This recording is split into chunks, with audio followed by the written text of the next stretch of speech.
Ladies and gentlemen, welcome to the 2023 World Forum for Intangible Cultural Heritage. Thank you and welcome to all the guests who have attended the forum so early this morning. My name is Mok So-yoon and I will be your MC for the next 2 days. Hello and good morning.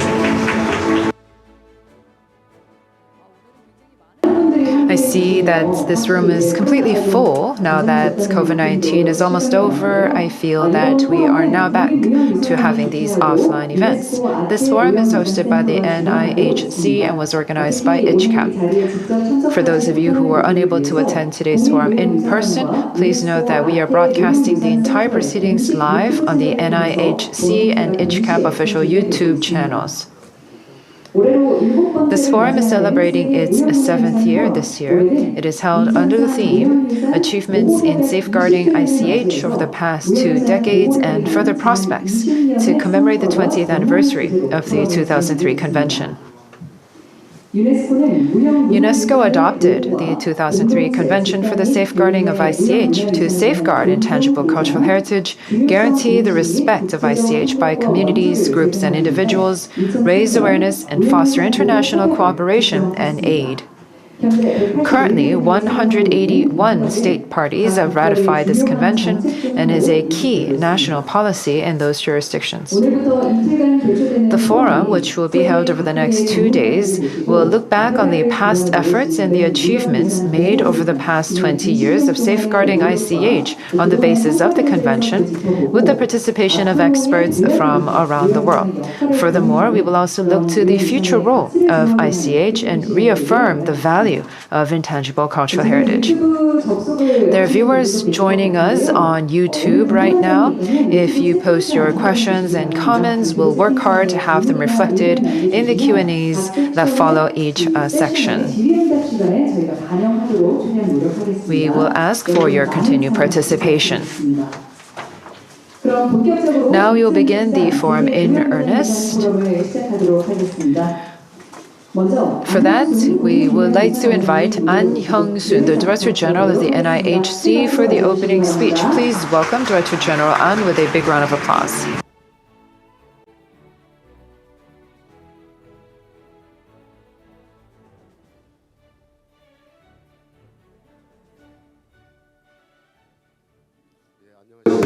Hello, ladies and gentlemen. I am An Hyung-soon. I'm the Director General for the National Intangible Heritage Center.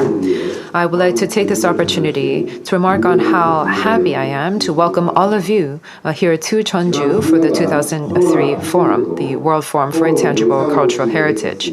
We had online events for the past few years because of the COVID pandemic, but now, seeing you all here today, I see how significant and meaningful it is to have these face-to-face opportunities. I'd like to take this opportunity to thank Dr. Richard Curran, Distinguished Scholar and Ambassador at Large at the Smithsonian, who will be our keynote speaker, as well as Deputy Minister of Culture of the Kyrgyz Republic, His Excellency Aynura Askaborova. And I would like to thank all the presenters, the panelists, and the moderators. And of course, the mayor of the city of Jeonju. Thank you very much for coming. And all of our viewers online, welcome. This World Forum for ICH is celebrating its 7th year today. We will have the opportunity to share the current status of ICH and discuss ways to preserve and transmit ICH. This is a representative international academic event for the Asia Pacific. And now that we are celebrating the 20th anniversary of the convention, we can look at the past achievements, the value, the prospects, and the implementation of the convention. ICH is a driving force that protects and safeguards cultural diversity, and it's a medium to help us understand other cultures. This convention is also a way for us to connect the past and the present of ICH and also deliver this value to future generations. I'd like to look back over the meaning of this convention and also today look to the future as well. Thank you to all of the hosts and organizers and the staff who work so tirelessly. Thank you. Thank you very much, Director General An Hyung-soon, for your opening remarks. We do have many participants here today, and I can say that today's event is all the more meaningful. Let me now invite Director General Kim Jin-sung of ICHCAP for his welcoming speech. Please welcome him with a big hand.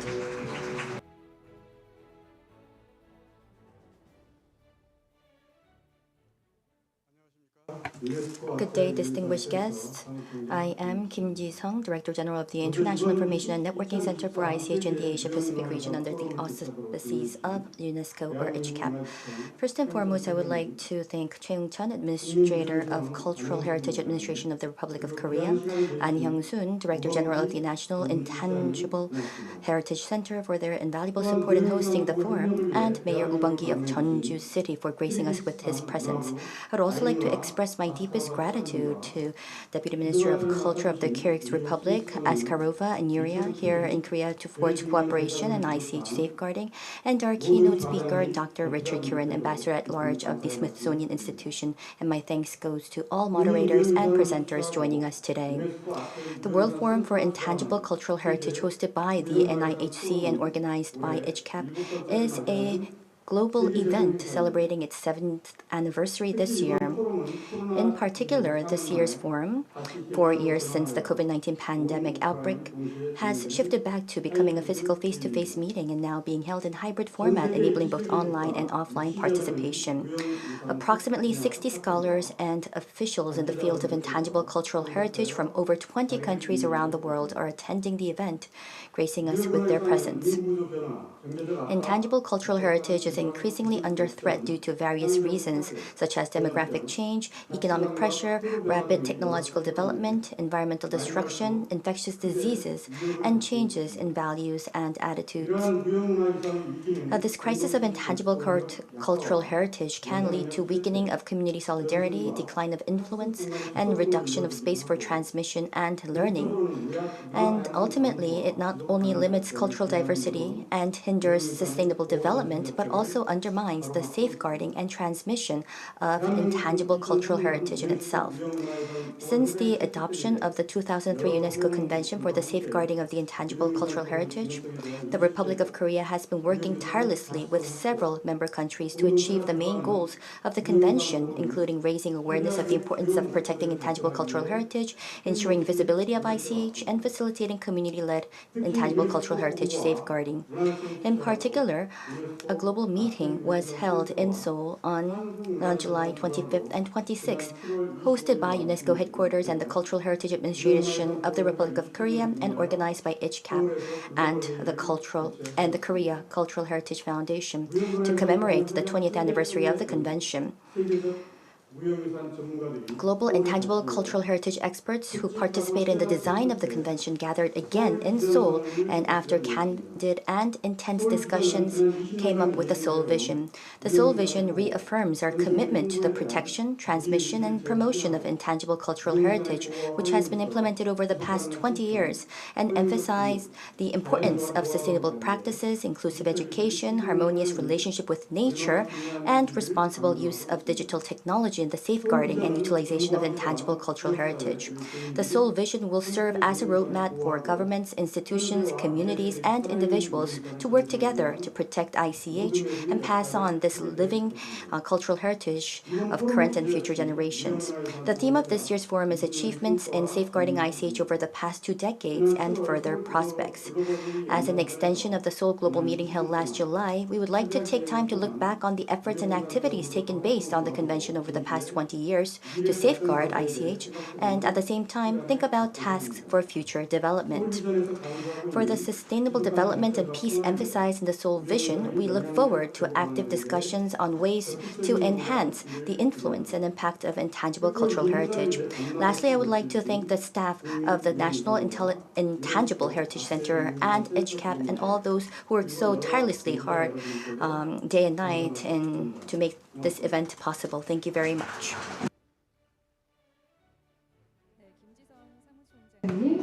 Thank you very much for the welcome remarks. Director General of UNESCO ICHCAP, Kim Ji-sung, will now turn to the congratulatory messages. For that, we'd like to turn to Woo Byung-gi, the mayor of the city of Jeonju.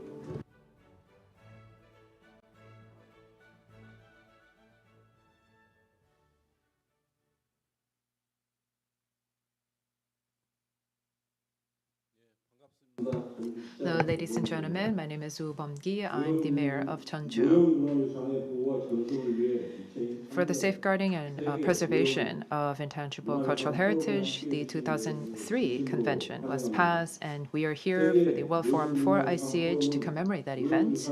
This World Forum allows us to share the value and the importance of ICH, make for the stable preservation and transmission of ICH, and creates a foundation for us to do so. In fact, this year we are commemorating the 2003 convention, the 20th anniversary of the ratification of the convention. So we will look back over the past achievements and the prospects for the future. We have many in-depth presentations.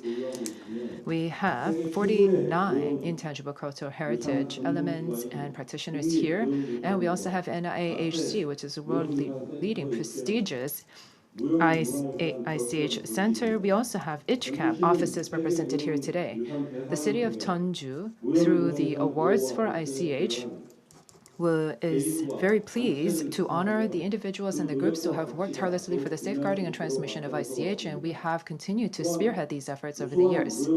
Furthermore, we are pleased to take the opportunity to raise awareness of excellent ICH all over the world. We will continue to spare no effort in supporting these activities going forward. Lastly, I would like to take this opportunity to thank An Hyung-soon, DG of the NIHC, Kim Ji-sung, DG of the UNESCO ICHCAP, as well as the staff who worked so hard to prepare and organize this event, and of course, all of the presenters, the panelists, and the moderators. Thank you very much. Thank you, Mayor, for your congratulatory remarks. I would now like to invite Deputy Minister Askaroba Inura of Culture, Information, Sports and Youth Policy of the Kyrgyz Republic to deliver congratulatory remarks. We will have consecutive interpretation as the speech will be delivered in Kyrgyz. Урматтуу Маданий мурас башкармалыгынын директорунун орун басары Ли Гёнг Хун мырза. Мамлекеттик материалдык эмес мурастар борборунун башкы директору Ан Хён Сун мырза. ЮНЕСКО Азия Тынч океан аймагындагы материалдык эмес маданий мурастар чөйрөсүндөгү маалымат тармактык өз ара аракеттенүү эл аралык борборунун башкы директору Ким Дже Сонг мырза. Ошондой эле бүгүнкү иш-чаранын катышуучулары. Сиздерди Кыргыз Республикасынын Маданият, Маалымат, Спорт, Жаштар саясаты министрлигинин атынан материалдык эмес маданий мурастар боюнча дүйнөлүк форум 2023 ачылуу аземи менен чын жүрөктөн куттуктайм. 존경하는 문화재청의 이경훈 차장님, Dr. Lee Kyung-soon, Mr. An Hyung-soon, Director General of NIHC, Director General Kim Ji-sung of ICHCAP, Mayor Woo Bom-gi, and participants of 2023 World Forum for Intangible Cultural Heritage, I would like to extend my congratulations on behalf of the Ministry of Culture, Information, Sports and Youth Policy of the Kyrgyz Republic. Материалдык эмес маданий мурастар тармагына көрсөтүлүп жаткан колдоосу үчүн терең ыраазычылык билдирем. Furthermore, I would like to express my deep gratitude to the government of the Republic of Korea for the support provided in the field of intangible cultural heritage for the Kyrgyz Republic. Бишкек шаарында Кыргыз Республикасынын Маданият, Маалымат, Спорт, Жаштар саясаты министрлиги менен Корея Республикасынын Маданий мурас башкармалыгынын ортосунда кызматташуу меморандумуна кол коюлду. On April 11th of this year, we had a significant event, a memorandum of understanding between the Ministry of Culture, Information, Sports and Youth Policy of the Kyrgyz Republic and the Cultural Heritage Administration of the Republic of Korea on cooperation in the field of cultural heritage was signed. Корея мамлекети менен кызматташуу, анын ичинде ЮНЕСКО Азия Тынч океан аймагындагы материалдык эмес маданий мурастар борбору маанилүү орунду ээлейт. Kyrgyzstan the Kyrgyz Republic places special emphasis on interaction with international organizations, among which UNESCO and ICHCAP plays a vital role. Чакыруу алганыбызга өзгөчө ыраазычылык билдирем. Жана бардык катышуучуларга жемиштүү жыйынтык каалайм. Көңүл бурганыңыздар үчүн чоң рахмат. Last but not least, I do want to extend my gratitude to ICHCAP and NIHC, and it's a great pleasure to have this invitation to take part in today's forum. I would like to wish all participants a productive and successful output, and thank you very much for your attention. 네, 박수 보내주시기 바랍니다. Please give us a big round of applause. Thank you very much. Excellency Ainura Askarova of the Kyrgyz Republic for your congratulatory remarks. We also have many VIPs, distinguished guests who have come here despite their busy schedule. So once again, thank you very much for coming. We will move to the keynote session, but before that, we're going to take a short break to take some commemorative photos. For all of the VIPs seated in the front 2 rows, please step forward to the stage and we will take a commemorative photo.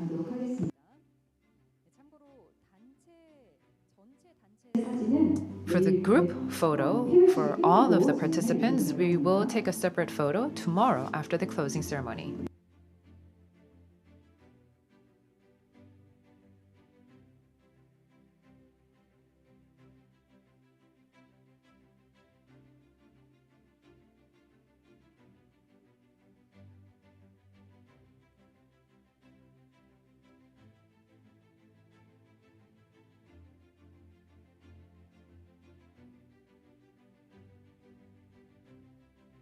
한 발짝씩 앞으로 나와주시면 감사하겠습니다. 네, 사진 촬영 마치겠습니다.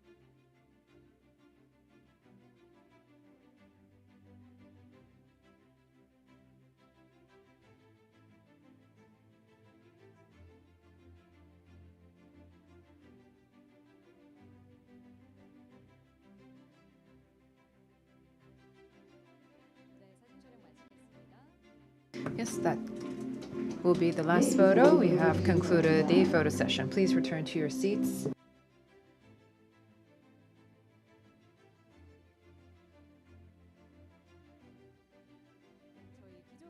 We'll now have a keynote session.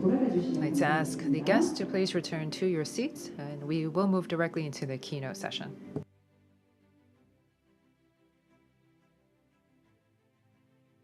자리가 정돈되면 바로 다음 We will begin right away once all of our distinguished guests have taken their seats. 네, 이제 기조 발표 시간입니다. It is now time for us to begin the keynote session. First of all, we would like to invite Dr. Richard Curran, Distinguished Scholar and Ambassador at Large for the Smithsonian Institution. Dr. Richard Curran is Smithsonian's Ambassador at Large and has also served as the director of the Smithsonian Center for Folk Life and Cultural Heritage. He participated in the development of the 2003 convention with UNESCO, served as a member of the Distinguished International Jury of the Human Oral and Intangible Heritage Masterpiece Program. He also worked with the U.S. National Commission for UNESCO, the Cultural Heritage Coordinating Committee, the Intergovernmental Panel on World Heritage, and the President's Committee for the Arts and Humanities and Liaison Officer for the White House Historical Association. He's also the founding board member of ALIPH. The theme of today's keynote is the Convention for the Safeguarding of ICH, 2 Decades of Achievements and Prospects for the 2 Decades Ahead. Please welcome Dr. Curran.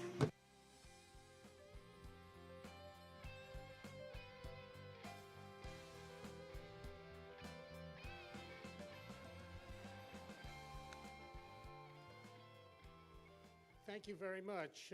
Good morning, World Forum participants. And let me follow the distinguished speakers in thanking our Korean hosts for having all of us here today and over these coming days. I'd like to thank the Director General and staff of National Intangible Heritage Center and ICHCAP.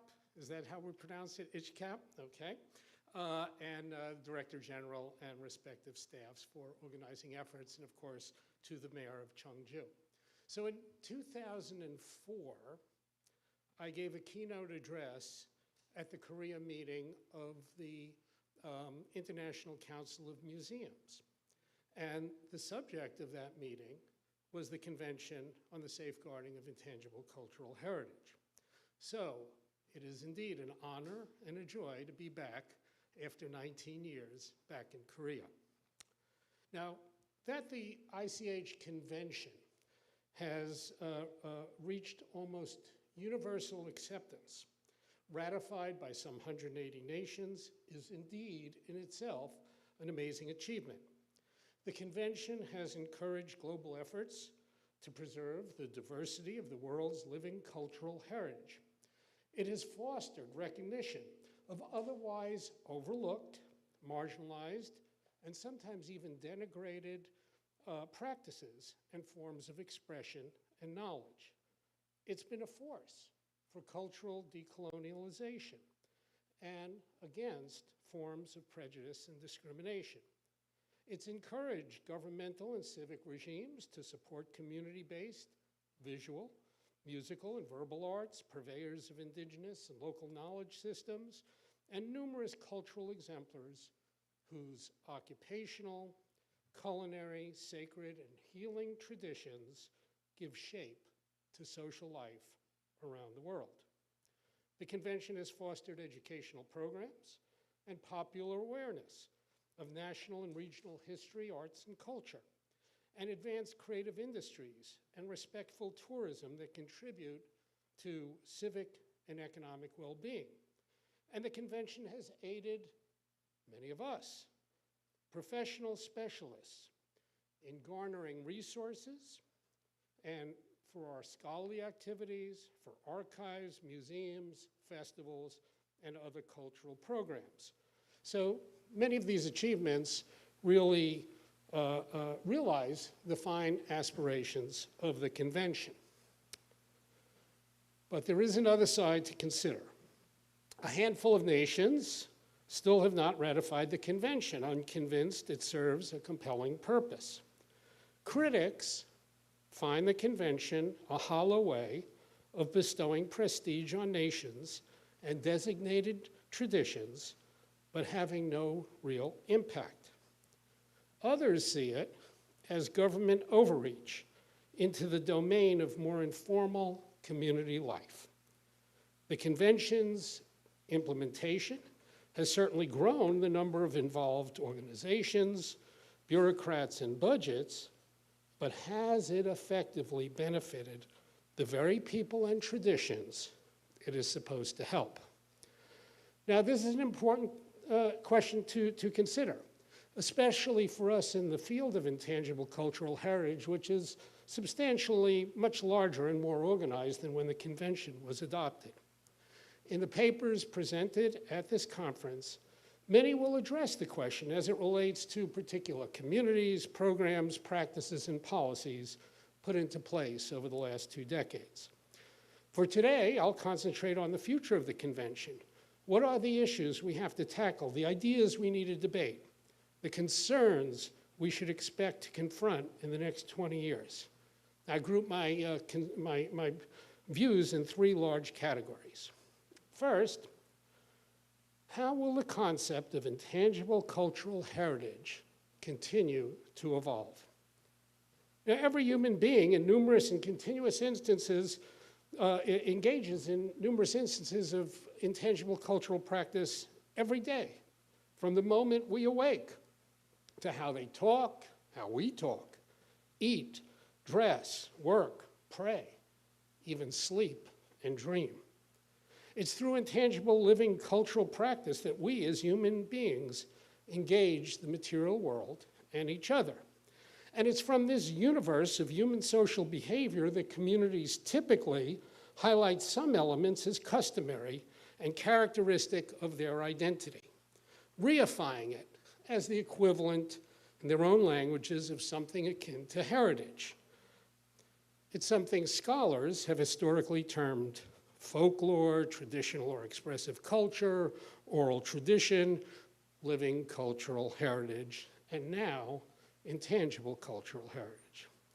Now, most of the seminal academic, governmental, and civil society organizations that grew in the post-World War II era pretty much followed their intellectual forebears and saw themselves as discovering, documenting, and preserving cultural heritage that existed somewhat naturally out there in society, often on the margins, sometimes ignored, fragile, and in danger of disappearing.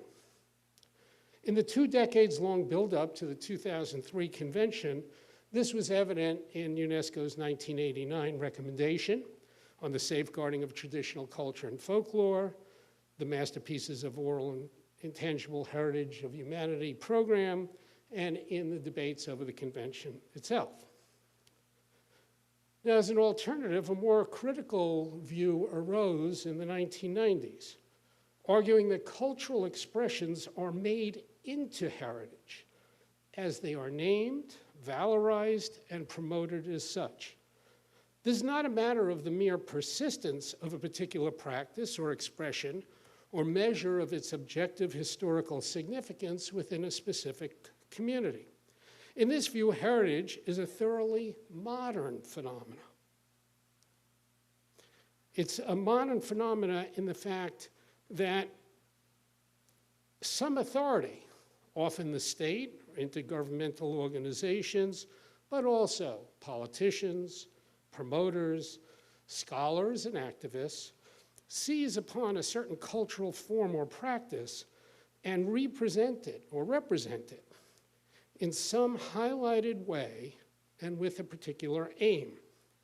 Specific forms of performances, artisanal products, occupational skills, cuisines, venues, or sites may be deemed as heritage or alternatively denied that status.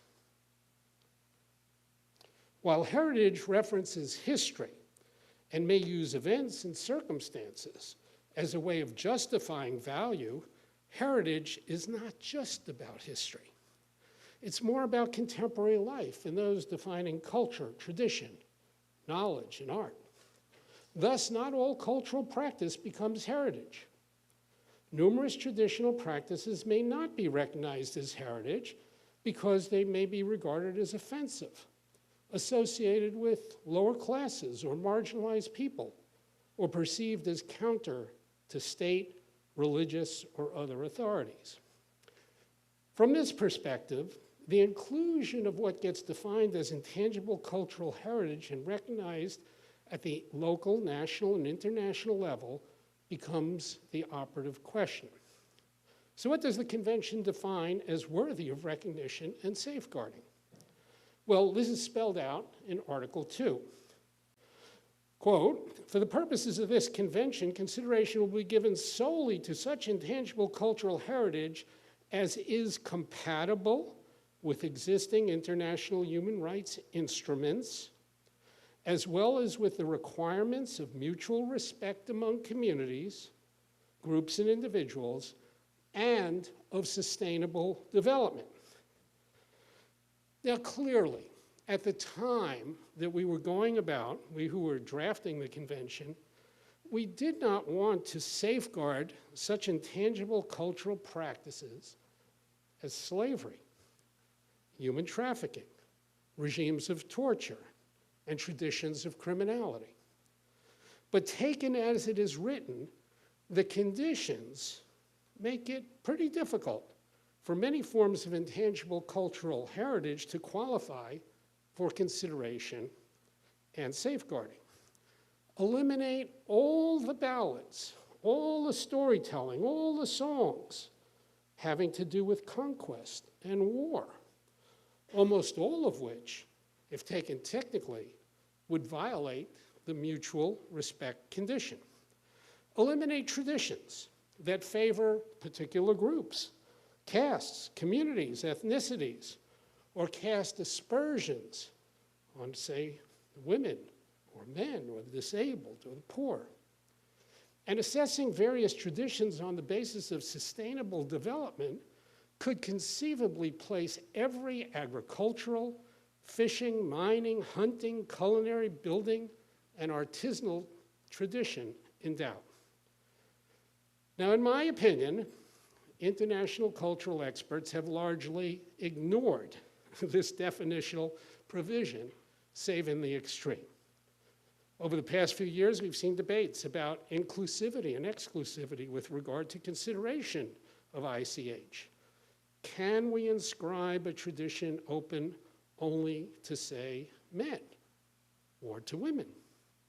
And whose responsibility will it be to encourage some group of practitioners to include those men or those women in order to be considered ICH for the purpose of the convention and thus eligible for international listing?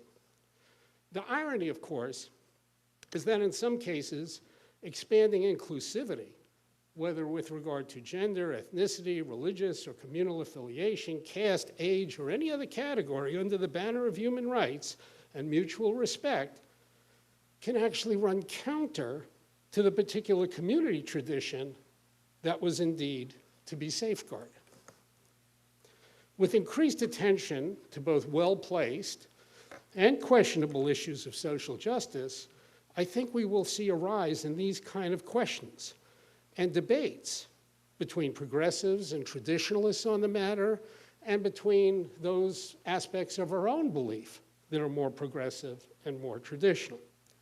Additionally, I think we'll see a broadening of practices considered as ICH. Currently, the vast, vast majority of those on the representative list are still living traditions, rooted in folk society, derived from courtly and religious traditions, derived from pre-modern, peasant, and urban practices. This reflects the convention's emphasis on traditions thought to need safeguarding given threats to their survival, the very threats that the Director General mentioned in his remarks. But there have been a few traditions more recently listed that reflect more contemporary practice. These listings rightly demonstrate that intangible cultural heritage is not something made and just carried forward from the past, but is continually being created. Cultural practices can quickly become traditionalized and transmitted to the next generation of practitioners. And communities of practice may form around shared characteristics other than those based on birth. What we might expect in the coming decades are forms of digital ICH, traditions and communities of texters, of gamers, of bloggers, of users of social media, virtual reality, and AI. As social life in many places turns to digital communication and expression, I'm curious to see whether we will compile inventories of such ICH, and whether the practitioners of this type of ICH will see any value at all in the convention and its safeguarding aim. Now, second, whose heritage is it, and who do we expect will do the safeguarding? In my view, a really great achievement of the convention was the redefinition of folk culture, turning it from something objectified and abstracted by scholars and documentarians, and turning it toward the living cultural heritage of particular people and communities of practice. The shift from something documented and archived, studied, and represented to something lived and practiced moved the center of attention from the folklorist to the folk, from collectors and their collections to the practices and activities of everyday life. This all happened, I think, really in the decade following the 1989 recommendation. As cultural exemplars, community members themselves participated in meetings along with experts and expressed their rightful concerns. Unfortunately, as the drafting of the convention became officialized with diplomats and lawyers, those voices were reduced. But the convention's signal commitment to community engagement stayed in as Article 15.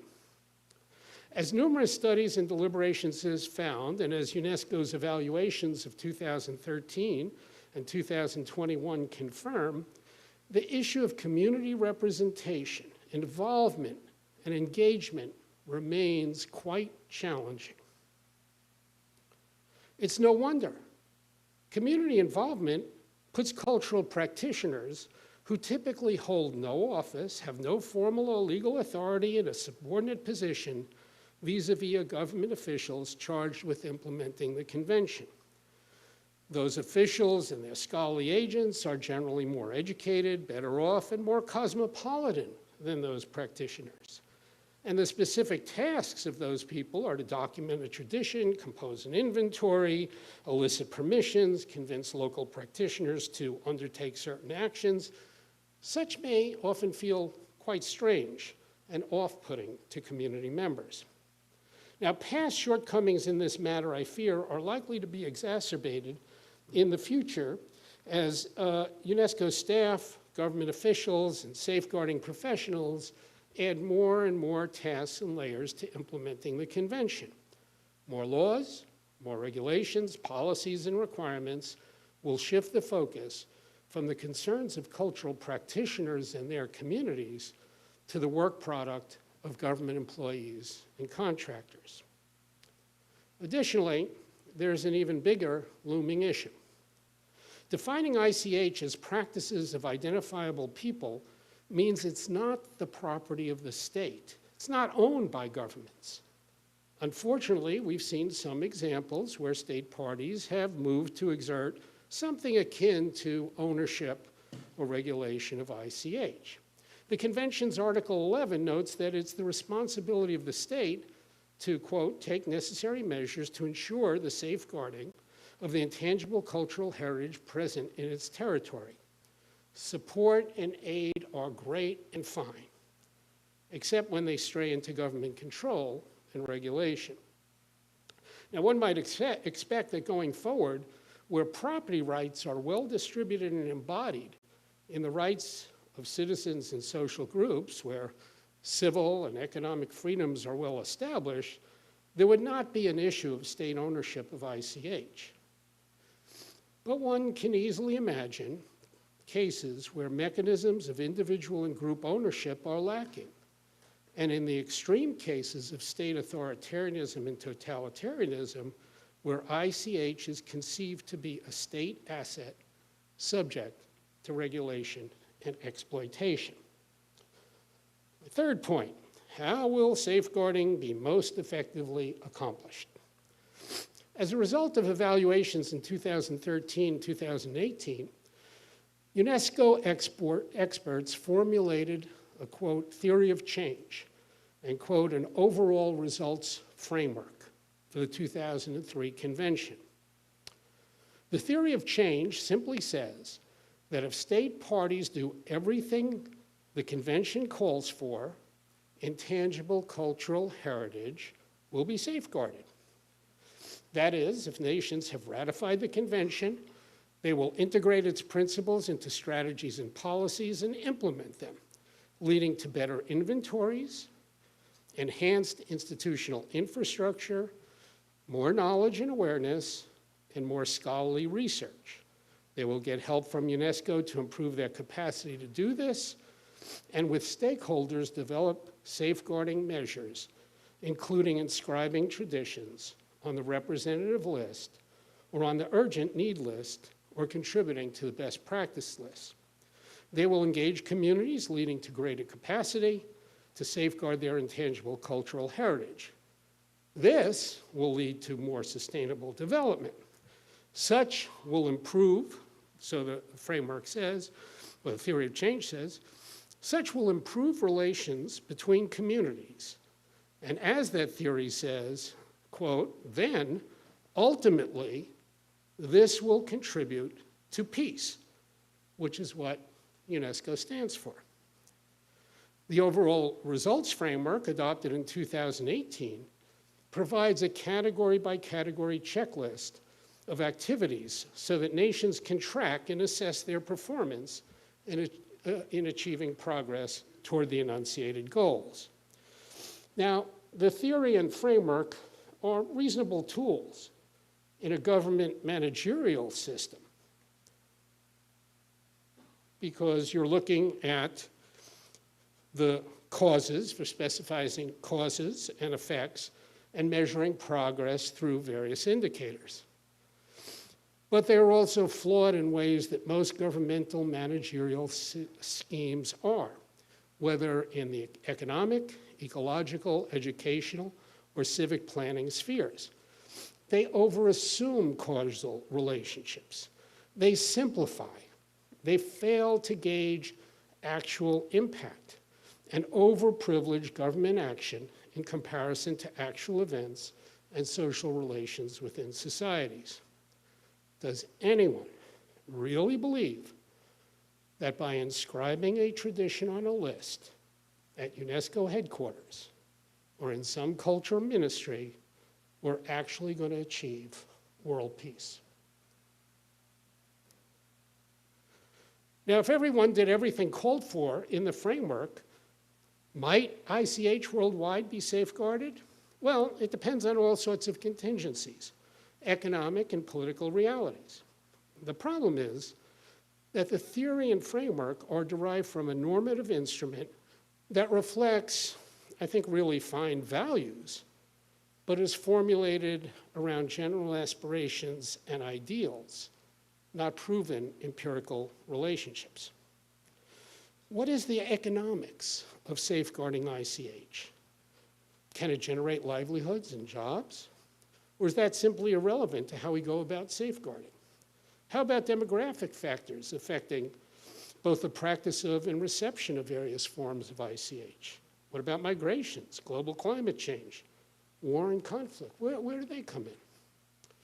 Thus far, implementation of the convention has largely avoided economic models.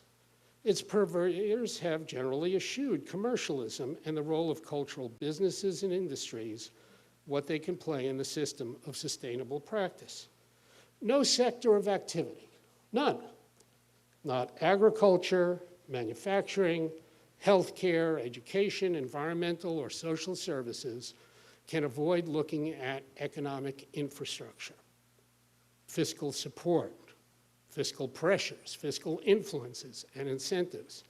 Yet that has generally been the case with the implementation of the ICH Convention. Earning a living from cultural practice, being able to feed one's family, securing housing, education, and other needs with one's income, having community resources that generate revenue, all seem like they might be key factors in ensuring the viability and sustainability of a tradition for many. But having government organizations working with businesses, with commercial actors or relationships in the cultural sphere has not been easy to achieve, and in many cases, governments see it as antithetical to their role.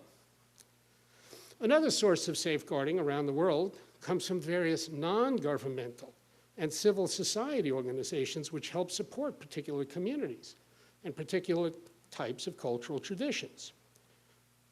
Cultural NGOs have generally applauded the ICH Convention for bringing attention to exemplary cultural traditions and practitioners.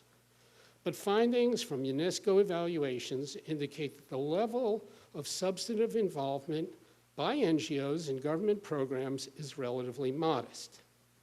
NGOs, I think, want to do a lot more with regard to programmatic safeguarding activity, like festivals, performances, celebrations, product development, sales, and so on, but are often stymied by lack of funds and even by the regulatory constraints imposed by governments, which government concerns tend to focus more on the more formal and normative obligations under the treaty. In the decades ahead, we're going to have to get much more sophisticated, I think, about safeguarding. This will go well beyond doing inventories and listing and inscribing traditions and holding workshops and writing papers. It means developing the economics of ICH, bringing more analytic and strategic tools, studies, and evaluations into the mix. It means a higher level of concern for how ICH practice is related to practitioner and community fiscal well-being and livelihoods. It means working much more closely with NGOs that can contribute to safeguarding activity. If we don't better integrate ICH work with other sectors, and if we don't get beyond the self-satisfaction of forever growing and enhancing government-side activities, we will not truly safeguard intangible cultural heritage. We will be aggrandizing programs claiming to do so. We'll have more safeguarders, more reports, more lists, but many less exemplars, practitioners, and traditions safeguarding. Success is not in state party compliance with the convention, but rather rests in the diversity and robustness of community-based cultural practices the world over. Finally, to conclude, while the convention has flaws in concept and implementation, it nevertheless recognizes in a fundamental way the value of a world with diverse cultural traditions and expressions, where people have every right to practice, extend, continually modify, and elaborate them, as well as benefit from them spiritually, aesthetically, communally, civically, and economically. This is a good purpose. And while I have elucidated many challenges, I believe there are ways in which we, as supporters of the creativity and continuity of intangible cultural heritage, can better frame our strategies, tasks, partnerships, and purviews so as to really contribute to the safeguarding of intangible cultural heritage around the world. Thank you.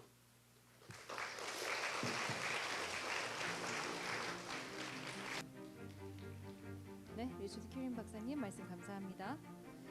네. Yes, thank you very much, Doctor. So that was the keynote speech.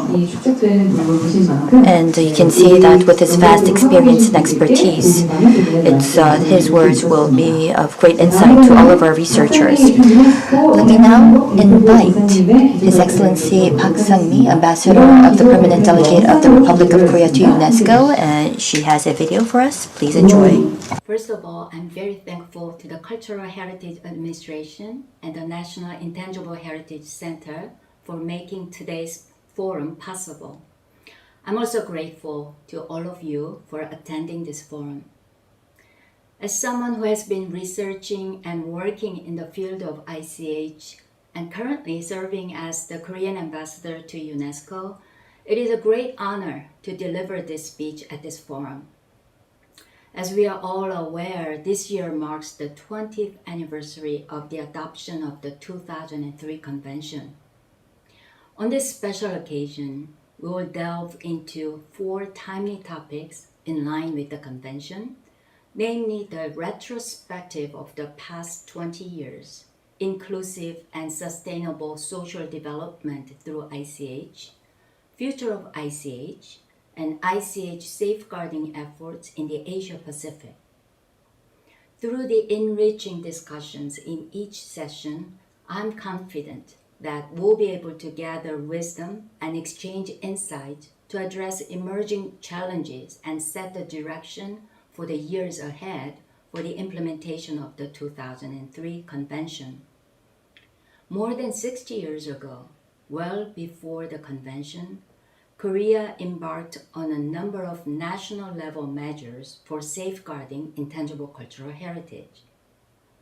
In 1960, a nationwide survey was conducted to identify intangible cultural heritages across the country, and this led to the designation of the first batch of the National Intangible Cultural Heritage. Subsequently, the Cultural Heritage Protection Act was made and consistently amended over the years to reflect the changes of Korean society. Korea's commitment to supporting the safeguarding and transmission of ICH has been consistent at the international level as well. The establishment of a UNESCO prize, the Arirang Prize, is a case in point. This prize was awarded to organizations which significantly contributed to the safeguarding, protection, and promotion of UNESCO's masterpieces of oral and intangible heritage.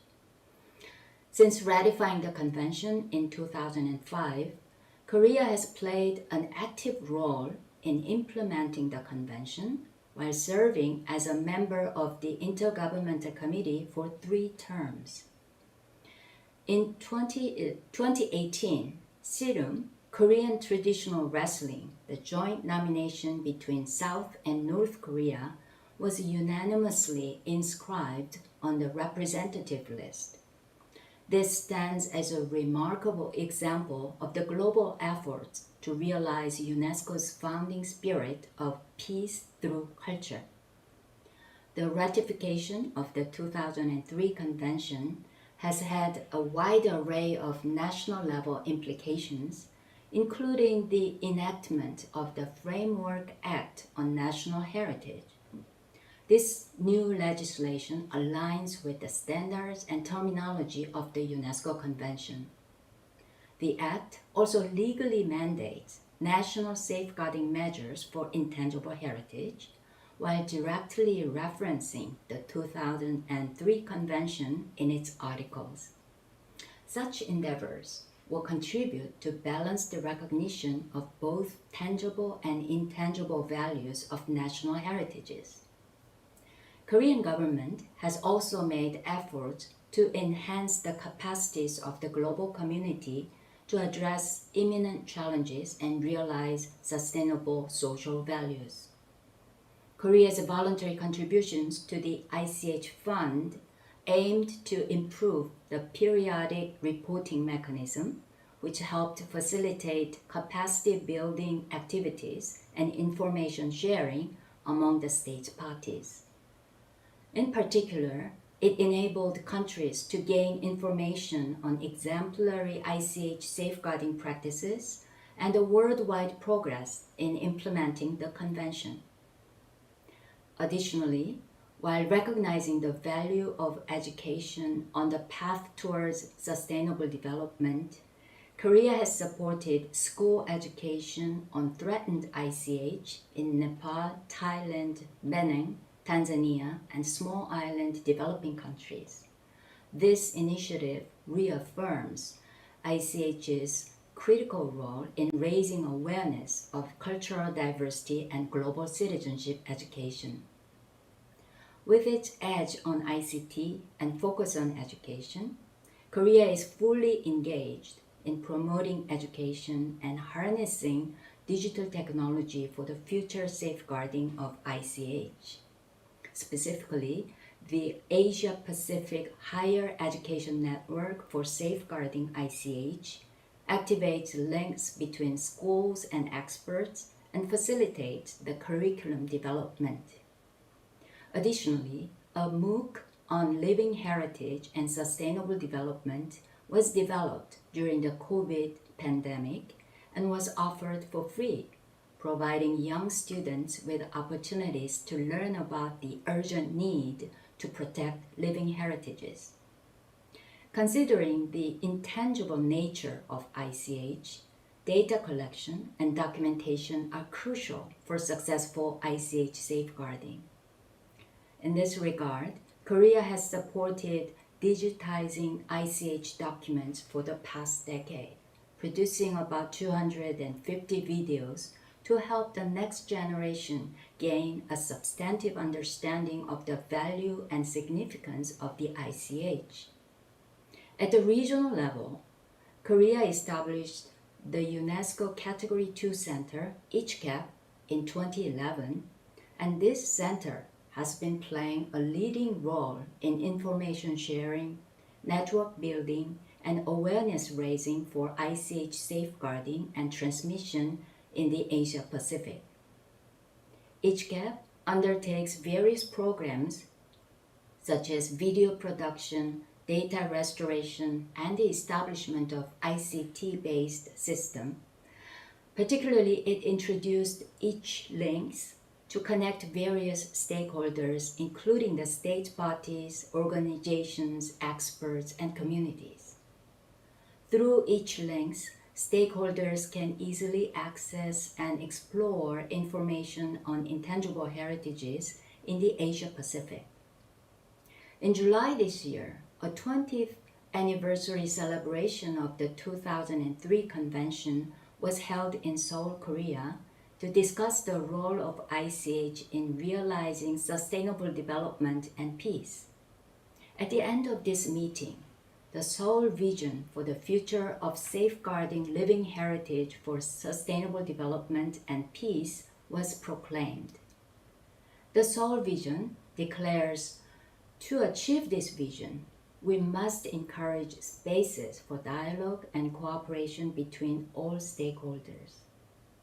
In light of this, I hope today's forum will serve as a platform for reflecting upon the past 20 years of the convention and explore its future. The Republic of Korea will continue to work with the global community and UNESCO to promote the spirits contained in the convention. We will continue to contribute to enhance understanding of cultural diversity and to seek for peace and sustainable development through ICH. In closing, I once again express my heartfelt gratitude to all of you for your hard work and hope we can work together to further safeguard our precious living heritages. I thank you for your attention.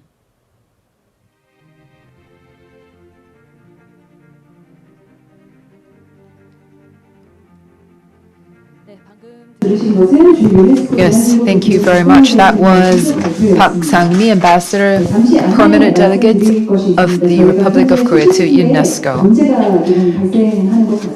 I understand there are some technical issues regarding the interpretation receivers. So if there are some issues with the translation, there might be some times where you cannot hear the interpretation, but please note that we are checking the receivers right now. the process of trying to check what the problem is. So even if the receiver doesn't work from time to time, please keep in mind that we were in the process of checking what the problem is. Thank you. 네, 그럼 이것으로 세계 So with that, we would like to conclude the opening ceremony of the World Forum for Intangible Cultural Heritage. With that, we would go directly into the first session. of the forum today. 네, 첫 번째 세션의 주제는 지난 20년 Let us now move on to session 1 under the topic of retrospective of the past 20 years, key themes for safeguarding ICH over the 2 decades. I would like to invite our moderator for session 1, Director Ham Hani of the Center for Intangible Culture Studies. As mentioned, Professor Ham Hani serves as the director of CICS, an NGO accredited by UNESCO in the ICH sector. She is currently a professor emeritus in the Department of Archaeology, Culture and Anthropology at Jeonbuk National University, and she's currently collecting various data on Korean life history and participating in diverse research projects to protect and revitalize traditional knowledge systems in ICH.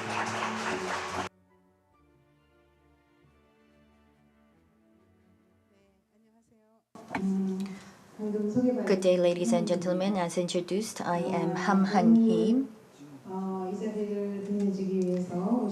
I would like to extend my gratitude to all guests and participants here today.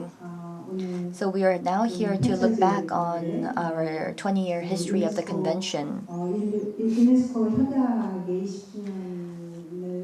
And as mentioned, we're currently celebrating the 20th anniversary of the 2003 convention, which is a major achievement. And as was mentioned by our keynote speakers in their presentations,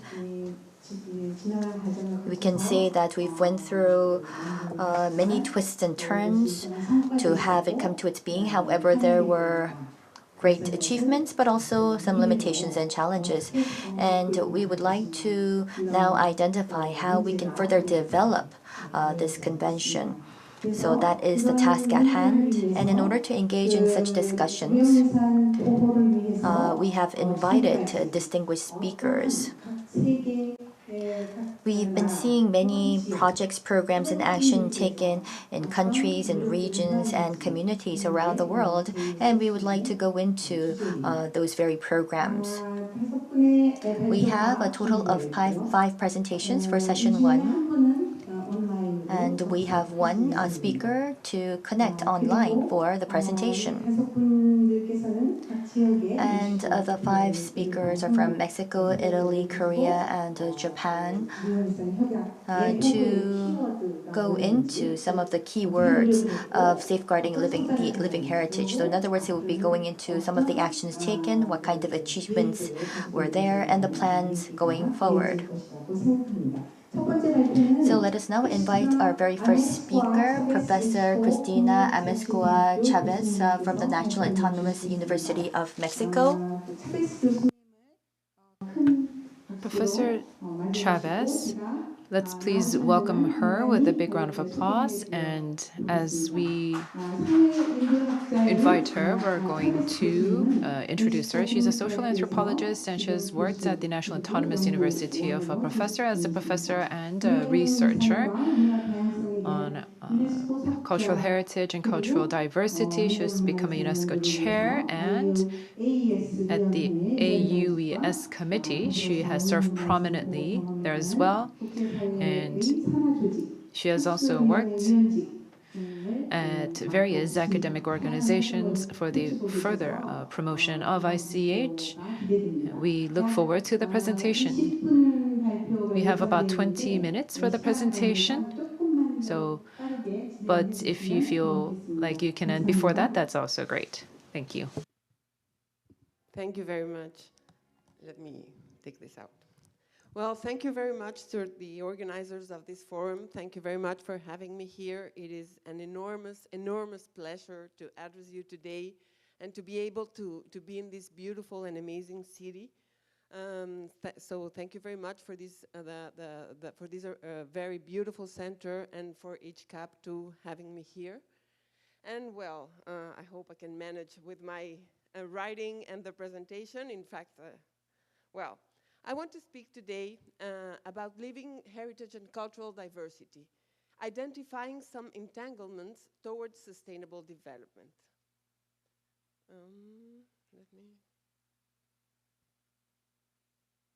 Okay, so entanglement 1, mutual reinforcement.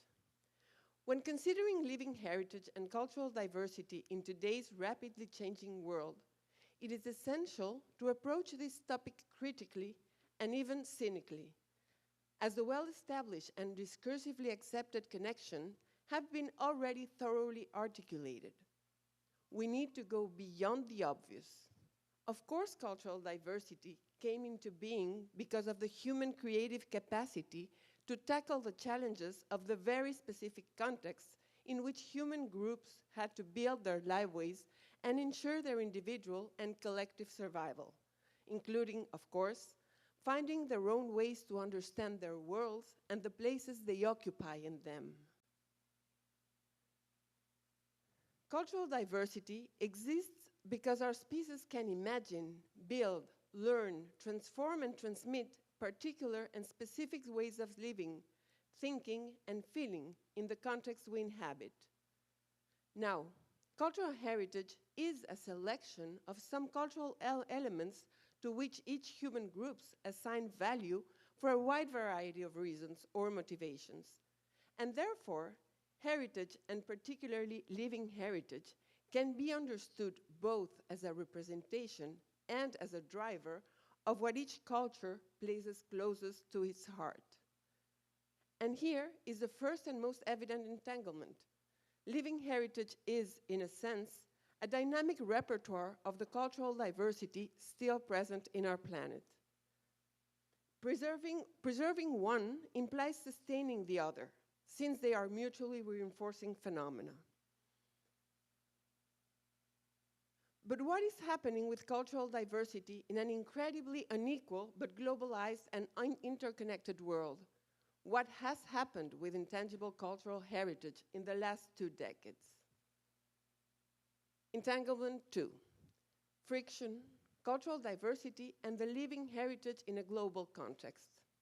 And what I want to present here is a proposal on how we can tackle the difficult understanding of what has happened to cultural heritage in the last 2 decades.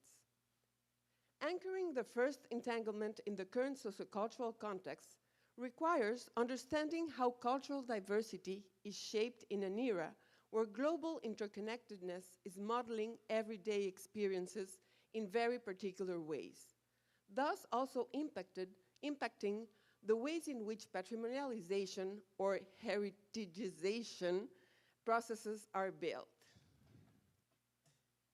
Against the common sense idea that being more interconnected than ever is pushing us automatically and with no restraints towards homogenization and the imposition of one particular world-making project, that of neoliberal global capitalism, I follow Anna Lowenhout-Singh's conception that, and I quote, "The specificity of global connection is an ever-present reminder that universal claims do not actually make everything everywhere the same. Global connections give a grip to universal aspirations," ends of quote. Nowadays, building the ways we live in implies the constant encounters of different world-making projects that are being constantly negotiating across global interconnections. I quote again, "Cultural diversity brings creative friction to global connections." It is important to state here that cultural diversity is not only the product of local and therefore close adaptation to specific natural and social environments. Cultures are continually co-produced in these interactions. We live in an era where interconnections that have always existed are more intense and rapid. Studying global connections need to recognize the power of friction, the awkward, unequal, unstable, and creative qualities of interconnections across difference. I quote again to Lowenhout-Singh. "A wheel turns because of its encounter with the surface of the road. Spinning in the air, it goes nowhere. Rubbing two sticks together produces heat and light. One stick alone is just a stick." As a metaphorical image, friction reminds us that heterogeneous and unequal encounters can lead to new arrangements of culture and power, end of quote. This is particularly relevant when speaking to evaluate and to understand what has happened to intangible cultural heritage in these 20 years. And again, I quote, "Speaking of friction is a reminder of the importance of the interactions in defining movement, cultural form, and agency. Friction is not just about slowing things down. Friction is required to keep global power in motion. The effect of encounter across difference can be compromising or empowering. Friction is not a synonymous for resistance. Hegemony is made as well as unmade with friction. Friction refuses the lie that global power operates as a well-oiled machine. Furthermore, difference sometimes inspires insurrection."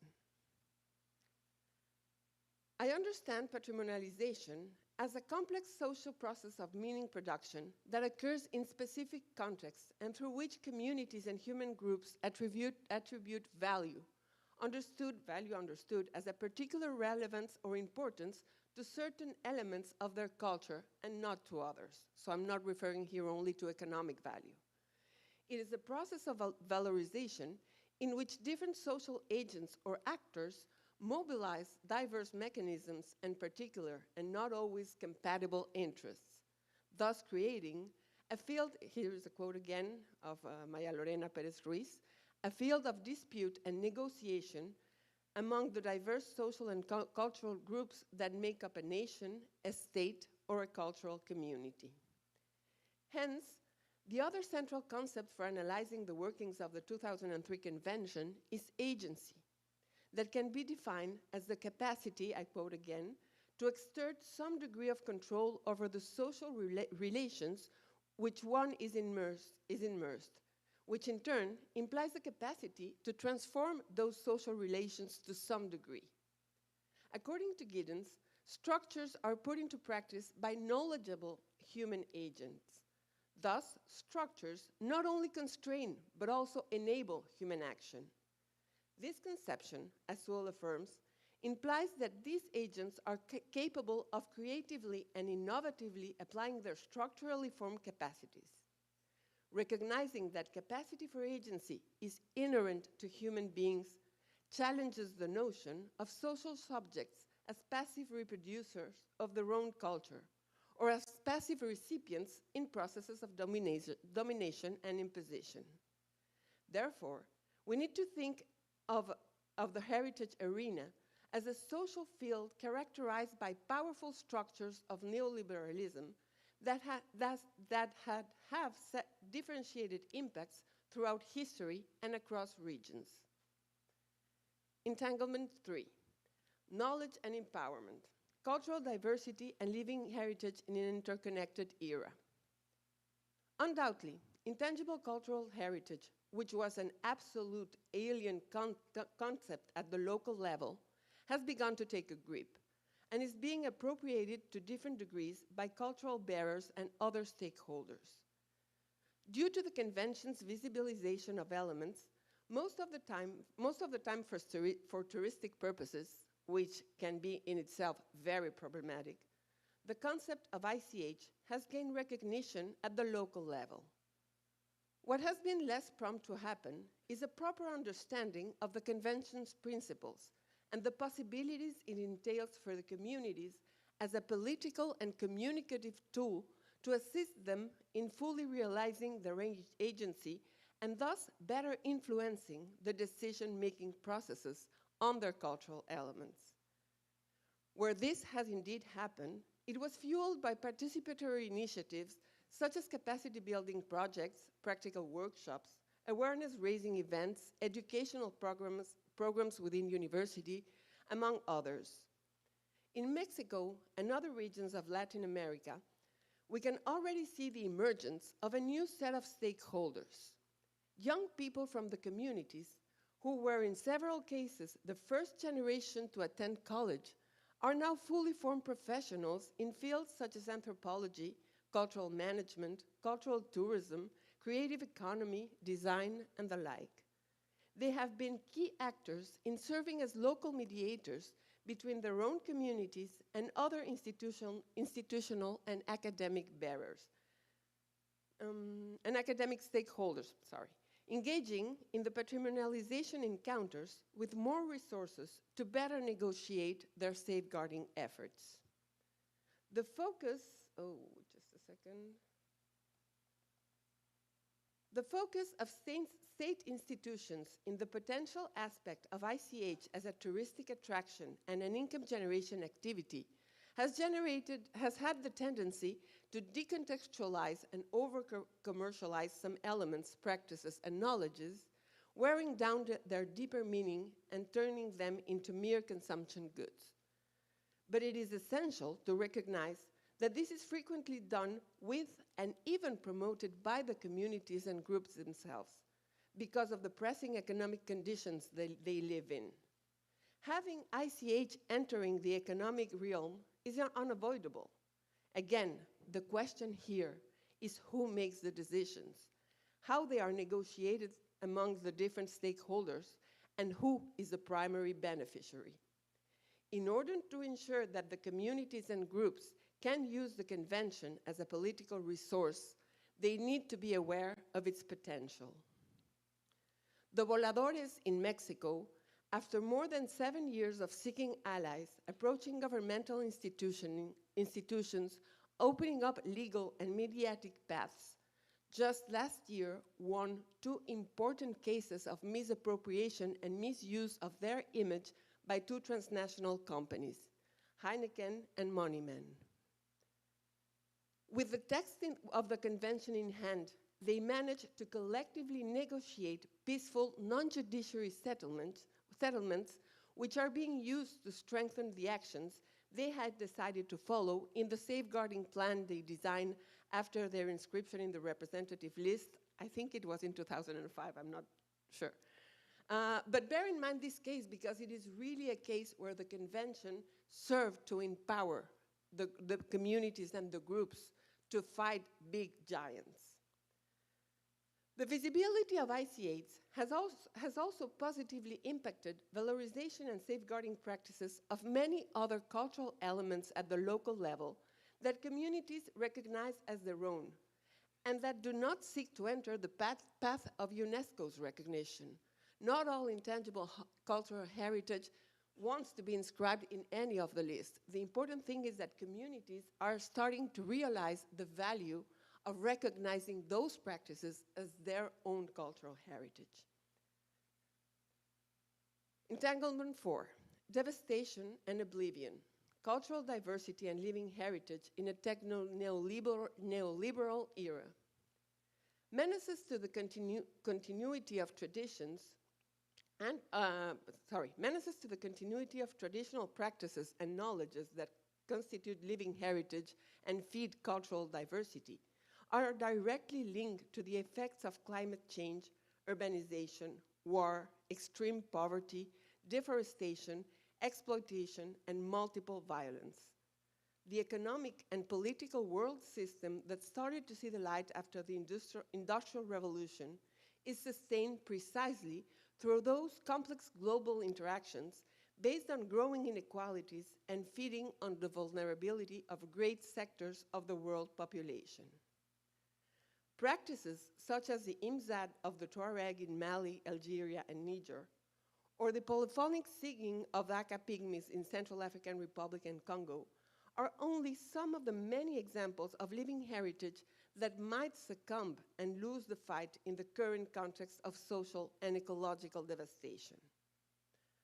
Other types of living heritage, such as Carolinian wayfinding in the federal states of Micronesia, are at risk of being forever lost simply because technological innovations, such as GPS, allows people to find their path in the sea and to perform the same task, in this case boat building, in a more effective and cheaper ways. Living heritage is being lost on a daily basis. It is urgent then to come back to why we value cultural diversity in the first place and to question the current validity of these reasons. Cultural diversity is a response to vital, both symbolically and practically specific issues human groups have encountered throughout their history. It still exists because the knowledges, practices, and manifestations are still relevant, significant, and valuable to those groups. But aside of the particular value, I find crucial to remember that ultimately those collective answers are what keep the social fabric tight. They are the building blocks of social cohesion, of ways of living together. And they are also a fundamental source to maintain human creativity, which is a central ability to face past, present, and future challenges. We all know this. This is why we work every day as stakeholders in the heritage field, we all here in this room and in other places. But one could say, at the risk of sounding extremely cynical, if people are hungry, if they are not being able to fulfill their life projects, if they are living in constant states of emergency, or if they have access to quicker, easier, and most cost-effective ways of living their lives, is it really so bad to leave some traditions behind? To forget knowledges that are no longer useful? To substitute traditional instruments and local music forms with commercial global music that in a way is contributing to build other kinds of extended and deterritorialized communities of practice? Recognizing frictions to build sustainable futures. There are no easy answers to these questions, precisely because we need to move beyond the discursive enunciation of cultural diversity and living heritage worth, and keep on analyzing the multiple creative frictions within the global interconnections and the very different world-making projects that fuel them. If we do so, first and foremost, by acknowledging the capacity for agency inherent to all those involved when they enter encounters characterized by profoundly unequal distribution of power and resources, we might start to unravel what lies behind each of these patrimonialization processes and its implications for the lives of the stakeholders, knowledge bearers, and other actors involved, and therefore for cultural diversity and the future of our world. Between the world-making projects based on social cohesion, solidarity, and respect for humans and non-humans, and the world-making projects of capitalist exploitation, over-commercialization, and economic gain, there is a multiplicity of possibility emerging from the creative and productive frictions that are already being produced in every encounter. Let's keep up identifying, analyzing, discussing, and participating in these complex and awkward encounters. Let's amplify our vision and build better tools to identify the forms of heritage that are emerging in a technologically interconnected world. In doing so, we might be a driving force for the preservation of cultural diversity, the safeguarding of living heritage, and the promotion of sustainable world-making projects. Thank you very much.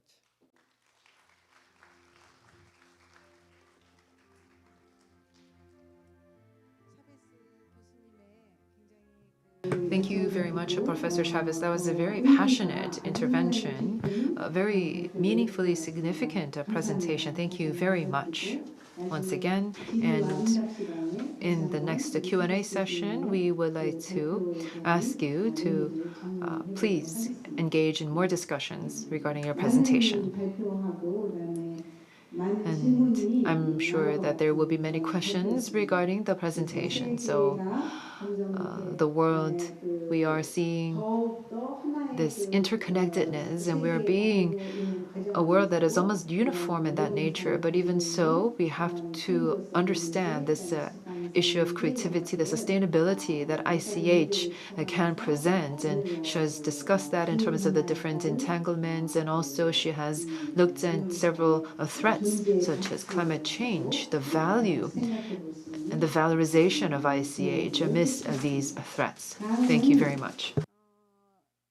Let me now move on to invite our second speaker. The second presentation is Bringing Living Heritage to Schools, Engaging Learning Activities that Safeguard Living Heritage and Promote Sustainable Development. UNESCO, through education, is particularly focused on the transmission of ICH. And in 2017, at the Intergovernmental Committee, approved protecting intangible cultural heritage in formal and informal education as a new priority task for fund use.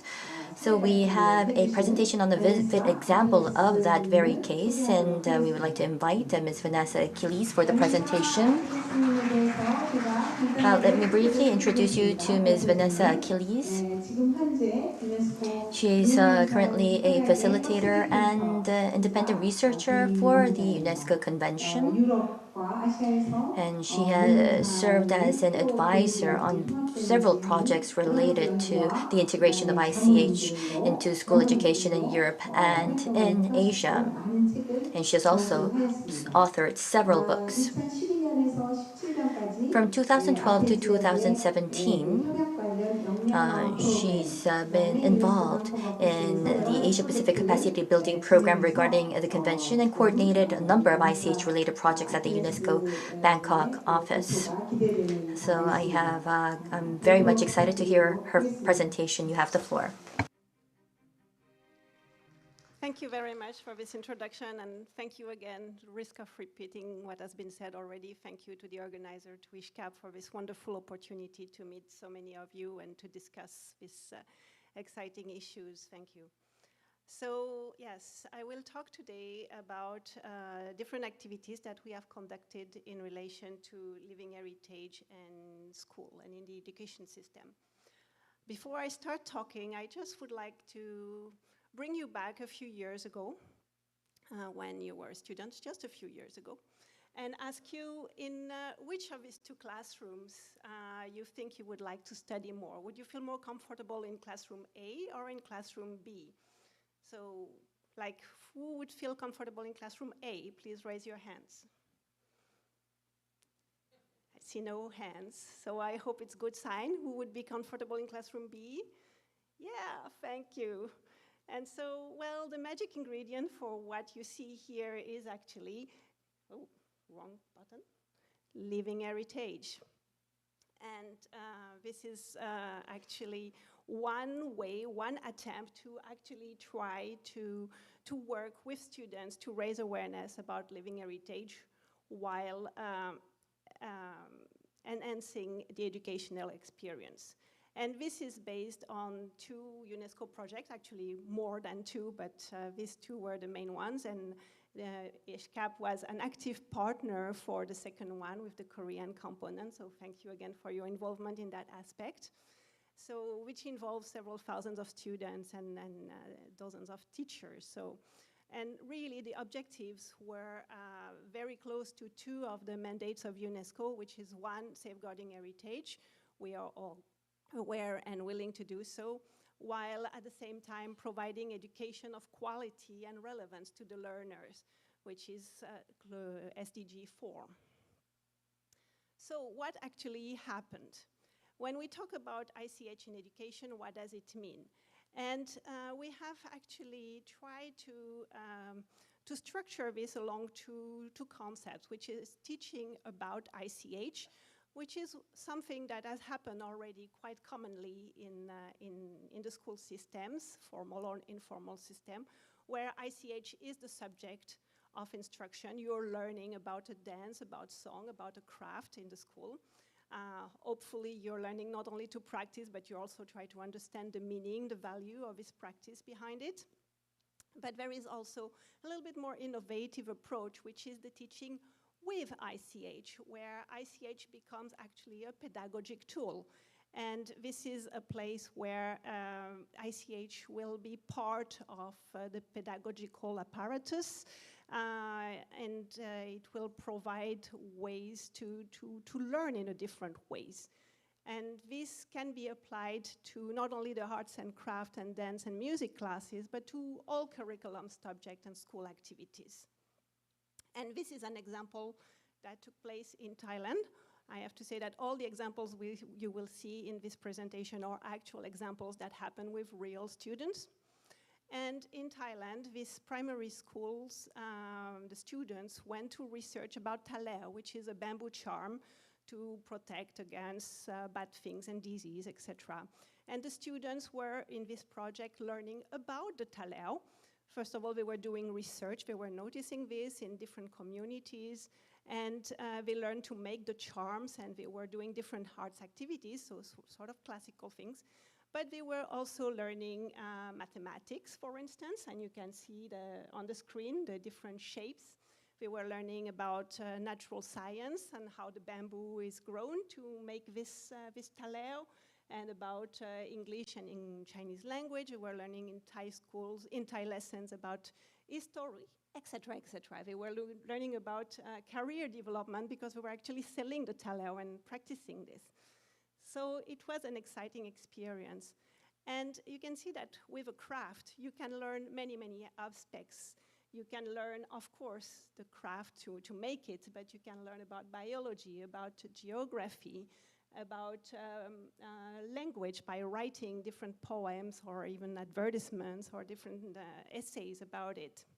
So it can be very rich, but this can be applied to any other types of ICH. With, for instance, an agricultural practice where you can study the rules that are related to land management and ownership. So it can go from many grades and many subjects. So, but contributing to sustainable future, how is that happening, and why should we teach with or about ICH? Why taking the time to do that? Well, I think we will all be in agreement that one of our objectives in this crowd here is to safeguard ICH. And we see this approach as one way to actually create exposures and raise awareness among students. Yes, ICH is part of their community, but sometimes there is a little disconnect, and this is a way to try to recreate interest and to reconnect the students with the practice of their community that may be overlooked, or they may just do it, but they don't realize that it is ICH and that it has this value. And there has been very strong ways to actually engage young practitioners, people like students who are already involved in the active practice, and to put them in front, to empower them to share their heritage. And this has been a very powerful experience. But it is also supporting quality education in the sense that ICH is available everywhere. So it is possible for students or teachers or community members to come and try to use what is known about this ICH and how it is done through the educational practice. And this creates actually contextualized learning, because suddenly the learning is just theory from a book. It's something that you see every day, potentially. And you can also create a lot of fun activities. Like here, for instance, you see the students in Nepal. They are building a ladder in the traditional way. But they are not just building a ladder. This is actually a math class. You would not necessarily see that from the scratch. But this is a class on trigonometry. And please don't ask me what they learn in trigonometry, because I would not be able to explain you. But this is one of the students say, I learned a lot of things. I will remember this later in my life. I understood how people from the past used trigonometry too. I learned how to make a ladder well. I wish other subjects also use methods like these too, so that we can easily understand them. So I think this was quite a success for the teachers and quite a success for the students, and a big pride for the ICH ladder maker, which was also involved in the project, because this didn't come up, and this increased and enhanced the relevance of it. And it's also a way to foster diversity and inclusion. These are broad terminology, but in practical terms, this translates into this class where students were learning a song, a traditional song from one of the ethnic group in Nepal, the Tamang ethnic group. And suddenly, during the process of learning this song, other students from other ethnic groups are saying, oh, but we have another song, and we have another song. And in the end, all students are teaching each other's song and singing together. It's also a way to empower the teachers, because this approach really encourages multidisciplinary approaches, and you will have different teachers coming together to work in their respective subjects, and this really fosters their creativity and creates more exciting projects for the students. So this is a quote from a teacher. The introduction of ICH in the academic field has certainly sparked a new way of thinking critically and more practically. It has made us question the old way of teaching sets in mathematics, as we can also teach something in a more fun way and more engaging kind of way, and by teaching with example that we see in our daily life. So it's not new that the 2005 convention recognized ICH as an enabler and a driver for sustainable development. It is linked to many aspects and of sustainable development, as you can see, and as you are very well aware of. But we can really try through this educational process to make this connection more visible. Of course, I can encourage you to have a look at the DIVE tool, which is available on the 2003 convention website, which is has been a quite interesting tool for teachers and students to discover living heritage worldwide and to have a grasp of the different impact it can have, in return becoming aware of the impact of their own practices. And we can really see an interconnection between the teaching with living heritage and some of the broad educational programs, like Education for Sustainable of Global Citizenship Education.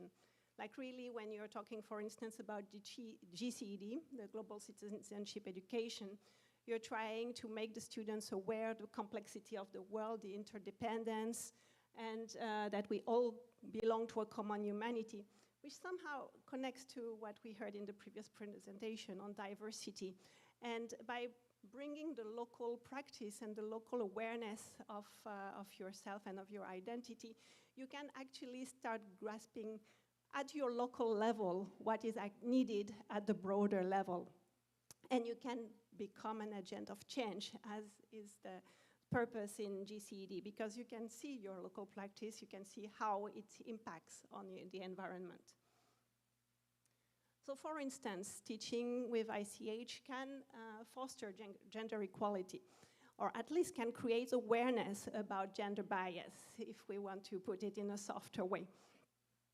For instance, in this class here, where you see the dance services in Greece, and they have used rebetiko, which is a traditional form of songs and dance from migrants in Greece. And if you look at the lyrics of rebetiko, they are very, very stereotyping the women. And so they were doing a very exciting exercise of trying to change the gender of the song and writing as if a woman was doing that. And this really created awareness, because we were not able to suddenly use the same adjectives to qualify the characters in the song. So that was quite interesting to explore this bias and to also promote collaboration, because suddenly everyone has to build a ladder, not just the boys, the girls also are building the ladder in the school systems, or they are all making jewelry, they are all cooking. And so this is a way to show that the students are able, under certain circumstances, to overcome the bias that may exist in their communities. So that was SDG 5, by the way, if you want a reference to sustainable development. And then we can go close to SDG maybe 16 with human rights, with this really exciting project in a primary school in Korea, where they were using Namsadang Nori, the performing arts, as one way to teach and raise awareness about human rights. This is a primary class, so human rights is a complex concept to understand. But they were looking at ways the Namsadori troops in the past were actually criticizing or commenting on the political context and making comparison with K-pop's lyrics and with like creating little plays on how they would handle inequalities in the current society. So trying to see the evolution of the understanding and processing of human rights. And another point, it can help them become global citizens by, for instance, of course, by exploring their own identity, because they are looking at their own practice, but also the practice of others, and exploring local solutions to global problems. Like here you see in Palau, they have been studying the relationship with nature, and in the process, replanting a mangrove in one area close to their school. So this was a very practical act. Or here in Ukraine, you all know what's happening in Ukraine, and yet, despite the war, students are engaging in this kind of process and learning about beekeeping. So this happened actually a few months ago, where they were looking at beekeeping and the traditional practice of beekeeping, the current economics of beekeeping, etc. So how can this be done?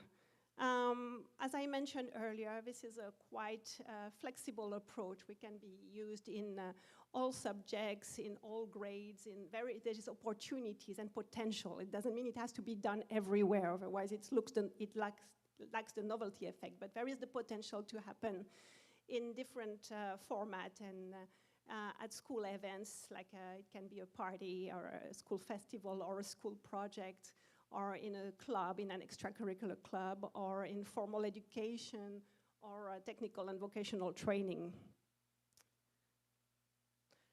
A methodology has been developed in 6 steps, and well, you can see that this is more geared towards teachers, actually, to try them to really understand the ICH that is existing around them in their school, among their students, among themselves, and to connect that with a school topic, and then to really do the research to try to understand ICH not so much in a superficial manner, but really trying to extract the values and understand in depth the different components of the practice. Of course, after that, developing a lesson plan and documenting and evaluating the process.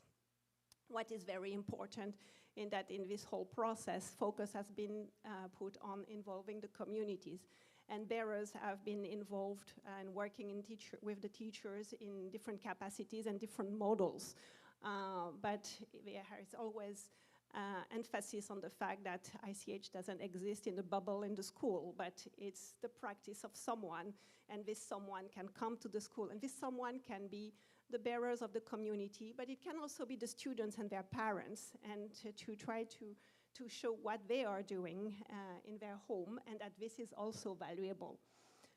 And so bearers are able to share knowledge and share resource, or recommend other resource person, or help the teachers to develop the lesson, or even teach, as you can see here. Again, this is actually one making mask, traditional mask in Nepal.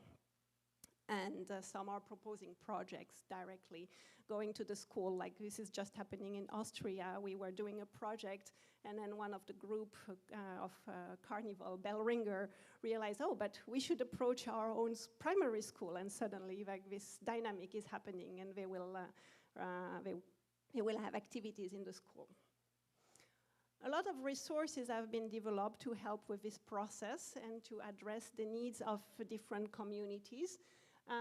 There are resource kits that have been written in the European and in the Asia-Pacific context.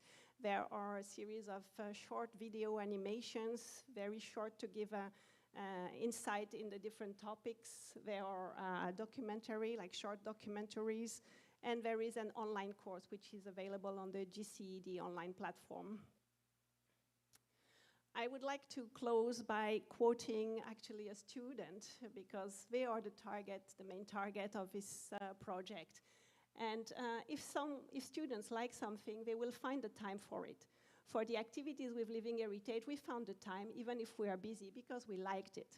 And this is what actually has made the success of this project in school, and that's why some teachers are continuing. And you can also talk about this topic with Camila, who has been directly involved in Kyrgyzstan and just told me yesterday, yes, the teachers are continuing and they are developing new lessons. That's what we want, because that's how we keep the ball rolling and we keep the communities also connected to the school. Thank you very much.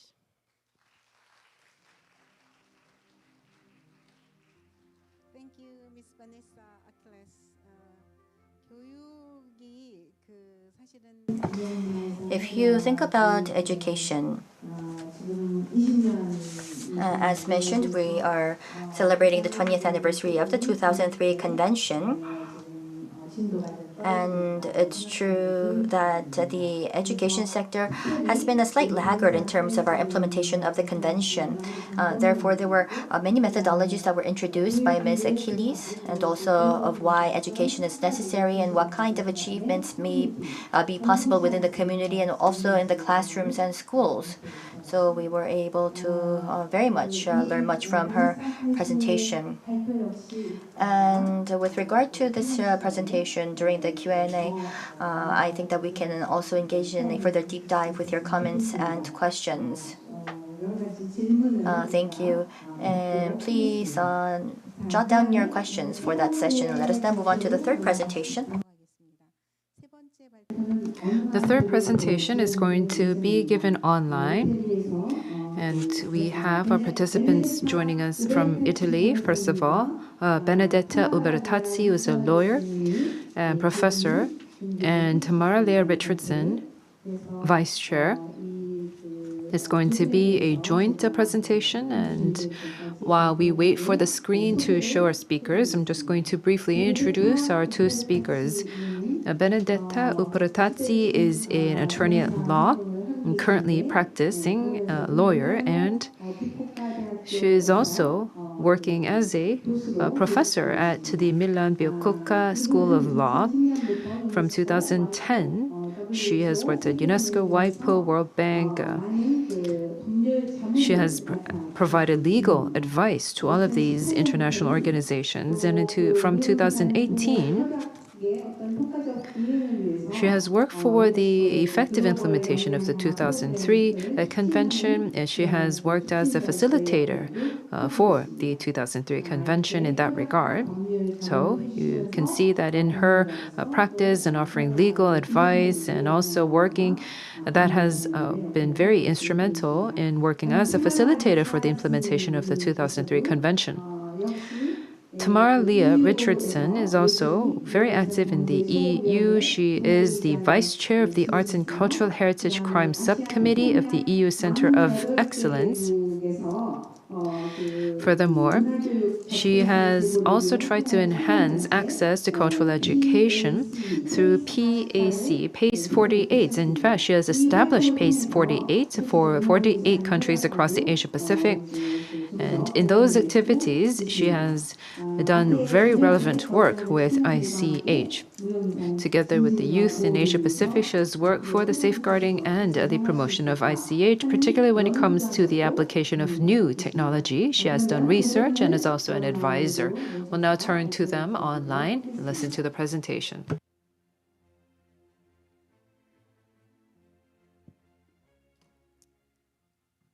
Firstly, may I begin by thanking our moderator, Han-hee. I'd also like to thank the organizers as well as ICHCAP for bringing us together for the 20th year of the convention. I would also like to thank Professor Lucas Lisinski, who is a professor at the UNSW School of Law in Sydney. He was originally invited to give a presentation. Unfortunately, he cannot attend. Benedetta is a visiting professor under an Erasmus program at UNSW, and she was invited to attend. Unfortunately, she cannot attend because she is speaking on behalf of the department at the ICOMOS meeting in Sydney, and so here I am. In 2017, at the Intergovernmental Committee meeting that our moderator recently mentioned, I was one of 6 young people that UNESCO invited to film a campaign for the 2003 convention for my work through PACE 48.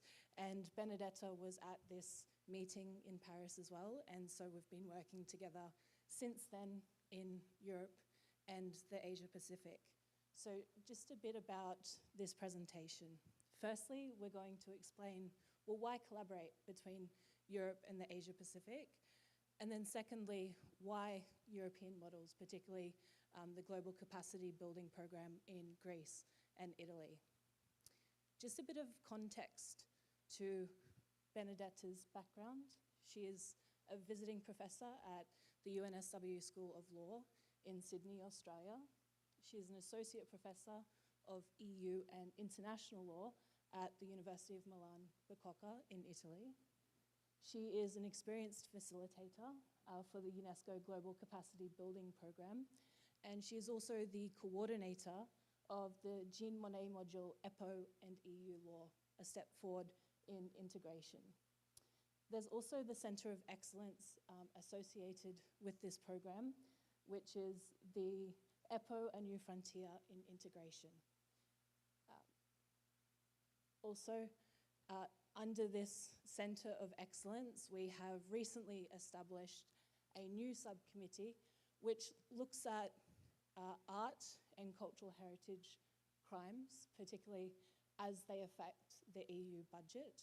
And so that's one element of how we are collaborating across regions of the world, across Europe and the Asia Pacific, alongside our work on the 2003 convention. Prior to the 2017 meeting, where we began working together, I did found PACE 48. This was founded out of my bedroom, just like Microsoft and all the others. It wasn't a garage, it was a bedroom. But a friend of mine from Fiji and I decided that we'd start a Facebook page to just share little videos with our friends about our culture, things that interested us. With the support of UNESCO and other stakeholders, we have been able to engage with young people in 32 countries in the Asia Pacific. And as Dr. Richard mentioned in his keynote speech, we have facilitated a lot of very important discussions about the role of modern new digital technologies as well. So that justifies a bit about how we have come together and why I'm here. But it also is about strengthening knowledge exchange on the convention. When I founded PACE, I had no idea that the convention existed. It was by working with many of you in this room that young people are able to gain knowledge and access, particularly in the Asia Pacific, about the convention. And so this is a bit of information about our subcommittee. The aim is to address and tackle through the European Public Prosecutor's Office framework, the illicit trafficking of art and cultural property with cross-border dimensions. So this is where we connect Europe with the Asia Pacific as well. It's chaired by Professor Andrzej Jakubowski, who's currently based at the Institute of Law Studies of the Polish Academy of Sciences, and he was appointed chair of the ILA's Committee on Safeguarding Cultural Heritage in Armed Conflict. It's also co-chaired by Professor Elisa, who's currently based at the Faculty of Law and Administration, and she's currently the UNESCO chair in Cultural Property Law, as well as Professor Lucas Lusinski, who's based at UNSW Law in Sydney, and he's also served as chair of the ILA's Committee on Participation in Global Cultural Heritage Governance. So then why European models in Asia? There's a few reasons, and I'm going to pass over to Benedetta to continue with the presentation. They're innovative, they produce tangible outcomes, they facilitate capacity building at the local and national level, and they facilitate collaboration across sectors with various stakeholders. So Benedetta, I might pass it over to you to continue.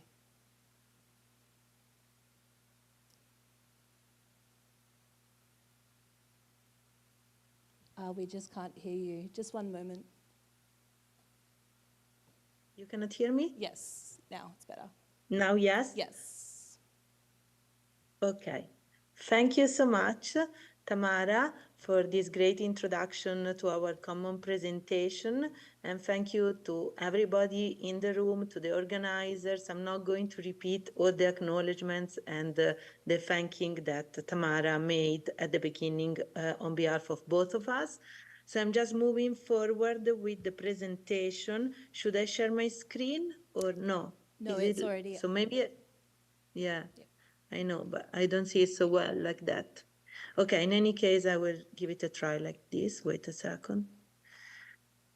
Okay, I'm gonna switch from the monitor to my PowerPoint presentation. So we are going to talk about two models of recent capacity buildings in Europe. So the first one just occurred in Greece.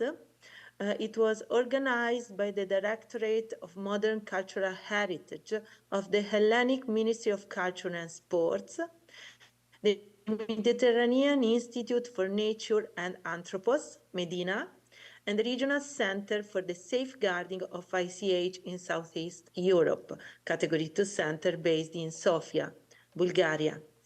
Greece ratified the 2003 Convention in 2006. The Directorate of Modern Cultural Heritage, Hellenic Ministry of Culture and Sports, is the competent body for implementing this convention. This convention occurred in an island. You see a picture, very beautiful island, Limnos Island. This island is in the north of Greece. And unlike the great majority of islands in the south, this island is still far behind as far as tourism is concerned.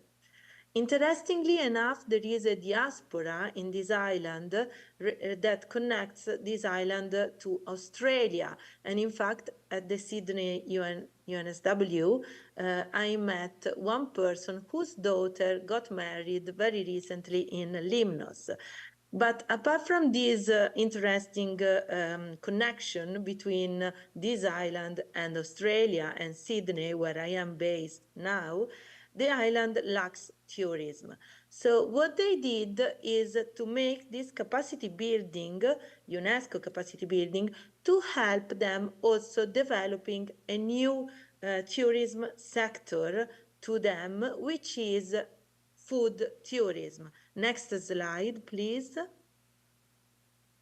Okay. In fact, you see here that we were, well, actually, they were cooking and we were eating the entire week that we had the capacity building there. But this was very important for us my co-facilitator was Harriet Deacon, which was recently speaking in another of your very important event in Korea for the anniversary of the convention, and everybody knows Harriet Deacon. But in that case, we were together acting as co-facilitator. We were together for the second time in Greece. The first time was in the middle of the pandemic, and therefore we were online. This time we had to go there, and we wanted to go there, and the food was very important. And obviously, this kind of food we cannot really appreciate when you do a capacity building online. So it was a very lucky case that the pandemic was not affecting us anymore, and we could experience this amazing food. But the purpose of this workshop in particular was also the first one in 2021 was to help these communities and several other communities around Greece. So the first capacity building in 2021 during the pandemic when we were online was to help them developing safeguarding plans. In fact, safeguarding plans are required for nominations to the international list of the convention in Greece, and in particular are required for elements to be inscribed in the national inventory. A safeguarding plan, according to Greek legislation, is particularly required where there is commercial activity involved. And this is why they wanted to have a capacity building relating to the Greek ICH elements in general, so not just Limnos Island. Next slide, please. Okay, let me check that we are exactly. So in 2003, the second workshop, we went to that island, and the purpose was slightly different, actually. And in fact, the purpose was building community and NGO capacities in the area of safeguarding and sustainable development. Just focusing, however, in particular on Lemnos Islands. So why? Medina is currently doing work. Medina is the NGO that works with a particular focus on Lemnos Island, but not only on Lemnos Island. It's a very experienced NGO, and in fact, they recently won Horizon for the second time. Horizon is a huge funding program in the European Union. Well, Medina is currently doing work to support local communities in sustainable development. Medina wanted to understand how better to deepen the cultural connection in their work, in line with the emphasis in Greece on expanding cultural tourism offer. So Medina wanted really to understand more about the ICH Convention, in particular in light of the trend to expand cultural tourism, but in that island, food tourism and cultural food tourism. Next slide, please. Okay, so the objectives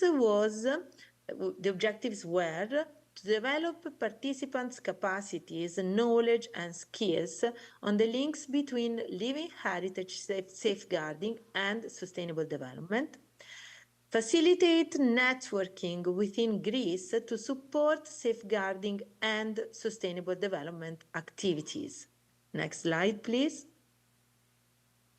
So the workshop design, the focus was outlining basic theoretical approaches, options and ideas for linking safeguarding and sustainable development planning, identifying gaps and issues in the current framework. We adopted, and this is why I would like to refer this experience to all of you today, because we adopted an approach that consisted in active participation. So with participants encouraged to share their own experience. The materials you can see, PowerPoint presentation, case studies, and additional readings. Participants were encouraged to add further material of their own. So we explored ways of deepening cultural references in the tourism sector and product promotion context on Lemnos Island. But the approach that we wanted to adopt, as you can read and as I just mentioned, was an active one. Why? Because we immediately realized, Harriet and me, and also the organizers, that the participants were very knowledgeable people, high level of participants. And this was the second capacity building. So we thought that it would be beneficial for Lemnos Island, for Medina, for the community that was in that particular island, to gain from the experience of all participants and not just of me and Harriet as co-facilitators.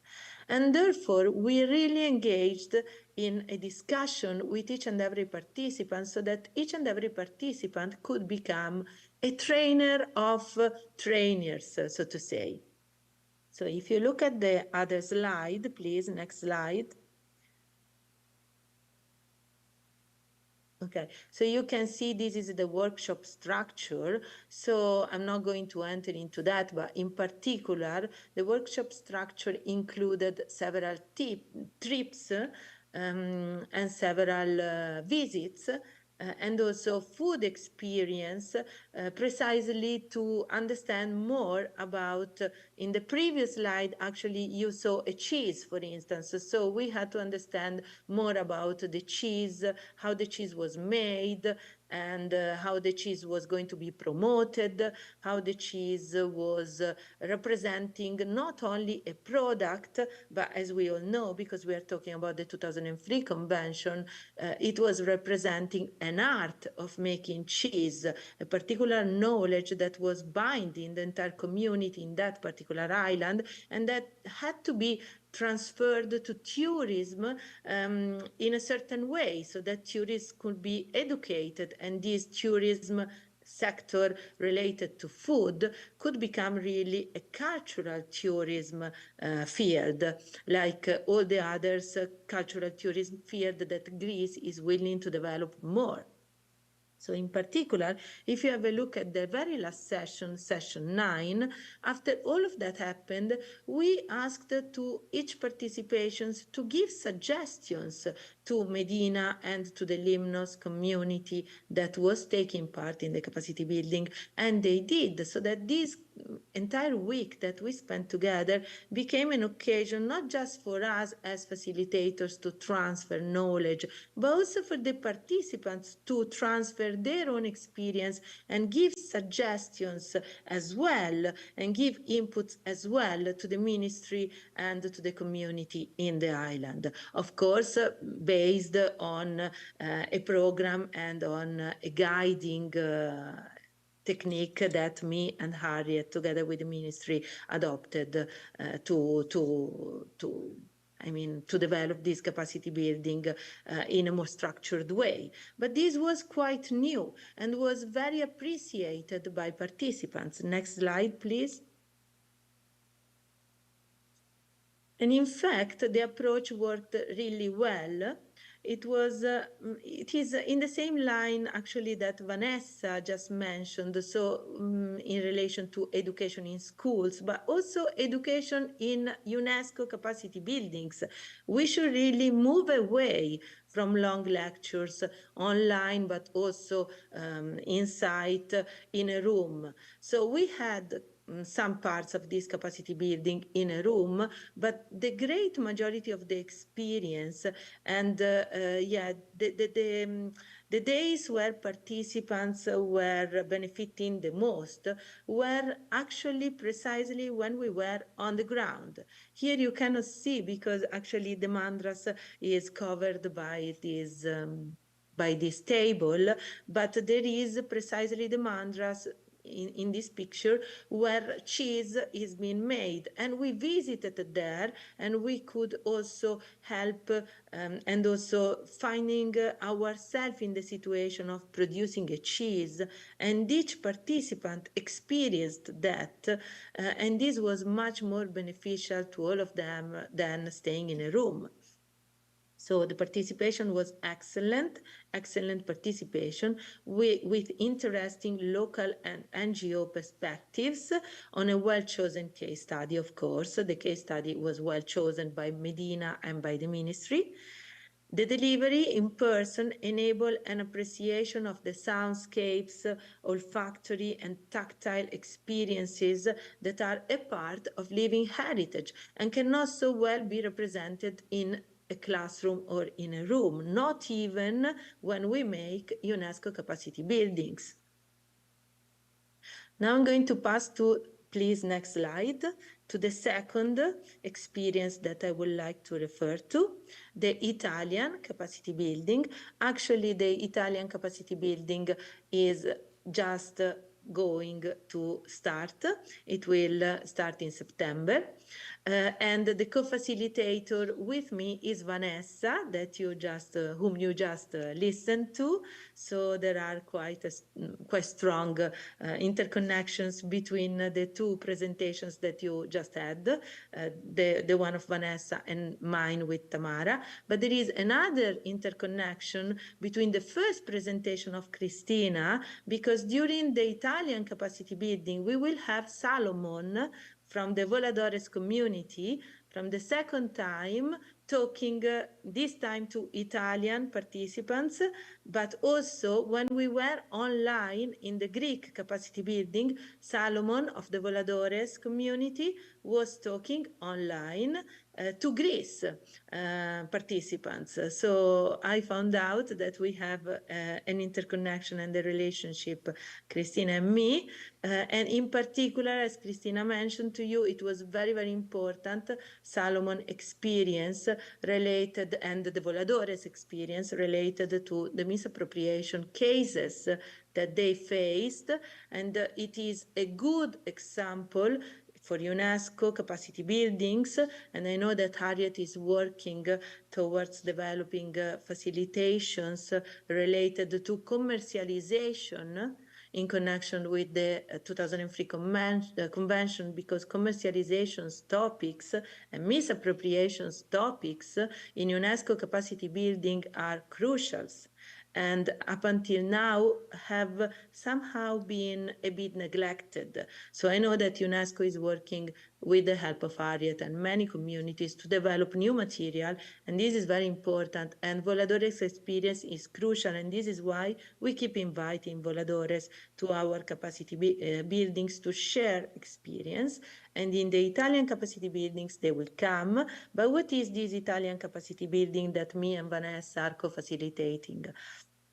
So in Italy, in the last 6 years, there was really an increase in the visibility of the convention, as well as greater awareness raising on the process of identification and safeguarding of ICH. Numerous local and regional subjects have adopted promoting initiatives and procedures for inventorying ICH, also obviously with the support of NGOs and academics. So Italy was a country that was very much focused on world heritage. We know that Italy has a lot of world heritage. And we always say Italy is the country that has the most world, but this is a very world heritage attitude. ICH entered into Italian context and mentality a little bit slower, okay? But now, in the recent 6 years, really people are starting understanding what is ICH and the values behind ICH, and we witnessed a lot of increase in nominations and in communities wanting to be on the list, wanting to be nominated, and also communities already nominated. However, a capacity building for all those communities up until now was not occurring. So this one is the first one. Next slide, please. Benedetta, interrupting. Sorry for my interruption. We don't have much time, so would you please present more quickly? Okay, sorry. Yes. Don't worry, I just have 2 slides more and I'm finished. So in 2023, thank you very much for reminding me about the time. In 2023, the capacity building program is organized by Italian Ministry of Culture and UNESCO Regional Office for Science and Culture in Europe, the UNESCO Regional Office in Venice. The capacity building will start in September 2023. Next slide, please. Here is the call for participation, and up until now we have already more than 100 participants enrolled. All communities around Italy are enrolled already, and so there is a huge participation. The focus is on communities. It's the first time that something like that happens in Italy, and probably also in Europe, because this also includes all the communities in one country. So you can read yourself the purpose of the workshop, but mainly the focus is on communities, and the purpose is to help them understanding more the values and the contents and the framework of ICH, because sometimes they are listed, they are already inscribed, but they lacked a capacity building, a UNESCO capacity building, and so they miss a lot of important notions. And in particular, when you deal with commercialization, if you miss the values of the convention, then it's very risky, as we all know. And therefore, the ministry wanted to have this capacity building. So it will be 15 online sessions, and so 2 hours a week, me and Vanessa co-facilitating. We had a launch in presence in Rome, and the chosen day is Friday at lunchtime, so to enable communities to participate more, because sometimes communities, as you know, are very busy in their workshop, so it was very difficult to tell them, come in a room. Even here you see another approach that aims to bring in people to attend. This is the concluding slide. So the conclusions from the European workshop: by recognizing the significance of their cultural expressions, Greece and Italy are contributing to the preservation of cultural diversity and the continuity of valuable traditions. Recent experience in Greece and Italy, sorry, yeah, you should change the slide. Yes, wonderful, thank you. Yeah. So recent experience in Greece and in Italy demonstrate the commitment and efforts being made in implementing the 2003 Convention and the Global Capacity Building Program. Those initiatives facilitate the exchange of knowledge and enhance capacity. Thank you so much. And I think I stayed in the 30 minutes, but if I didn't, sorry for that. And thank you, Tamara, for presenting this with me. Okay. Thank you very much.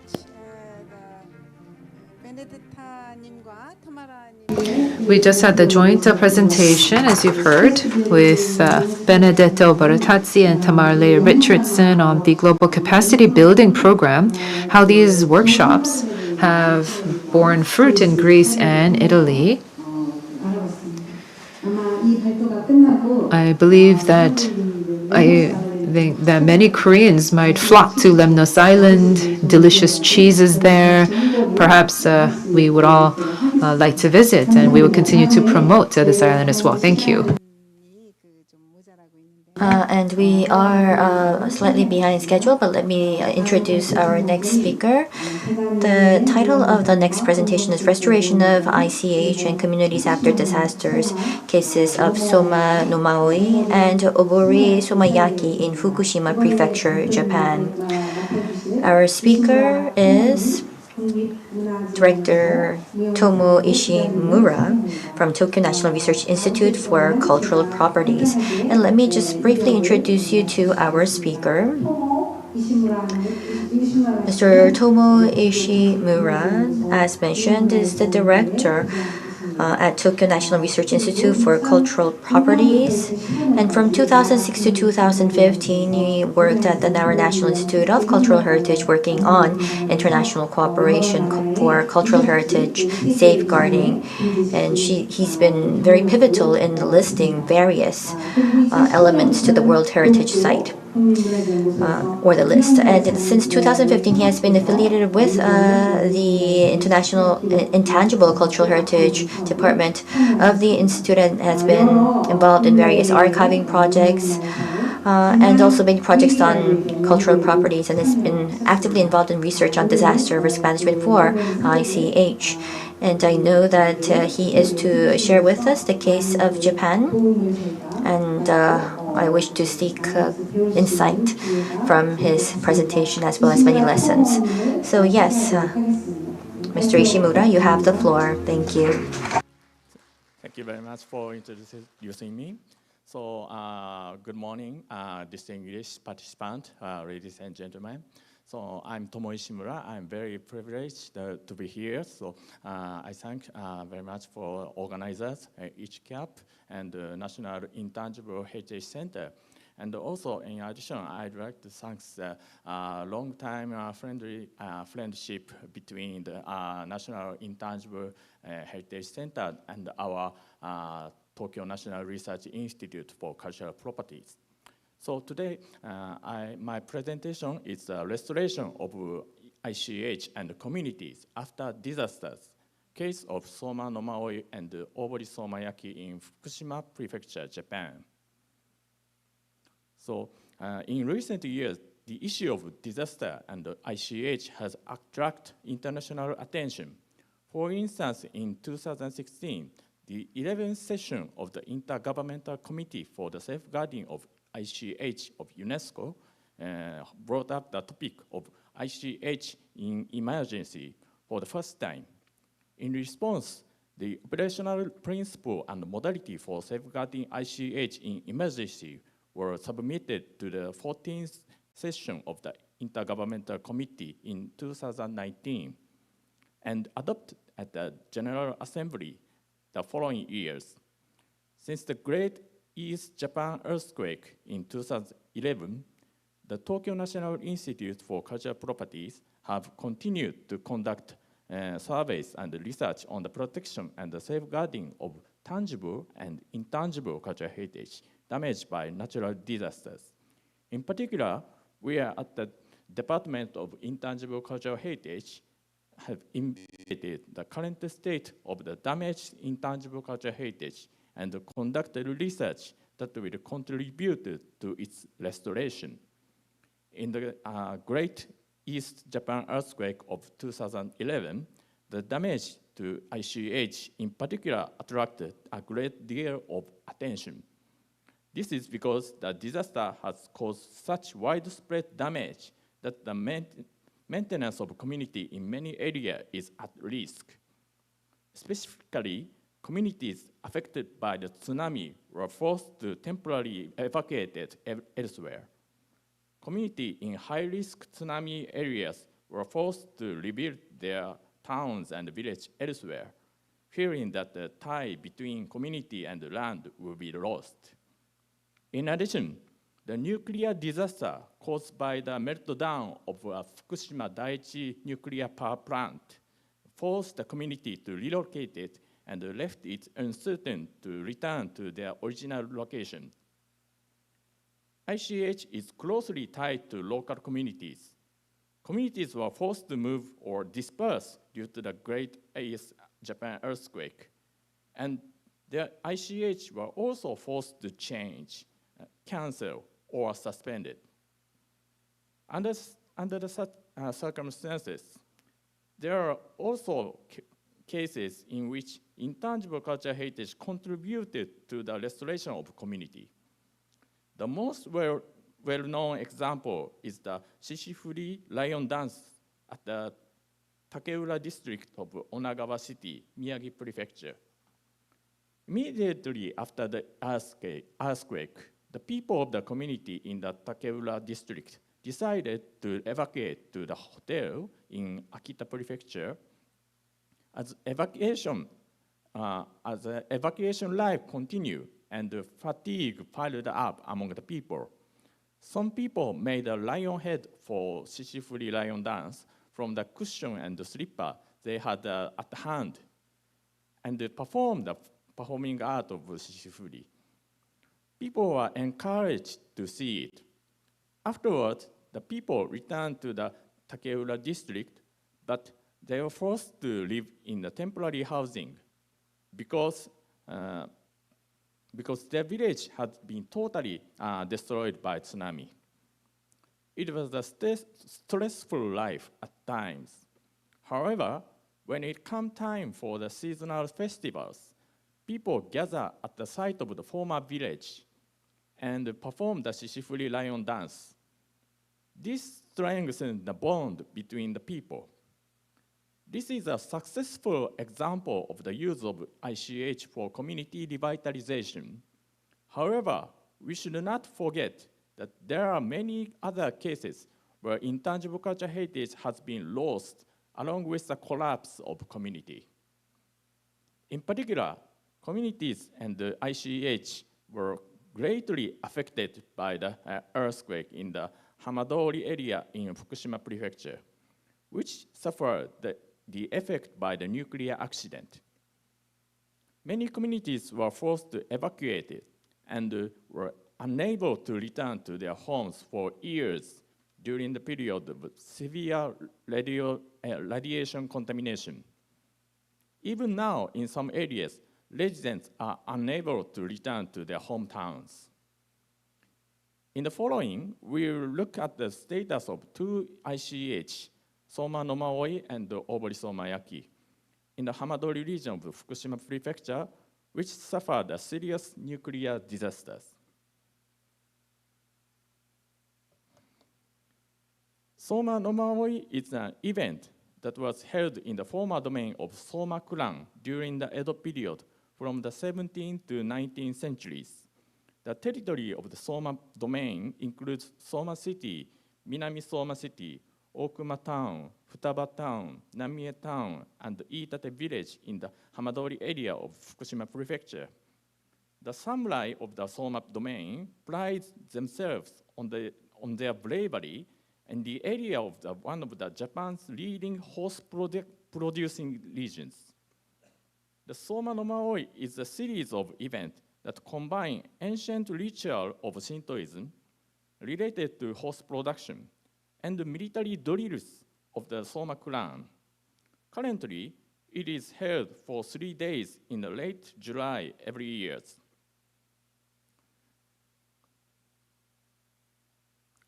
The most important event of the Soma no Maoi is the ritual of Nomagake held on the last day, in which several men chase a horse without harness, capture it with their bare hands, and dedicate it to the Odaka shrine. What is even more spectacular, however, is the event of Shinki Soda Sen held the day before. This is a competition in which dozens of men wearing armor from the Edo period and riding horses compete in the plaza for the flag called Shinki, literally means divine flag. It is believed that this was a military drill that became a competition, and it is likely that it was held in the present form, at least during the Edo period.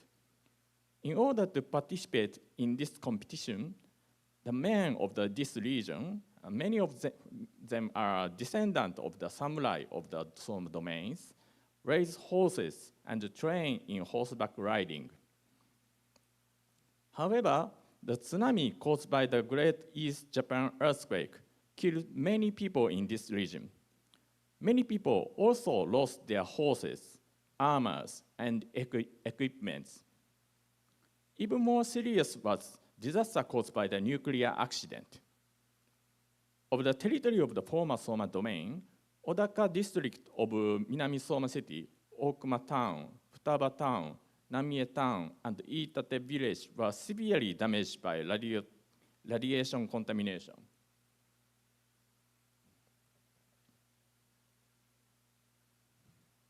These areas were designated as an evacuation zone immediately after the disaster, and the residents were forced to evacuate outside the zone.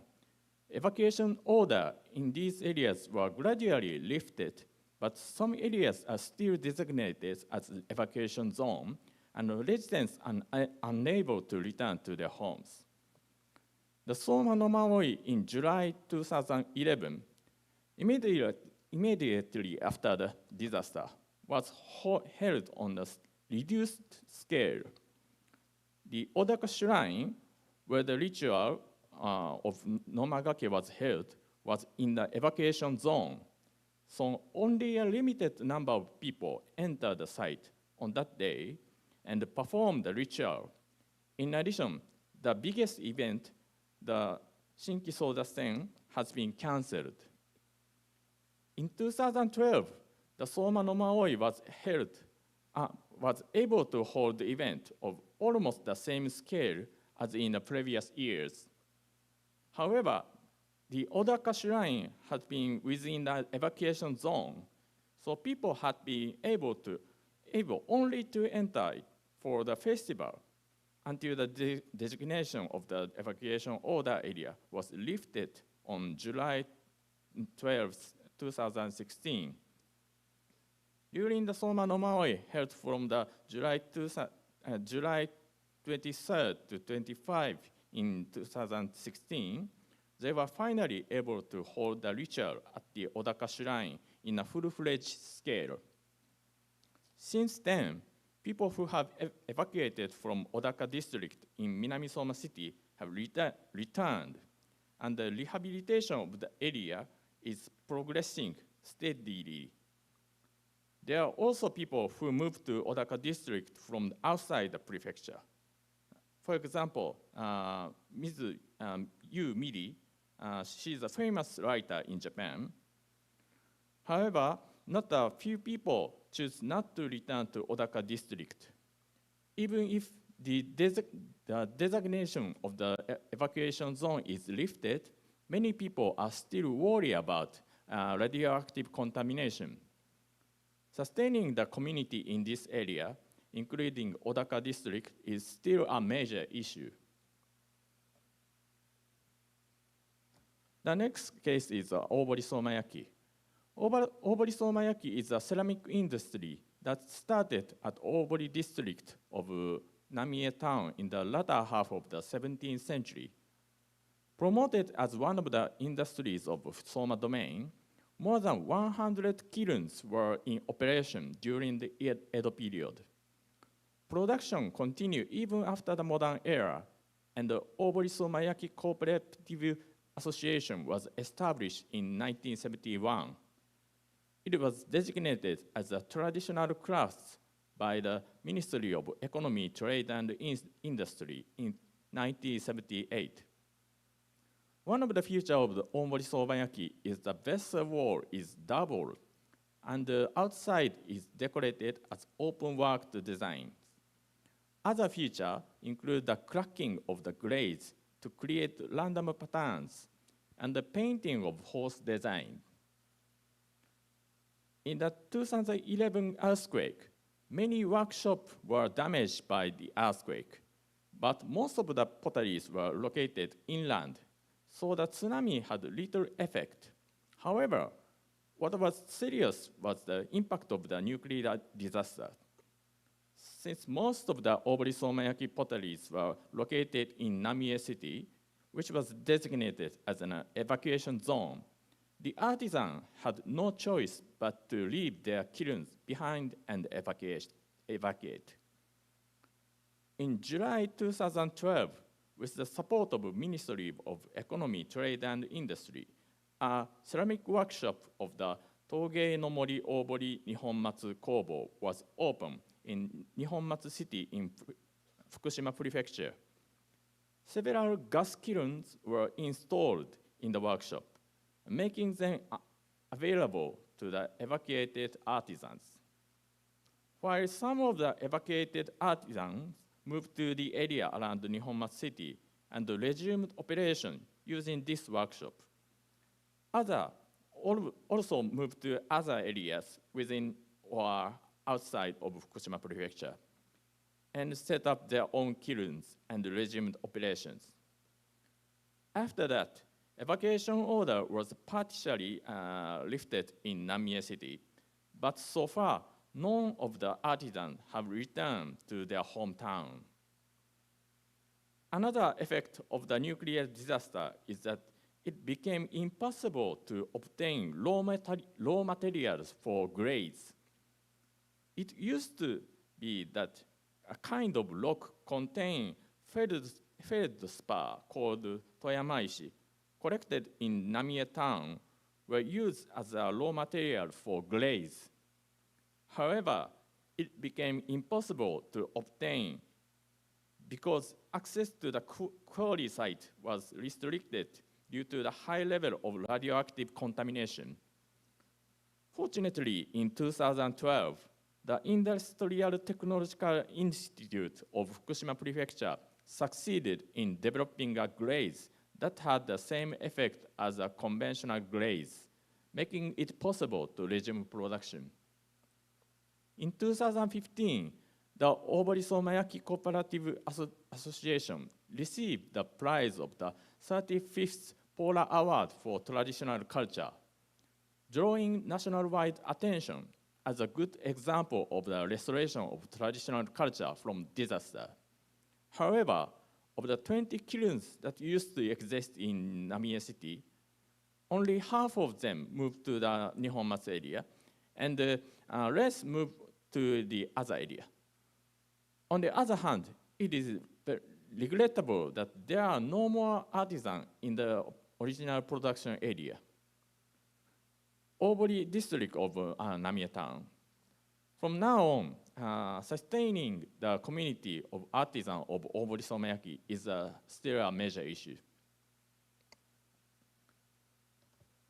So, in conclusion, the two examples of ICH in the Hamadori region of Fukushima Prefecture, Soma no Maoi and Obori-Somayaki, are suggestive when considering how to protect and restore ICH from disaster. Both of them can be said to be successful examples of revival of ICH. However, it is also true that the status of communities has changed drastically due to the disaster. Therefore, it is unpredictable whether these elements of intangible cultural heritage will continue to be transmitted in the future. The relationship between ICH and community changed significantly before and after the disaster. In the sense, it is an exaggeration to say that the ICH itself is not the same before and after the disaster. If we are satisfied with the revival of ICH and ignore such changes, it may eventually lead to the decline or loss of substance of ICH. It is possible that ICH can contribute to the community revitalization, as in the case of Shishifuri Lion Dance in Onagawa, that's what we saw earlier. However, overemphasizing the success story may lead to overshadowing the change of ICH and the community after disasters. In considering how to safeguard ICH from disaster, it is more important to carefully evaluate how disasters have changed ICH and the community. Thank you for your attention. 네, 감사합니다. Thank you very much, Mr. Tomo Ishimura, for your presentation. We were able to understand after the nuclear accident in Fukushima Prefecture what kind of impact it had on the ICH and whether restoration may be possible. And it's true that we see some gloomy prospects, but what we really need to understand is that In terms of disaster and risk management, we really need to review how we can have a positive impact in terms of the restoration. So thank you very much for your presentation, and we hope to engage in further discussion afterwards. This will be the final presentation of this session.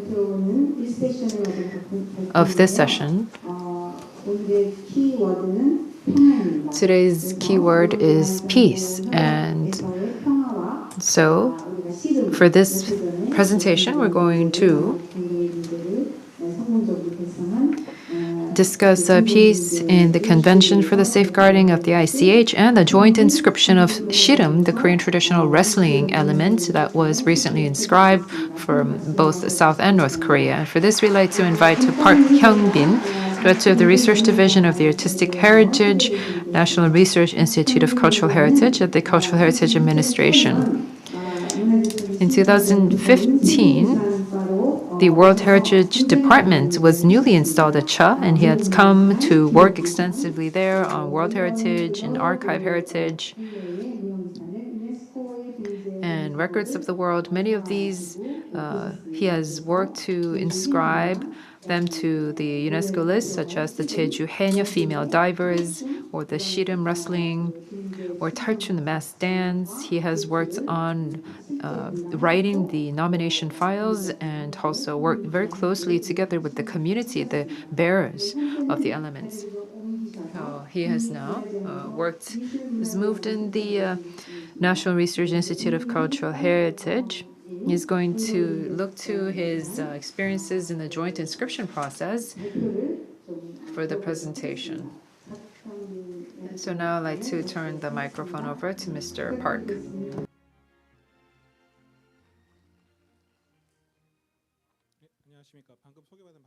Hello, I've just been introduced. My name is Park Hyung-bin. I'm going to speak as quickly as possible. As I've just been introduced, I'm going to be discussing peace in the Convention for the Safeguarding of the Intangible Cultural Heritage and the joint inscription of Shirim, which has been jointly inscribed by South Korea and North Korea recently.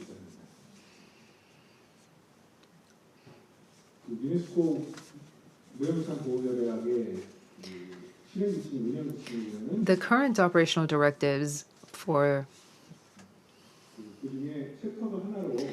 the UNESCO Convention talk about sustainable development and peace. If you look at the chapters, so as you can see here, it talks about inclusive social development and economic development, sustainable development of the environment, and fourth here, peace and ICH.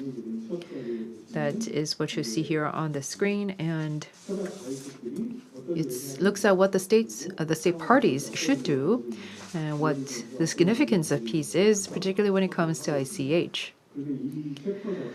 And this chapter was not there early on in the 2003 convention. In fact, when the 6th General Conference that was held later on in 2006 or so, that was when this language was additionally added. So I wanted to look into the process by which this paragraph was later added to the chapter. If you look at the operational directives, there is language regarding the ICH and peace. However, there is no specific relationship that is defined between the two. So if you look at the framework of the UNESCO Convention, it's mentioned there, but it's not a specific correlation between the two. And there was a brief mention before. There was the Internal Oversight Service within UNESCO, and they work on coming up with different criteria and guidelines, and they do an evaluation. They did one in 2012 to 2013. It was a 2-year evaluation plan that was done and conducts the evaluation of the 2003 ICH Convention in the field of culture and presented its findings in the form of a report.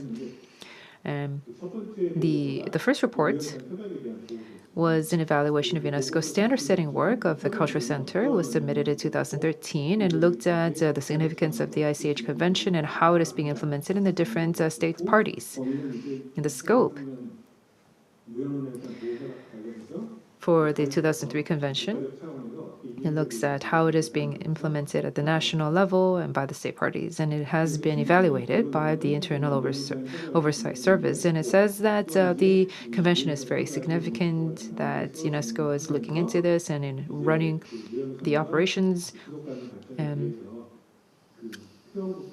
State parties and other UNESCO bodies are highly acknowledging the relationship between sustainable development and ICH. However, even so, in this report, there is no clear definition about the relationship between ICH and sustainable development and how unsustainable developments could be a threat to ICH, for example, and there is not a lot of definition regarding the relationship.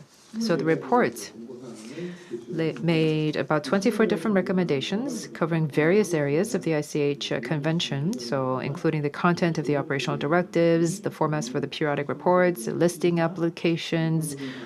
All of these different areas are there, but of the 24, about 4 recommendations have to do with sustainable development. 4 here, as I mentioned before, but ultimately it looks at for the state parties at the national level, how there are legal institutions and policies between that link ICH and sustainable development. So it says that there needs to be some clear linkage between the two, that there needs to be more expert participation and NGO and communities in the setting up of this standard.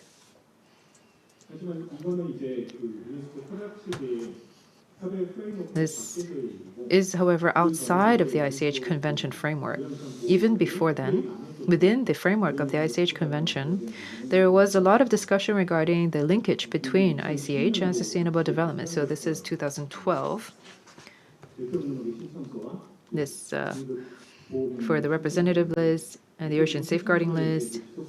You can see that in the forms that you see, or the listing forms, you would see what this particular element has in relation to sustainable development. And even in the current up-to-date form, this relevant kind of mention is also there. And coming up with these documents,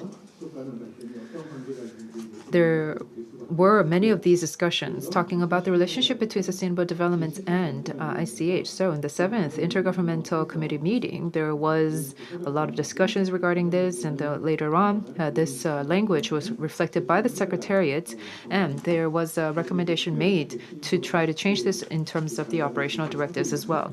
So this is what you see here. And rather than sustainable development, this specifically talks about tourism in particular. At the 7th session of the Intergovernmental Committee, and the 7th and the 8th committee, they have further discussions, and then they came up with this kind of language. After following discussions and subsequent discourse, the operational directives were amended, received the approval from the General Conference. And in doing so, this was sent to the UNESCO Secretary General and asked for an expert panel that should be held. And this was supported by Turkey. And it was held the year after. About 12 different experts participated in the panel and come up with a drafting of this. And you can see here the earlier draft here talking about the general areas, and then where the state parties, what kind of attitude they should take and towards sustainable development, and how they should come up with different policies, and they should align with the SDGs to try to have inclusive economic development, social cohesion. All of those areas were included there. And then ultimately, there was also a mention of peace and security.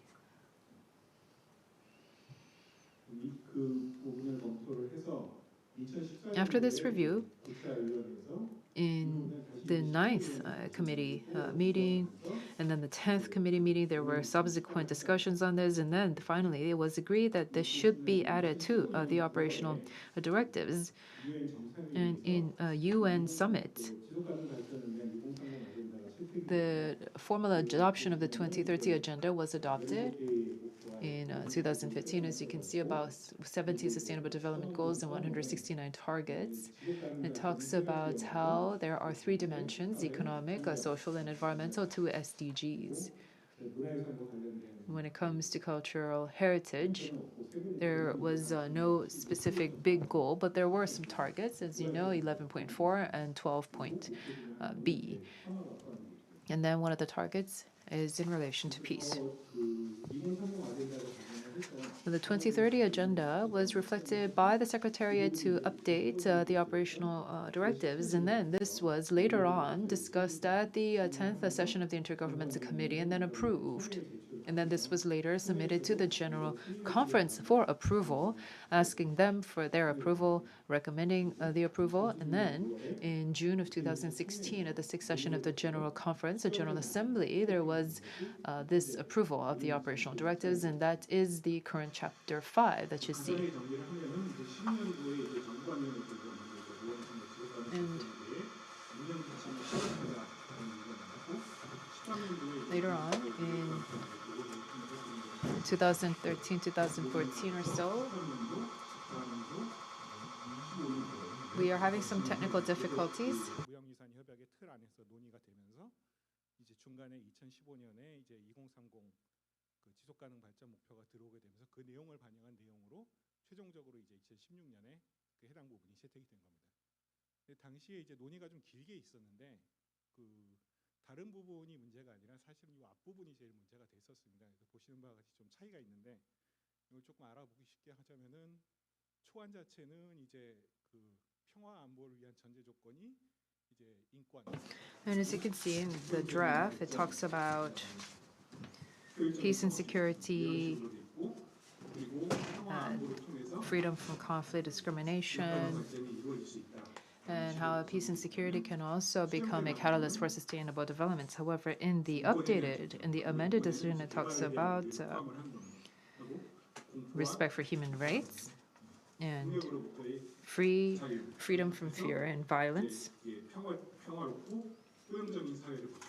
How this could help to build peaceful, just, and inclusive societies, and that sustainable development cannot be realized without peace and security. This is also something that you can find in the UN Charter, a very similar language. The 2030 agenda that was adopted at the UN and the Chapter 6 of the operational directives for the UNESCO Convention show that the economic, social, environment in the 2030 agenda are all there. However, in the 2003 Convention operational directives, there's a mention of peace. So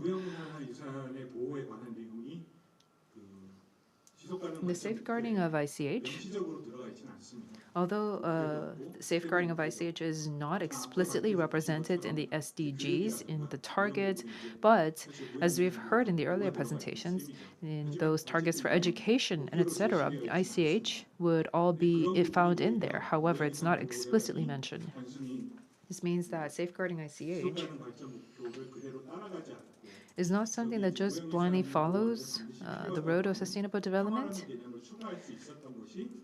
And that is why there was that freedom to include that language of peace into the operational directives. And this means that ICH safeguarding is not necessarily just about safeguarding the customs or the traditions of the past, but that it's a very progressive kind of concept for the future. As many of you know, in 2018, the Shirum was jointly recommended for inscription. In fact, for joint inscription, the nomination files should be submitted in tandem. However, that was not done in that case between North and South Korea. There was some talk about that, but it wasn't actually inscribed, or the nomination files were not sent together. And then you can see the process here. The ROK submitted a Shirum in 2016, whereas the DPRK submitted in 2015. And the Intergovernmental Committee referred the DPRK's nomination file in 2016, and in 2017, DPRK submitted a revised nomination file. So in 2018, the evaluation body examined both the files, and both nominations were recommended to be inscribed in 2018.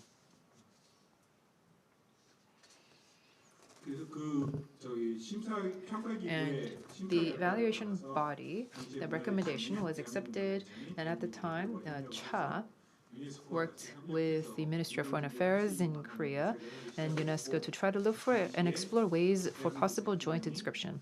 And then there was the ROK, the president of the ROK met with the Director General of UNESCO and discussed the possibility of joint inscription. And UNESCO contacted the DPRK to try to become a mediator.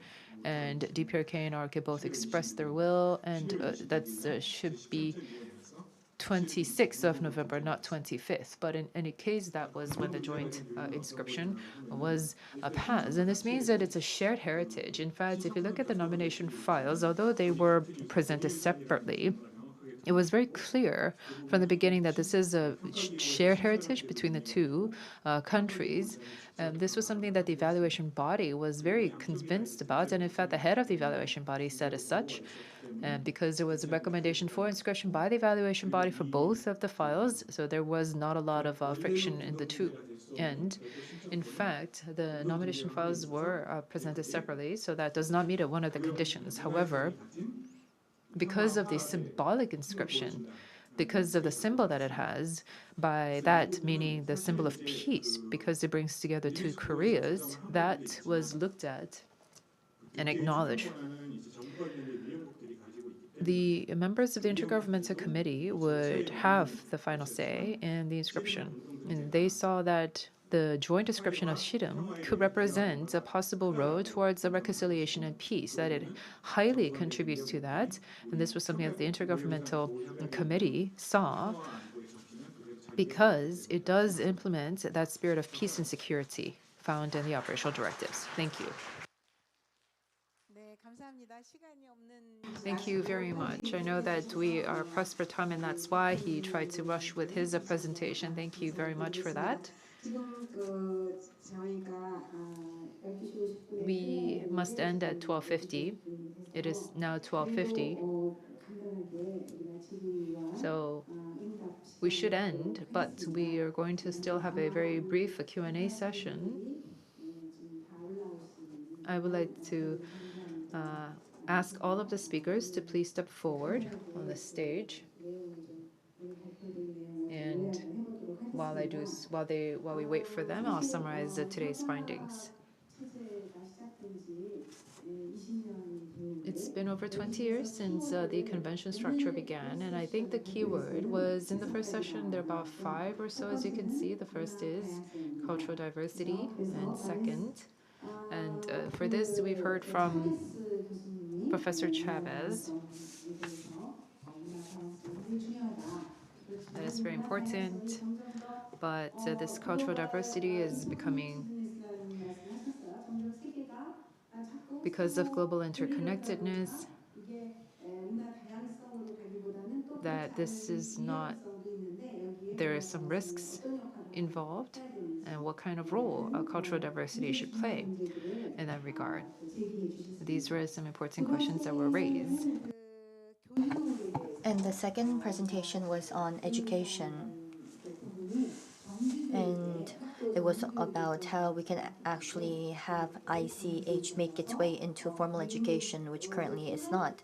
So it's about utilizing ICH in education to safeguard ICH and also raise the quality of education in itself. So there were many examples to enjoy. And the third presentation was on capacity building. It was on the examples of Italy and Greece. Through excellence at capacity building programs, that these communities in Italy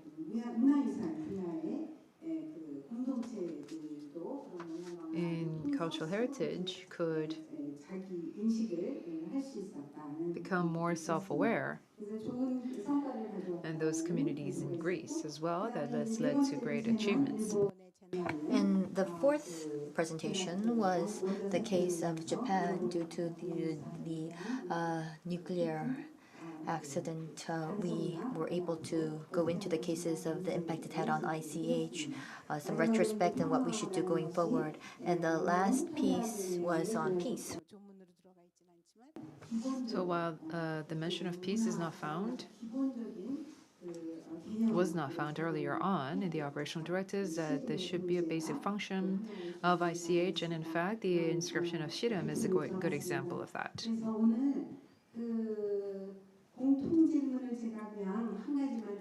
I'm going to ask a joint question to the speakers, and perhaps they can respond to that. And for the other questions,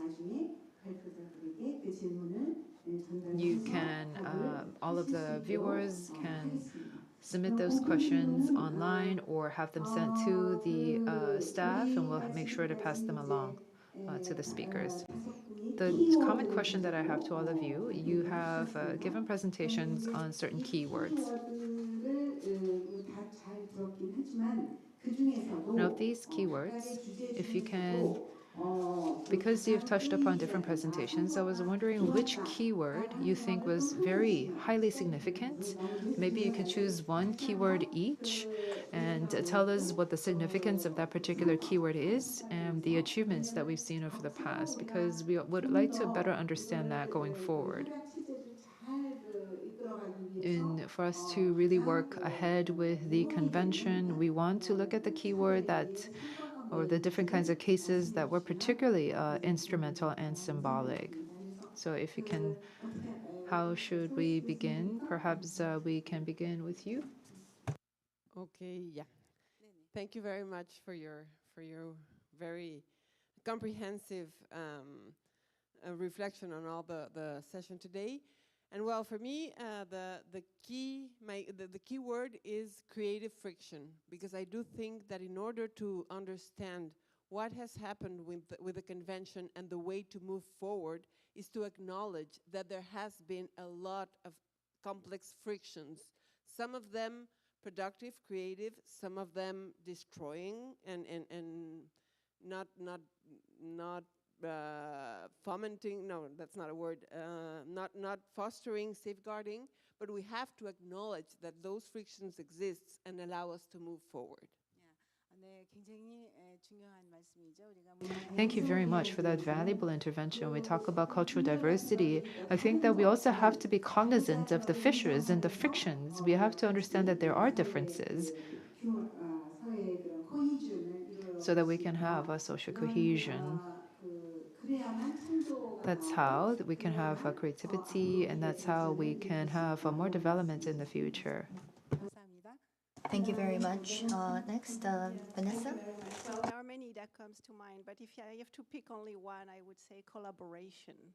Because in the case of this project with schools, really, that was the communication, the collaboration, the mutual respects between the different partners, the teachers trying to understand the point of view of the bearers, the bearer trying to understand the point of view of the teachers, and involving the students collaboratively in the whole process was, I think, key. So that's something I would like to emphasize, and it's important in school, but I think it's important in many other areas of ICH safeguarding.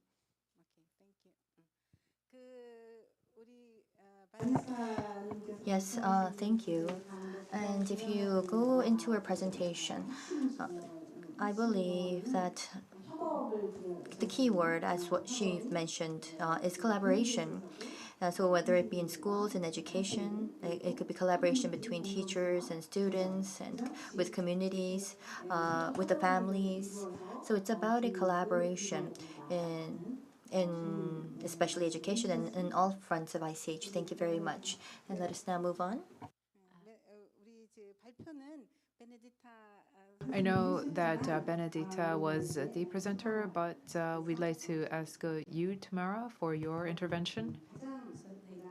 I think that the key word for us in our presentation is active participation of various stakeholders in the capacity building programs.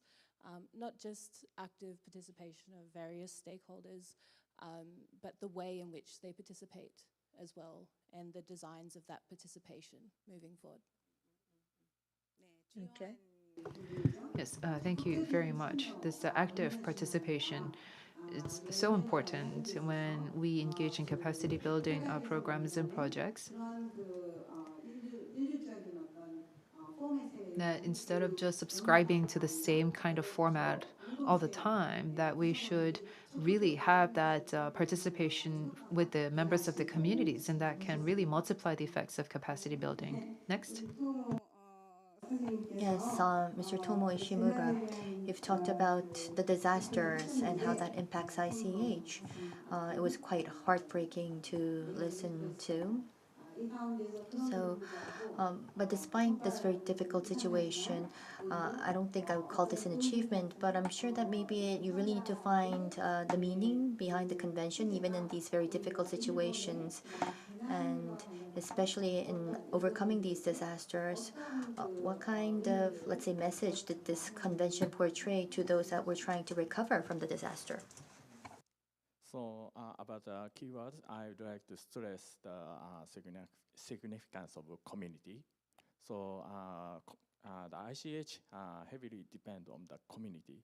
So sometimes in the hard situation like the disaster and armed conflict, sometimes ICH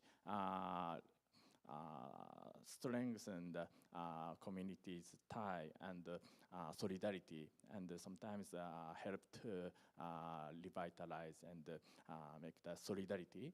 But sometimes such kind of disaster damage the community itself, and at that time, so the ICH also have to be changed, and sometimes declined or lost. So we must take care and watch about the relationship between the ICH and the community. So, so ICH is the kind of evolving, always changing things. But sometimes it is not against the community's will, such kind in the hard situation. So we must watch carefully and so think about safeguarding measure. So this is my. Yes, thank you very much. Mr. Tomo Ishimura, and in his presentation and also in his comments, we were able to understand that in the convention, it's the community that really counts, and it's about community collaboration. But ICH continues to evolve, and there may be cases where ICH is lost. And then when that happens, there's that relationship between the two, which we really need to review. And through the disasters, especially these relationships may be key. It's a pertinent topic, something that has to be researched further. And I have great expectations for your research going forward. Thank you. Yes, lastly, to our speaker who spoke about peace. I know that you didn't have much time to go into detail regarding the Shirum element. Can you tell us a little bit more about the significance and the achievements of that description? So for this, I did touch upon the significance and the achievements. So the joint inscription was not actually possible procedurally because the nomination files were submitted separately. However, it was convincing enough for the members of the evaluation body that it was a shared heritage. And they looked at not just at the actual heritage element itself, but how is it being transmitted? How is it being practiced? And I think that was really key. If you look at the nomination files and the nomination listing, although the Koreas have been separated for about 70 years and we're two different jurisdictions. However, if you look at the heritage element, it's clearly a shared element, a shared heritage, and that was really because of education, and was really that was helpful for that. Yes, it's the shared heritage. It's the same kind of heritage, and through, however, despite the division of the Korean Peninsula, it's very clear that you cannot even discriminate or distinguish between the North Korean or the South Korean practice of Shirum. Going forward, perhaps this could also be instrumental in creating a peace system between the two Koreas. That these elements and the spirit can go a long way to that regard.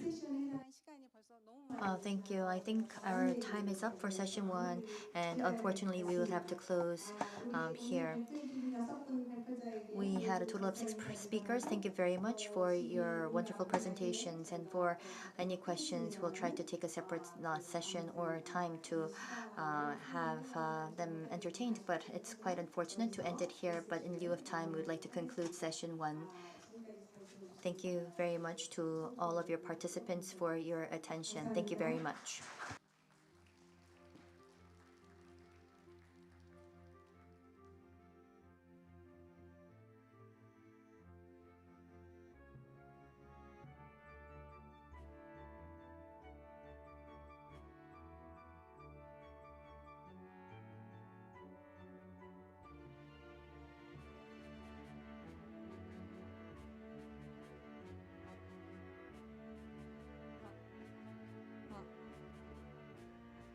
네, 잠시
네, 안녕하십니까? Yes, hello, ladies and gentlemen. I am at UNESCO ICHCAP. My name is Wonmo Park. I'm the Chief of Networking and Cooperation. We will now begin the second session of the 2023 World Forum for Intangible Cultural Heritage. This forum is held to commemorate the 20th anniversary of the UNESCO 2003 convention, and in the morning session we had the opportunity to hear keynotes from Dr. Richard Curran, Ambassador at Large of the Smithsonian, and Ms. Park Sang-mi, Ambassador for the Permanent Delegation of the ROK to UNESCO. We had the opportunity to hear the first session of the keywords, key themes for safeguarding ICH over the past 2 decades. We'll now have the second session, efforts to realize inclusive and sustainable social values through ICH, and I hope that this can go some way to discussing the contribution and values of ICH in realizing inclusivity and sustainability. For that, we would like to introduce Professor Amareswar Gala as moderator. Professor Gala was a professor at Queensland University in Museum Studies, and at Australia he has taught sustainable ICH management. He is an accredited mentor and educator for UNESCO and has also been a founding member of the Inclusive Museums. We'll now invite Professor Gala to the stage before moderating this session.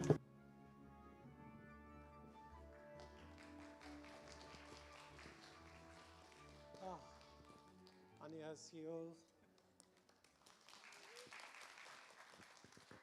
Hi, welcome back. I see that some people are still slowly wandering in, and a lot of you are from Asia, so you're probably used to having lunch and having a siesta. But I'm going to keep an eye on you, so you don't sleep. What a wonderful session this morning, kick-started by our keynote speaker and Dr. Richard Curran. And we've known each other for a long time. Known each other a long time, a lot of you, several of you, including most of the ICHCAP members here. It's a pleasure and an honor to be back, and I thank ICHCAP, for inviting me to chair this session. And the key words here are, how do you realize inclusive, sustainable social values? And inclusive was a word that was first made popular by Nelson Mandela when he got out of prison, and he kept on saying South Africa is for all South Africans. For him, inclusion is all South Africans. If something works for somebody, it got to work for everybody. Otherwise, it's not sustainable. And I founded the Inclusive Museum Knowledge Community in 2008 in the Netherlands. It's got over 1 million people now in the network. But it's an open-ended dialogue. What is inclusion? We've got to constantly keep on exploring. It's not something you can define it, because defining is containing. The other thing, so we're going to hear from wonderful presenters, very experienced, distinguished presenters in this panel, and also about social values. How do we sustain social values? I worked in some of the countries facilitating the capacity building programs like Ethiopia. And in the 5-day program, one of the challenges that they threw to me was, how do we sustain social values such as FGT, female genital mutilation? So we had to debate and discuss it. There are many social values, like in India, the dowry system, caste system. These are not things that we want to sustain. So what are the social values that we want to sustain? So these are really key questions. A little bit of friction, Christina. A little bit. And so I don't want to take up more time. Let's hear from the first speaker, Moi Chiba. I still remember, I don't know if Moi remembers, 2006 in the UNESCO cafe. We had a very long lunch. You were coming to India. And you still look the same from 2006 cafe. And Moi made a huge difference in the UNESCO regional office in New Delhi, and she's doing the same thing in Jakarta. And she comes from that time when originally we thought there would be a non-duality between the 2003 and 2005 conventions. They were meant to be one convention, then they became two conventions. They're called sister conventions, and state parties are often encouraged to adopt both, because that which is creative, it relies on that which is intangible, the contextually intangible. And I'm not going to say any more about Moi. I also noticed that I'm not going to read out the long introductions, because I noticed this morning you all got smartphones and you're checking out the speakers. So you don't need introductions. So Moi, all the floor to you. Give a big hand. Now, first things, I have to adjust the height of the mic. This is always the challenge in any workshop. Do you still manage to see my face? Great. Thank you, Amarji, for the lovely introduction, and thank you very much to ICHCAP and the organizer for inviting me to these lovely occasions and to address important, challenging topic of women and ICH. Women are common priority. Oops, sorry, this one. Women are the common priority of all the United Nations, and as you know, the gender equality and women empowerment are one of the important Sustainable Development Goals, SDG 5. Therefore, UNESCO Intangible Cultural Heritage Convention 2 is also bound by the same principles and goals. Besides, this convention emphasizes conformity with existing international human rights instruments. And these instruments naturally include the Convention on the Elimination of All Forms of Discrimination Against Women, CEDAW, that explicitly targets traditional cultural patterns as a significant factor in strengthening unequal practices for women. And this is a starting point of my reflection this afternoon. I extracted Article 5 of this convention, CEDAW Convention, that refers to the social and cultural patterns of conduct and customary and all other practices that are on stereotyped roles of men and women. That's, to a certain extent, ICH is very much about. Indeed, we cannot deny that the traditional societies have their gender biases, which have imposed certain values on women and men and confined them to limited social spaces. Thank you.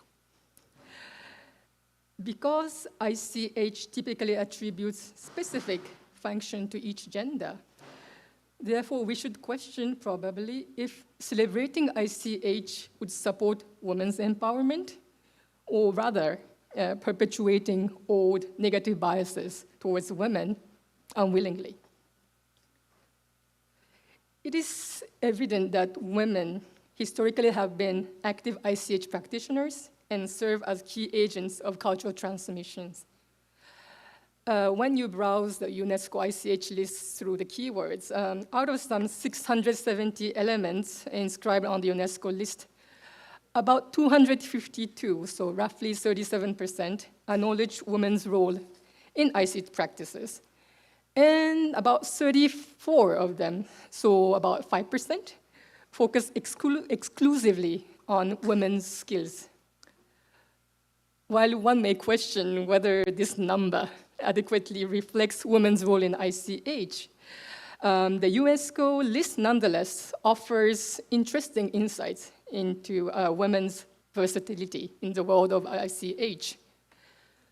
So women, for instance, are often skilled artisans making laborious and highly aesthetic products such as embroidery, weaving, and lace. Here are the example from Tajikistan and Croatia. They also convey social messages across the motifs and designs and are therefore custodians of complex knowledge systems. They are also talented performers, singers, dancers, and actors. Although there are very few cases of professional women performers, they typically perform during the festivals and celebrations. On the right image on the slide is an actress from Kutiatam. This is perhaps one of the very few examples where women are professional performers on the stage. And maybe it was possible because Kerala was a very matriarchal society. Women are also historically been storytellers and keepers of oral history. Through storytelling, they transmit narratives, legends, and historical accounts that embody collective memory and shared experiences. Thus, they also hold an important role as educators. In many instances, women actively organize and participate in traditional rituals and festivals. They contribute to the planning, preparation, and execution of ceremonies, religious observances, and community celebrations. On the slide is an example for Colombia, which is recently inscribed. It is about a complex set of rituals and ceremonies performed by both men and women to maintain their relationship with Mother Nature. So the wise and experienced women, along with men, are the master of the ceremonies throughout the year. And of course, women are typically the primary caregivers to children and families. Therefore, they are important knowledge holders for food preparations and healing, for instance. And in a few instances, like this culture of Jeju Haenyeo, the women divers, women testify to their physical strengths and contribute actively to household income and local economies. But well, while these are beautiful examples, and there's more to the works of women on ICH, I'm sure, we may probably also wear this feminist glasses sometimes and critically analyze the social context behind these practices and women's position therein, as the Convention on the Elimination of All Forms of Discrimination Against Women reminds us. Well, we would notice that many of these ICH practices by women take place within families and private spheres amongst women and not necessarily of public nature. I gave here the example of Al-Qat al-Asiri, the female traditional interior wall decoration in Saudi Arabia.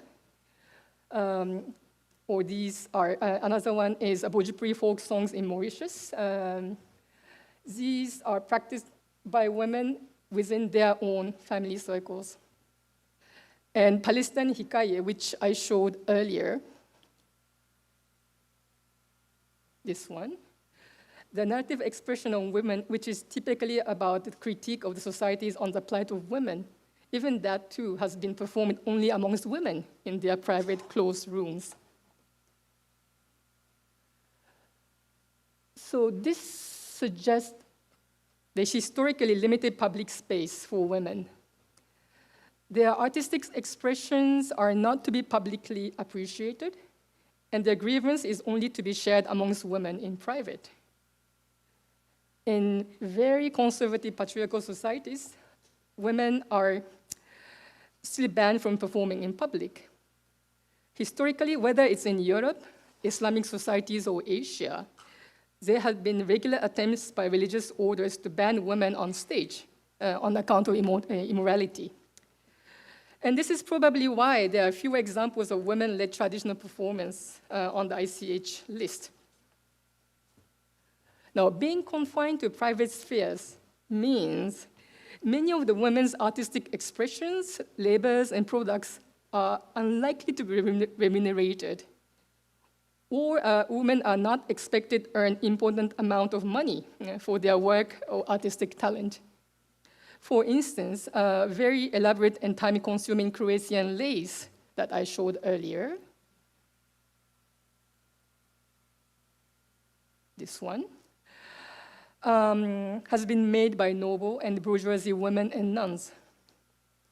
Their works were primarily used for household products, such as bed linens, tablecloths, and costumes, and for churches.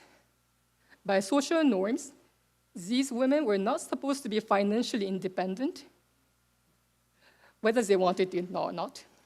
Thus, they were expected to provide their labor almost for free, out of their devotion and love for families or God under patriarchal societies.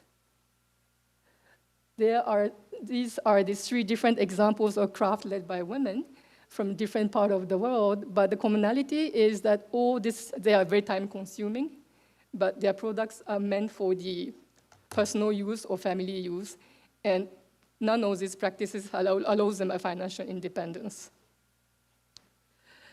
Historically, societies have given women non-remunerated or less paid jobs, while men often are in charge of more important economic sectors that we know.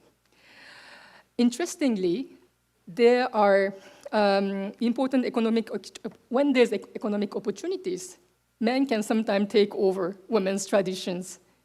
For instance, Madhubani painting from India, which is originally an exclusive women's skills practice to decorate interior of the rooms, just like the Saudi Arabia traditions I've shown.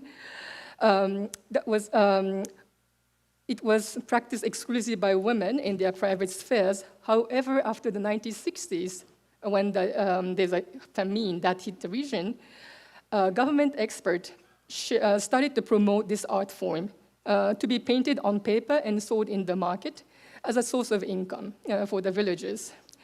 And as the art form started gaining the international recognitions, more men started painting.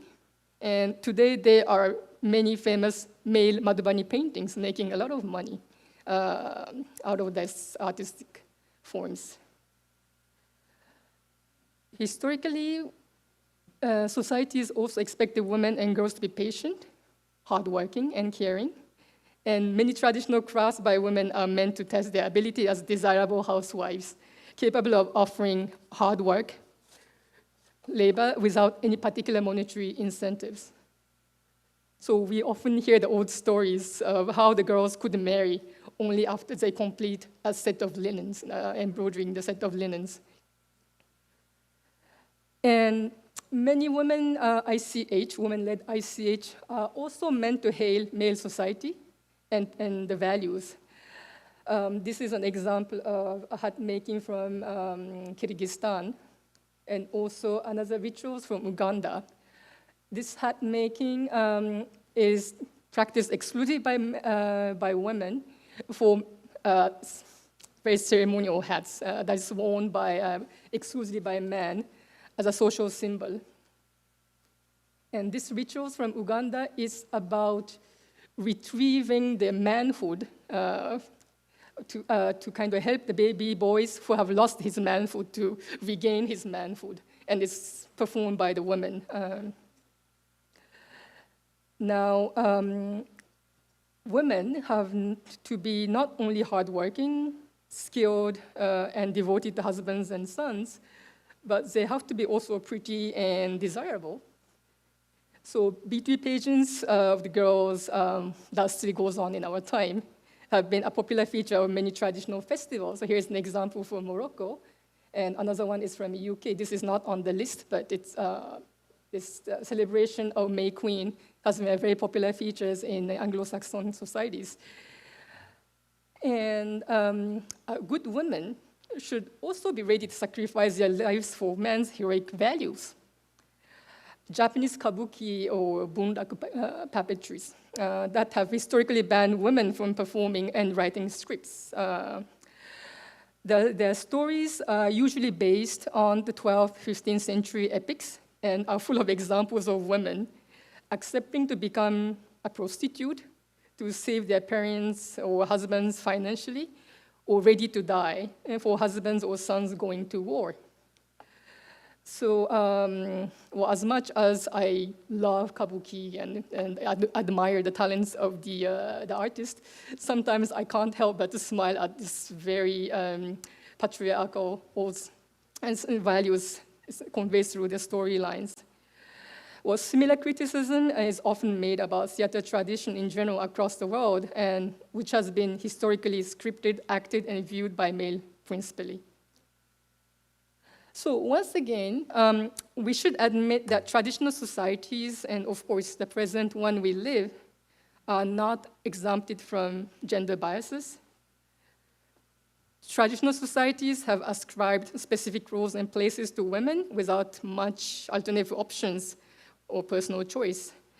And this is how a collective or a community heritage, which is ICH, is established. Most nomination dossiers, while recognizing women's versatility, do not tell if and how the practices of ICH has given them financial autonomy or decisional powers within the society. Because most likely, they had neither of them, as most of their talents and skills took place within patriarchal system and manifested as private expressions hidden from public view. Well, here, I am not saying that we should not inscribe and celebrate these traditions because of their inherent gender biases, putting women under stereotyped roles. In any cases, and technically speaking, almost all ICH elements are gendered and reflect the society's gender perspective and stereotypes, so we can't escape from that. On the contrary, I think the inscription of women-led ICH on the UNESCO list has shed light on women's talent and creativity, which would have been otherwise hidden in the patriarchal historical narratives. And I hope that there will be more nominations featuring the skills and knowledge of unsung female communities under the past and present power structures. But now, as we celebrate the 20th anniversary of the convention and set the agenda for another 20 years, my question is, how can this convention effectively support gender equity and women empowerment through the system? Can we use the list, for instance, as a tool for gender empowerment? Of course, at the preparatory stage of the nomination, it would be great helpful to ask ourselves who decides the elements to be presented to the committee, and based on what parameters.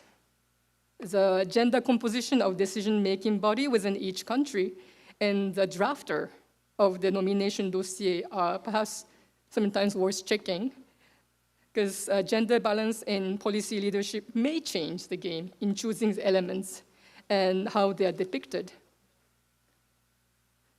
Then, during the community consultation, it is essential, I think, to collect the perspective of both genders, even when one gender appears to be the sole principal actor, because quite often the other gender plays a vital role below the surface.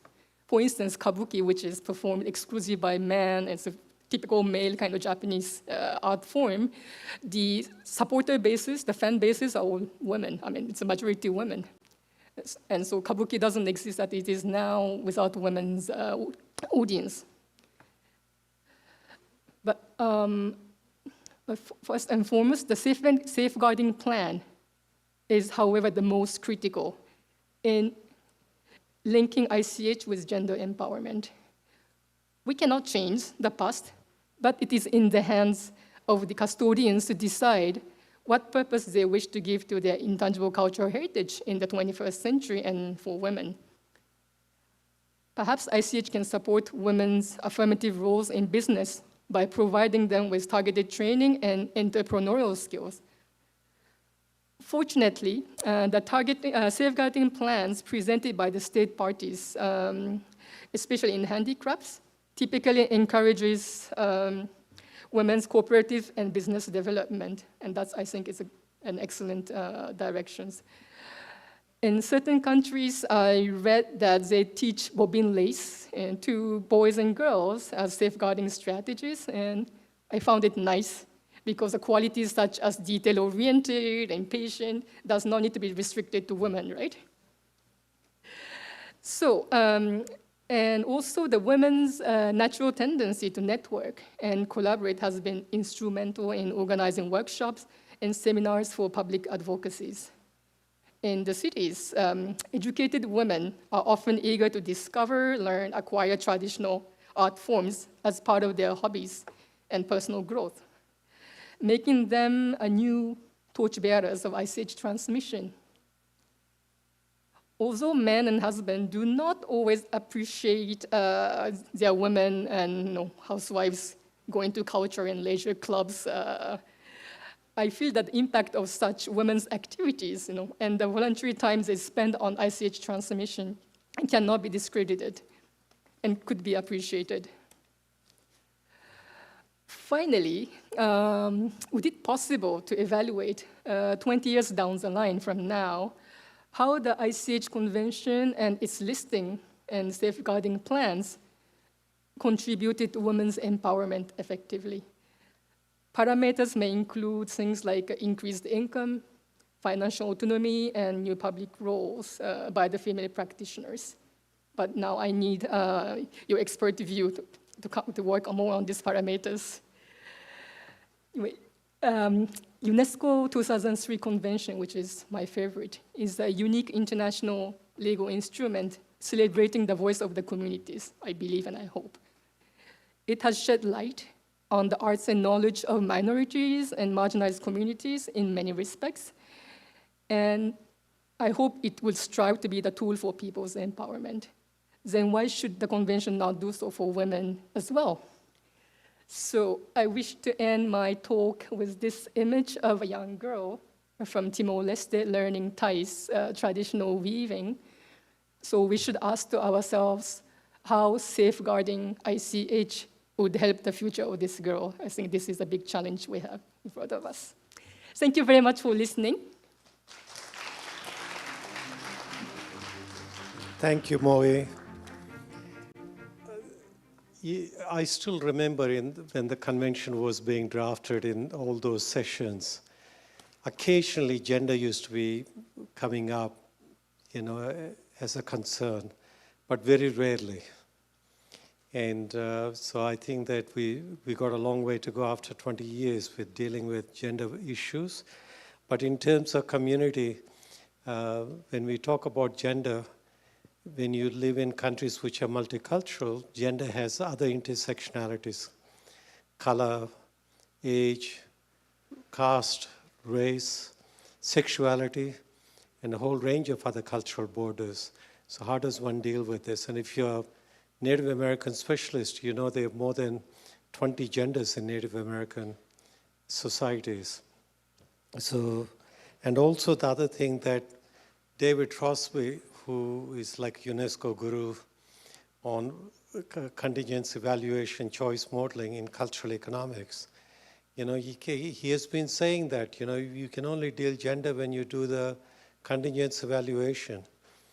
So the methodologies for dealing with valuation of women's intangible heritage needs to be studied and shared, and it would vary from place to place. And also the marketplace, the impact of the marketplace. I mean, Madhubani, that Moe talked about, and I can tell you Kalamkari, very famous from South India, used to be, there was a non-duality of male and female. And, but because of the marketplace that only deals with men, patriarchy has taken over Kalamkari, rather than a composite male and female working together. But any questions we'll have at the end. So thank you, Moe, once again for sticking to the time. You're fantastic. Now we have Frank Proshan, anthropologist, folklorist. And a lot of people know Frank, and I think I can see some of you Googling him. And for me, when the convention was becoming operational, Frank joined the UNESCO Intangible Heritage Secretariat. And he was really constantly, trying to get us all to understand the convention and its operationality. He was very thorough, very detailed, very diligent, and never hesitated to correct us. So we're very grateful to you, Frank, for getting us on the right path. Okay, over to you, Frank.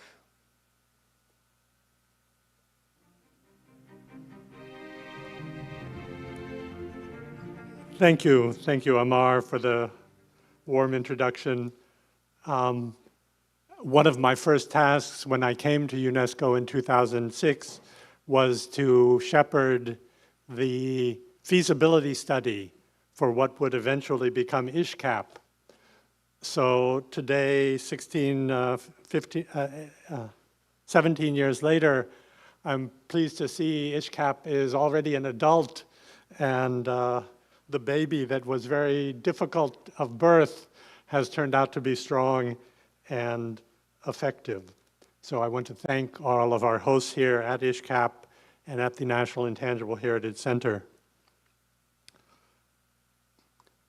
In a lecture at the 7th International Music Congress in Moscow in 1971, American folklorist Alan Lomax sounded the alarm about a great cultural grayout, where intangible cultural heritage around the world was being replaced by a monolithic, homogeneous culture. Quote, "It is generally believed that modern communication systems must inevitably destroy all local cultures," Lomax warned his listeners, continuing that, quote, "Today, unchecked mass communication bullies humanity and shouts him into silence and passivity," end quote. At the same time, however, modern media could strengthen ICH within its communities, Lomax noted. When, quote, "When country folk or tribal peoples hear or view their own traditions in the big media, projected with the authority generally reserved for the output of large urban centers, and when they hear their traditions taught to their own children, something magical happens. They see that their expressive style is as good as that of others, and if they have equal communicational facilities, they will continue it," end quote. 30 years after Lomax, the same double-edged sword confronted the member states of UNESCO as they began to negotiate the text of what would become the 2003 convention. On the one hand, as noted in the preamble, the mass media and other mechanisms of globalization present, quote, "grave threats of deterioration, disappearance, and destruction to ICH worldwide." On the other hand, the media are indispensable actors in accomplishing two of the convention's purposes, ensuring respect for ICH and raising awareness of its importance, as given in Article 1, the purposes of the convention. The 181 states parties to the convention have accordingly focused great attention on the role of the media in supporting the implementation of the convention. They adopted operational directives to that end and included an indicator in the convention's overall results framework that focuses on the involvement of the media, core indicator number 18. I should also remind us all that awareness raising is one of the three core functions of our hosts here in Jeonju, ISHCAP. Here in the Asia and Pacific region, it has to be acknowledged that media attention to ICH has all too often been a negative factor rather than a positive one. We know of too many instances in which the mass media and social media contribute perniciously to misunderstanding, rivalry, and even antagonism between communities and countries, rather than promoting understanding and mutual respect. Examples are numerous, from the media-manufactured controversies between Republic of Korea and China over the 2005 proclamation of Gangneung Danoje Festival, through the 2009 furor between Malaysia and Indonesia over the Pendet temple dance, to the so-called kimchi war between China and Republic of Korea in 2020, and the media wrestling between Thailand and Cambodia over martial arts in 2022, to mention just a few. Government cultural officials, tourism agencies, and even foreign ministries have been drawn into these controversies, but it is fair to say that they are largely media-provoked and media-driven, increasingly by social media rather than mass media. Today, I would like to consider a more subtle subject than these blatant instances of media irresponsibility. When the media are not actively promoting conflict, but are instead sincerely seeking to promote better understanding of ICH, are they doing so effectively and correctly? To answer that, I would like to examine a case study of the Vietnamese media and investigate how well they are contributing to proper public understanding of the basic concepts of ICH, the 2003 Convention, and the Vietnamese law on cultural heritage that was passed in 2001 and amended in 2009. Since ratifying the 2003 Convention in September of 2005, Vietnam has made great strides in safeguarding ICH within its territory.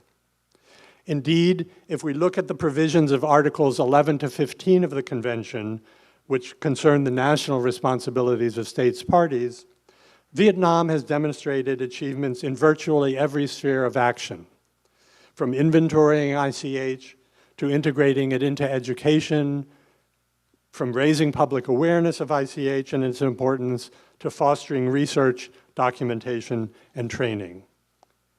When we look specifically at public awareness of the concept of ICH and the importance of its safeguarding, as set out in Articles 1 and 14 of the Convention, Vietnam is doubtless a leader among countries not only here in Asia and the Pacific, but globally.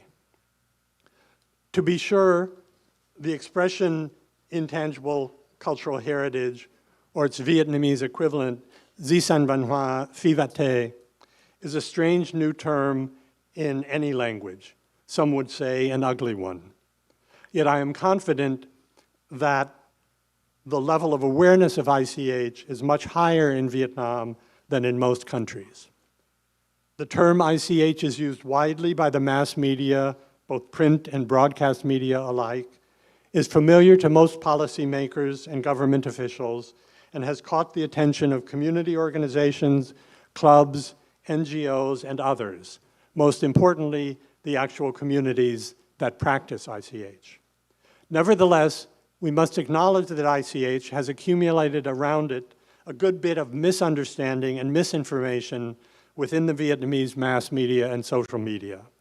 Some of the essential principles underlying the convention are misinterpreted, especially the fundamental fact that ICH belongs to its communities and no one else. Today, I will look closely at some problematic terms and misconceptions that are commonly used by the Vietnamese media and show that careless or incorrect use of these terms distorts or even violates the actual language of the convention and Vietnamese law. Finally, I will insist that precision and accuracy are essential from the media if they are to fulfill the aspirations we attach to them and acquit their task as partners in the work of safeguarding ICH. First, let us consider the question of ICH of humanity. The representative list of the intangible cultural heritage of humanity is translated into Vietnamese as Danh sách các di sản văn hóa phi vật thể đại diện của nhân loại in the official text of the convention as it was ratified by Vietnam in 2005. If we search Google, we find the following examples of correct usage of the term as of about October 2019. So there's a slight variation between these two, but both of these are correct. I should note in the English edition, the second should be a check mark instead of an X.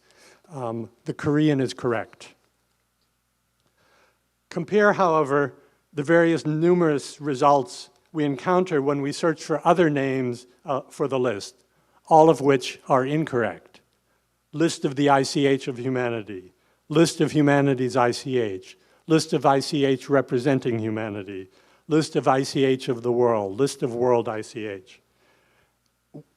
If we add all of these numbers together, we can see that Vietnamese readers are 60% as likely to see an incorrect name for the representative list, a total of 14,000 results, as they are to see the correct list from the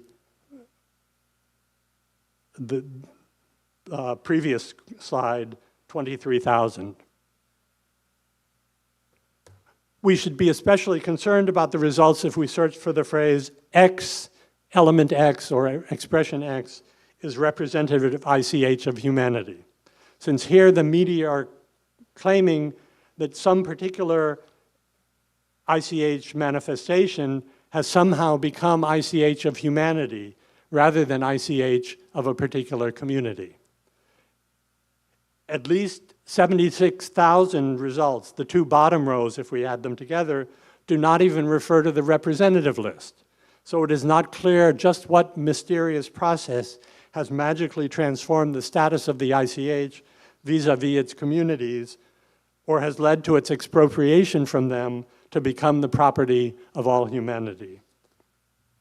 Importantly, a substantial number of results nowhere even refer to the idea of representativeness, let alone referring to the representative list. These examples are clearly incorrect and highly misleading. We encounter similar profound misconceptions of the ownership of ICH if we look at references to national ICH. To be sure, the 2009 amendments to the Vietnam's law on cultural heritage establish a national register of intangible cultural heritage, Danh mục Di sản văn hóa phi vật thể quốc gia, in 2009. Often, that is referred to in the media as a list rather than a register, confusing it perhaps with the international lists established under the convention. But that is a minor error resulting from carelessness. More problematic are references to a supposed register of national ICH or national level ICH, a concept borrowed from the classification system for tangible heritage, but a serious distortion of the nature of ICH, where all ICH is of equal importance under the convention. If we cannot take exception to the 50,000 results that refer correctly to the register, its very name, unfortunately, leads to a good bit of misunderstanding. Even if it is intended to refer to a national register of ICH, it is all too often misinterpreted by the media as a register or a list of national ICH. Considering the following troubling results, with 384,000 references to Di sản văn hóa phi vật thể quốc gia, national ICH, only 1/3 refer specifically to the register. And most often, the only possible reading is a misnomer, national ICH. More than 161,000 results, the bottom line, say explicitly that X, expression X, or element X is national ICH, an impossibility under the 2003 convention where ICH belongs to communities and not to nations. In the same vein, we can also consider the error of assigning levels of importance to ICH and the numerous examples of the inappropriate term national level ICH.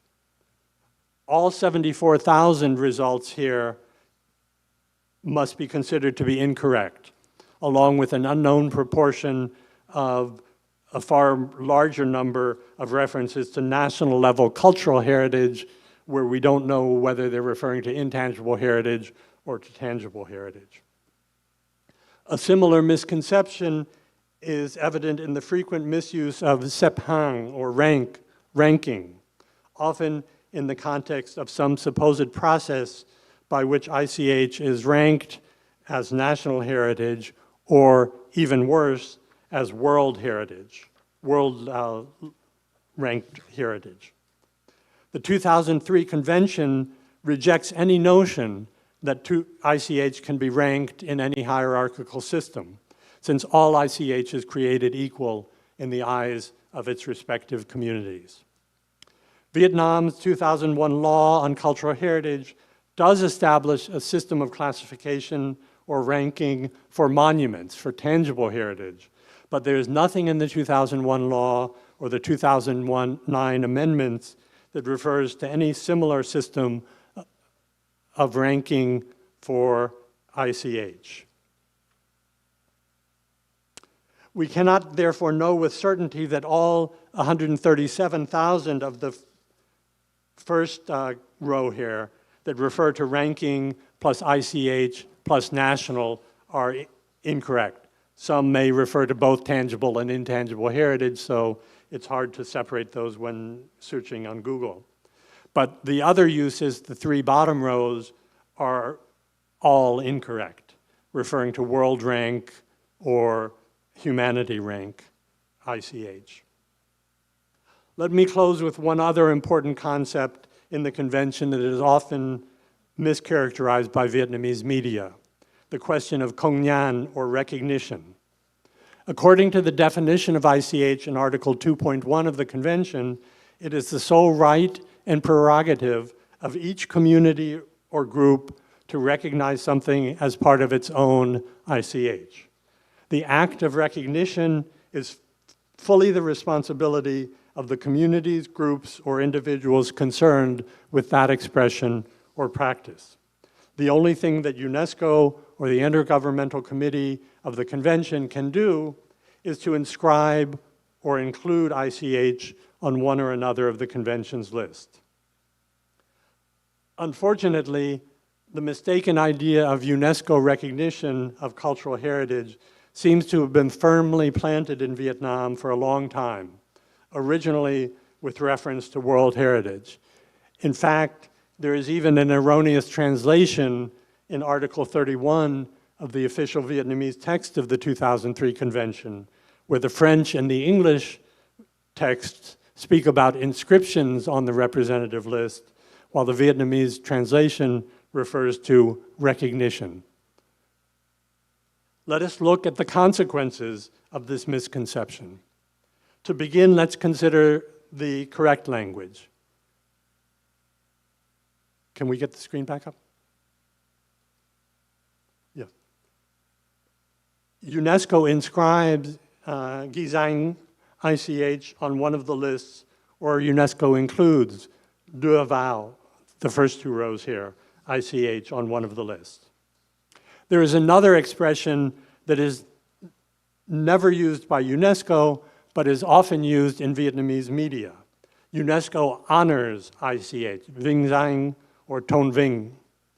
Even if misleading, this notion does not seem to me to violate the text of the convention to the same degree that recognition does. But I do think we can all agree that honoring is not the purpose for inscribing ICH, even if we also acknowledge that it may be a side effect of such inscription. However, in Vietnamese, these correct or ambiguous expressions, as you see here, are overwhelmed by clearly mistaken conceptions that UNESCO recognizes particular expressions of ICH. Consider how often we encounter this idea. As we see, Vietnamese consumers of media are 4 times as likely to see the inaccurate language that UNESCO recognizes ICH with 152,000 results as they are to see the correct usage that UNESCO inscribes or includes it, the first 2 rows totaling 37,000 results. Unfortunately, this once again misrepresents to the public the very nature of ICH and its safeguarding, and the race to gain UNESCO recognition becomes a very negative force. Why do I argue that it's important to use terminology precisely? Let us remember that one of the convention's 4 purposes, as set out in Article 1, is to, quote, raise awareness at the local, national, and international levels of the importance of the intangible cultural heritage. and of ensuring mutual respect thereof, end quote. And that is also, as in Article 16, the express purpose of the representative list. It is clear that the media can make an immense contribution to this task. But as I hope I have shown this afternoon, careless use of terminology by the mass media and social media can sow public confusion and erroneous conceptions about what ICH is, and especially to whom it belongs. These distortions can seriously undermine a state party's most careful efforts to implement the convention. This is true even when those media avoid the worst excesses of provoking rivalries between nations and communities over the ownership of specific ICH expressions. Those of us who work together in the field of safeguarding ICH, including the mass media and users of social media, have a solemn responsibility to faithfully respect the concepts and the language of the convention, and to ensure that when we raise public awareness of ICH and its importance, and the importance of its safeguarding, that we do so in full conformity with the text of the convention. All too often, both in Vietnam and in other countries, we encounter mistakes such as those I've noted here, not only in the popular press, but also in academic studies, and sometimes even in government documents and websites. This calls for redoubled effort, not only on the part of the media, but on all of us, scholars and officials alike. If we wish to see communities, groups, and individuals effectively safeguard their own heritage, we cannot allow it to be expropriated from them and taken as the property of nations, states, the world, or of all humanity. As the 2003 convention asserts, ICH belongs to communities, and it is they who can best safeguard it. Thank you very much.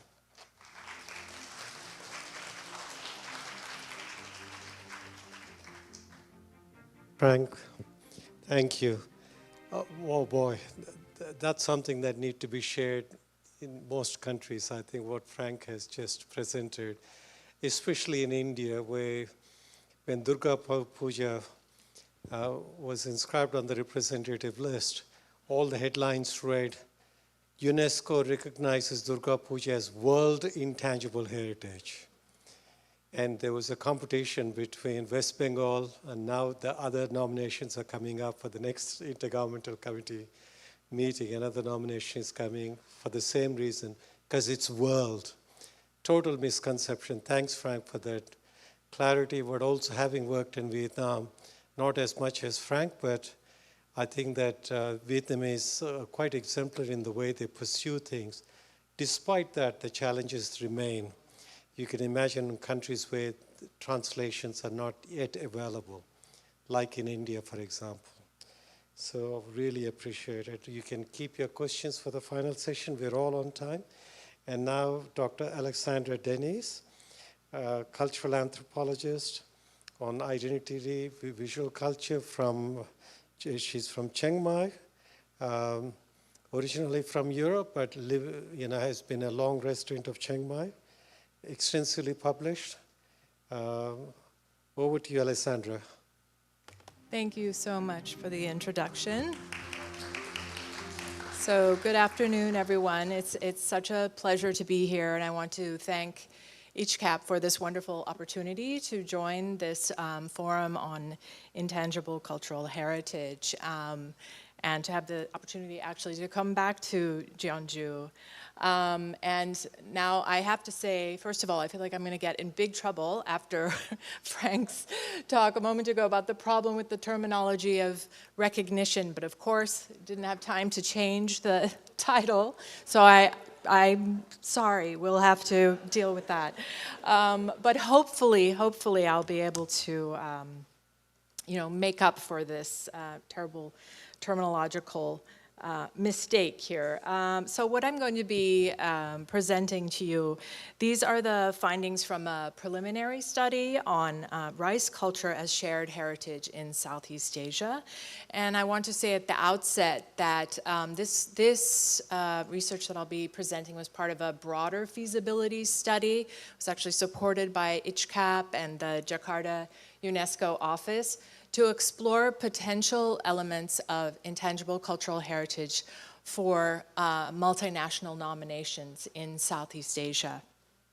So, and this feasibility study actually looked at rice culture, but also the themes of craft and maritime heritage, and it emerged out of another online meeting during the COVID period, actually, the stakeholders in the Southeast Asia region who identify these themes as potential areas for multinational nomination. Okay.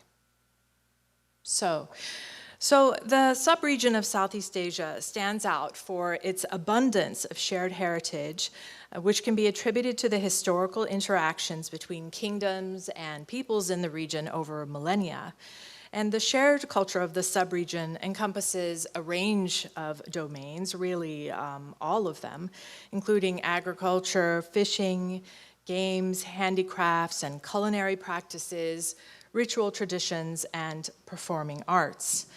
And of course, each of the countries in the region, the 11 countries that constitute Southeast Asia, they have a distinct understanding and pride in their national history and heritage, but the unity in their diversity that comes from this cultural connectivity contributes to the strength and shared identity of Southeast Asia. And I'm sure some of you recognize some of these elements of living culture, the green papaya salad, which is found widely, the sepak takraw, which is the foot volleyball, really found throughout the region as well. We have batik traditions, we have ikat traditions, mask dance, performing arts traditions, all of these and many more that are shared, we can really say are shared across the region.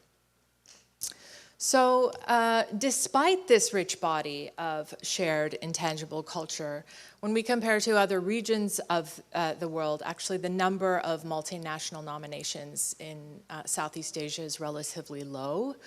As of 2023, there were 3 elements in Southeast Asia out of a total of 74 multinational files, and we had the tugging rituals, the Ongchun, Wangchuan, Wanggang ceremony, and the third being Pantun, shared by Indonesia and Malaysia. And actually there's one now currently, also the Kebaya, which has been nominated and will be considered in 2024. And so it's partly to address this imbalance, if you will, that UNESCO, Jakarta, and ICHCAP commissioned an independent study of potential nomination, multinational ICH elements for nomination, looking at these 3 themes. So there's no doubt that rice consumption and production is a unifying feature of Southeast Asian societies. It's grown across the region's extremely varied and diverse landscape. It's found in the mountainous highlands, in river deltas, lowland valleys, and steep irrigated rice terraces. And historically, it's been at the center of the growth of populations, the establishment of village cooperative structures, and of course, complex state systems. In terms of intangible culture, rice is at the center of a nexus of beliefs and practices which have shaped agricultural societies in the region for generations. And all of the elements of ICH related to rice in Southeast Asia share a fundamental belief that rice is sacred, and as such it must be respected and revered. So just to mention the existing ICH elements related to rice culture, since this was also part of the feasibility study. So there are really very few nominated ICH elements directly related to rice culture, but one of these is the hurhut chants of the Ifugao in the Philippines, where their narrative chants performed in the terraced rice fields during sowing season and in harvest time. And it's also the Philippines that has the element of buklog, which is a Thanksgiving ritual held among the Subanen, expressing gratitude to the spirits for an abundant harvest and wealth of the forest. So in terms of potential elements for future multinational nomination, through a broad survey of secondary sources about rice culture in the region, this study identified 3 potential elements. And these 3 that I'll talk very briefly about today are bamboo sticky rice, beliefs related to the rice goddess, and rice harvest festivals. So the first, bamboo sticky rice cooked in bamboo, as it sounds. I think I won't go through all of the names, but it is really quite remarkable because it is found really throughout the region, known as khao lam in Thailand, chom lam in Vietnam, also found in Myanmar, Cambodia, and in insular Southeast Asia, widely known as, widely called lemang. So this is a shared culinary tradition reflecting the long history of rice cultivation and adaptation to a natural environment where bamboo is also found widely. The ingredients are also very similar. Sticky rice is prepared by mixing coconut milk, salt, and sugar with primarily glutinous rice, and then filled in a bamboo tube and roasted slowly over a fire. And there are many variations of the dish, and it's made with purple sticky rice, white sticky rice, and a wide range of fillings also, taro, sweet potato, beans, sweet and savory. And it's eaten both as a snack or as a dessert, and features as a special dish for a range of celebrations and ritual events. And I want to share just a few of these with you. There are more, but I wanted to give you an idea of its role in ritual practice as well. So in the context of Buddhist Southeast Asia and animist Southeast Asia, the meanings and functions of sticky rice bamboo have evolved to reflect the region's cultural and religious diversity. In Buddhist countries of the mainland, bamboo sticky rice has a religious meaning, and it's very frequently features as an offering for monks and also spirits of the ancestors.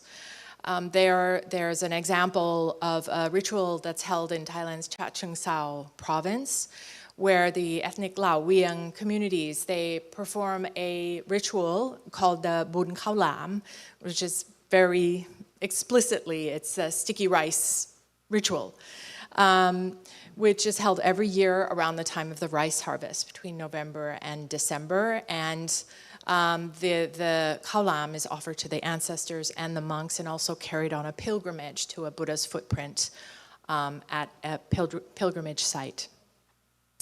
Another interesting example of this is found in the region of Angkor in Cambodia, and it's also celebrated around the time of harvest.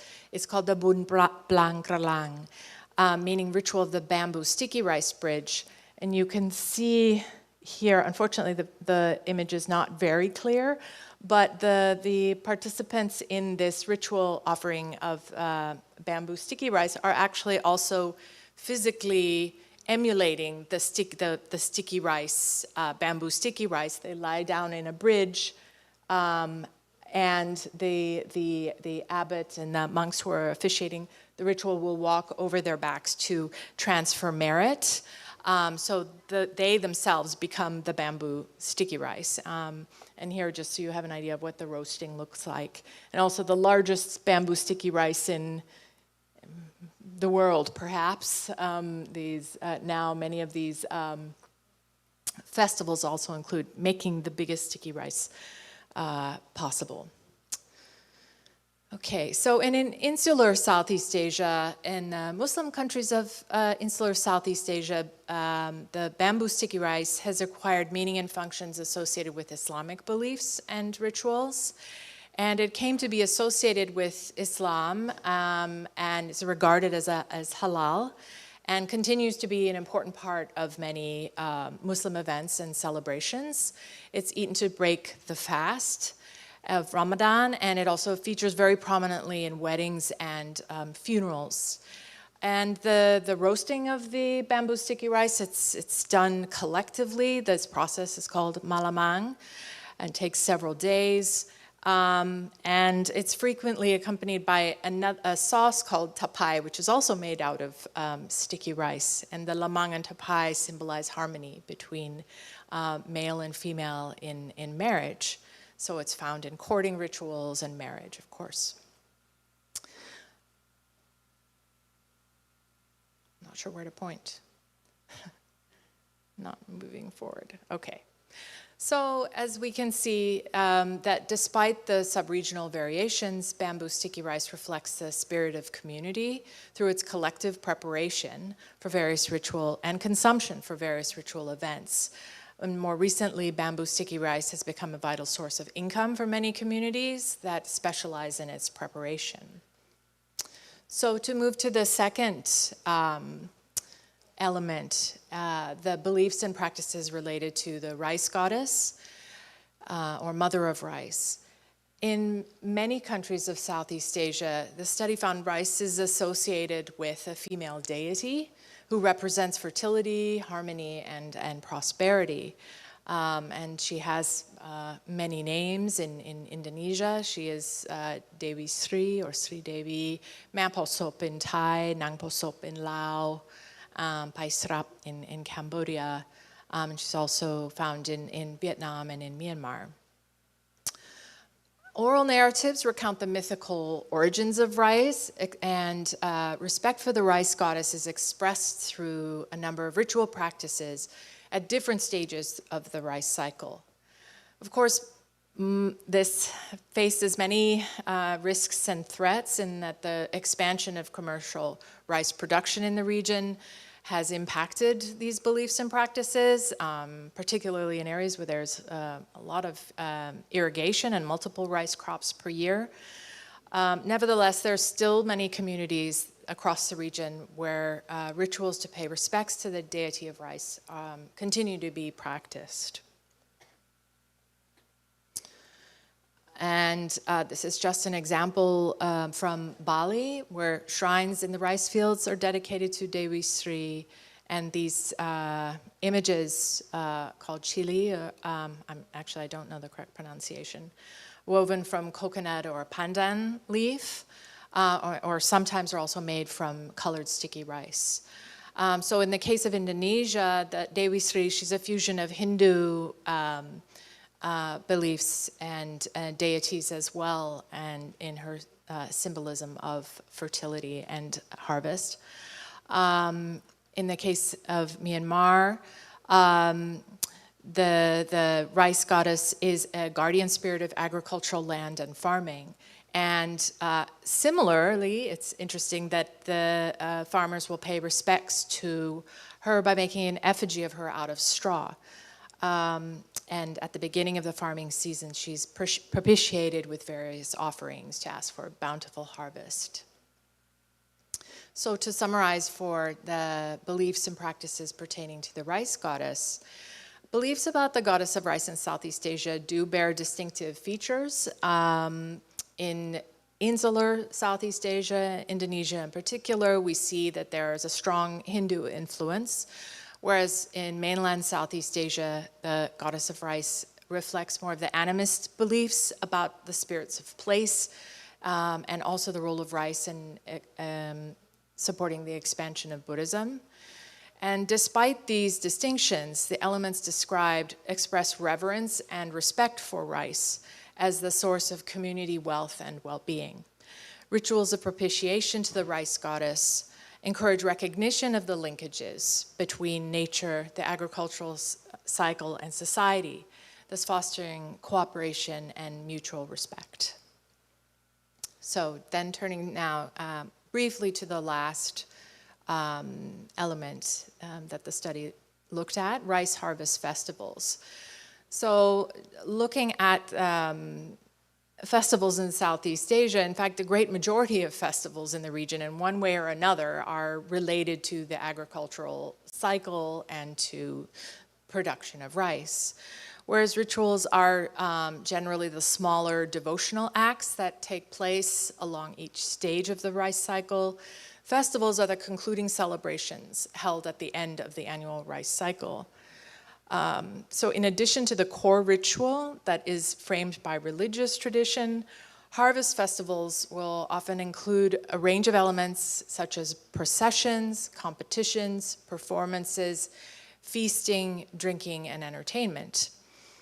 Regardless of the form that a harvest festival takes, it's an opportunity to give thanks for the bounty and sustenance of rice that contributes to the well-being of the community. And there are many names, again, for the harvest festivals in Southeast Asia. Here are just some of the examples. You see images of are the Bun Gong Khao in Laos, these giant mountains of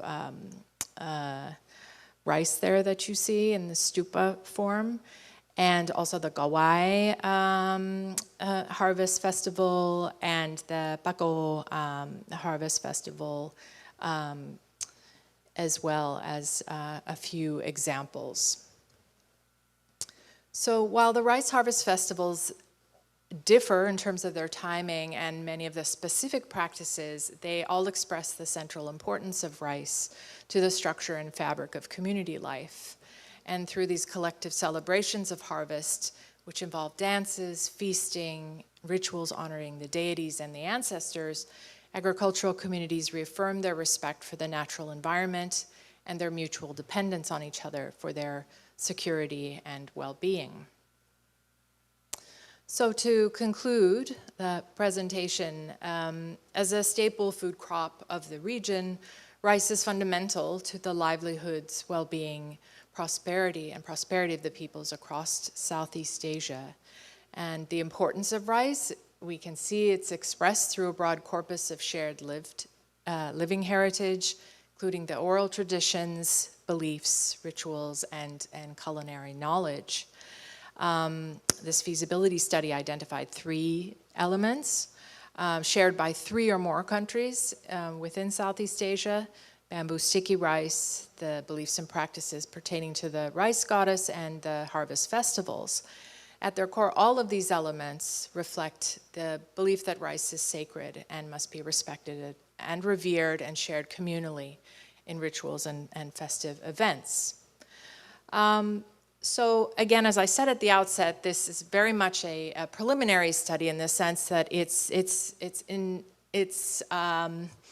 intended to encourage a conversation at the regional level. So, and it's to present some ideas and possible directions for multinational nominations. And in terms of next steps, there need to be meetings to discuss the findings, not only of the rice culture, but also maritime heritage and crafts, and to talk to heritage authorities and key stakeholders in the region.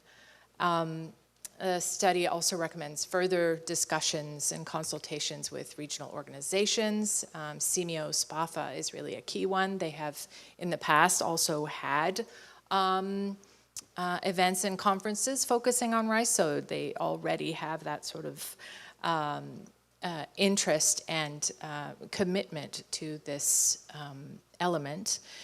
And it would be important to narrow down elements for possible multinational nomination and determine further research that would fill the gaps. And to say also that this feasibility study took place sort of at the tail end of COVID, and unfortunately there wasn't opportunity for any field research and really, the opportunity to talk to communities. So that absolutely has to happen to meet with community stakeholders, practitioners, learn more about the elements, of course, what it would mean to them and why they would want to participate in such a multinational nomination process, and if they would want to at all, and if they want that, you know, here I think it's safe to say if they want that UNESCO recognition. So, really to have that process. So this is just getting the ball rolling, hopefully, but I hope there will be time to actually hear from all of you of, you know, how something like this can go forward or should go forward. So thank you very much. That's it. Thank you, Dr. Dennis. I think that first slide, when you referred to, you know, Frank's presentation, a lot of us are aware of it because in Vietnam, as well as other places, whenever I prepared my PowerPoint slides, I thought of Frank because he's been so thorough, so diligent. Why did he get up and leave? It's all right, he'll come back. But this is an extremely important feasibility study, not only for Southeast Asia, and I'm sure all the Koreans here, you know, see that because, you know, being a rice country, they have so much intangible heritage, and coming from South Asia, it's a very important area because so much is disappearing. So much is disappearing. But also, given Moi's first presentation and my own involvement with Cordilleras, the Ifugao rice terraces, gender plays a very important in revitalization because it was on the World Heritage Endangered list. It's the intangible heritage, and it's the gender side that helped in working on a holistic approach to the rice terraces. But really, thank you so much, so appreciative. And now we're right on time, and the next speaker is, most of you know her, Joren Nerik from Belgium, the networker par excellence, ICHCAP, your champion. And Joren, I have to say, because Dr. Richard Curran mentioned 2004, when he first came to give the keynote speech to the ICOM General Conference, a lot of Europeans not boycotted, just avoided, saying that is intangible heritage. It has nothing to do with museums. It has nothing to do with Europe. In fact, some international committees of ICOM met in Berlin instead of Seoul. But people like you, champions like you, and NGOs played a very important role in raising the awareness about safeguarding of intangible heritage. And intangible heritage is not something Asian, it's global, it's also European. So thank you, and please welcome Joren.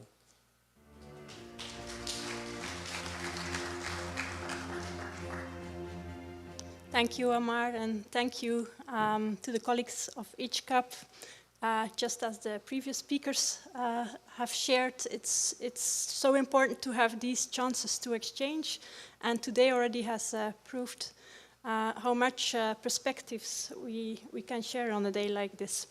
I was asked, just like 10 years ago, I think, it's been a decade since I was here, I think 2013 and 2014, I have been visiting Jeonju to reflect on the role of NGOs, and I'm very happy to do so 10 years later again, and to look at the way that we have traveled.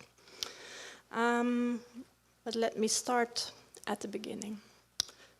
When I had my own NGO accredited. So the first time I arrived in that famous headquarter of UNESCO, I couldn't even sit. I was in the back of the room, and I think like many of us arriving for the very first time, I was trying to understand and decode what was actually happening there, which were the rules of this game that is being played, a serious game in UNESCO. And I remember looking at many of those people that were in the back, and they had, I know some of you will laugh, they had this plaque of observer in front of them. Of course, the lady you see here was not an observer at that time, but later on she became as well an observer, and that's what she was making fun of when I took this picture. Many of the people in the back are there as an observer. They do not have much opportunities to get in a dialogue in the official meetings of UNESCO, but they are quite numerous. If you look at these UNESCO 2003 meetings, you will see that there's a huge number of observers visiting or participating, if you could call it like that, again and again, the meetings that are happening there. And this is not happening by accident, and that's what this story is about. And throughout the years, those people, those observers, but also all the other people in the room, have become like compagnons de route, like common or fellow travelers. And we're all together in this journey, which we are reflecting on today, on how we can safeguard ICH and how we can collaborate. Collaborate was one of the keywords this morning, and I think that's what it is about. But okay, I will focus on the NGOs, and if we look at NGOs in the convention texts, it's quite minimal, you could say. There is this one advisory role through accreditation that is really spelled out, and that it can give advisory services to the committee through serving in what is today the evaluation body. But further on in the operational directives, it's not that there's literally spelled out a lot. Nonetheless, accreditation has meant really something throughout those 20 years or 15 years of accreditation in practice. There's more than 200 NGOs that are accredited worldwide. There is, of course, still an imbalance, which we need to work on. But as many countries there are, as numerous are the NGOs that are getting involved throughout the years. And what we have learned is that accreditation is important for them to be able to do their work and to contribute to safeguarding, which most of them are working on with full ambition and their heart. But it's not only giving access to this kind of recognition we have been speaking about. It gives them a sense of recognition, often in their national context, but it's also an access to this network of NGOs and other actors that are working in this UNESCO field of ICH, and to get in these dialogues and collaborate. The observers that were back in that room when I entered for the very first time would, a few hours later, turn into what now is known as the ICH NGO Forum. So very soon already, this process has started. Amar was there. I was not there the very first time. But what happened is that all those observers were looking at each other, and in between the official meetings, they started to meet.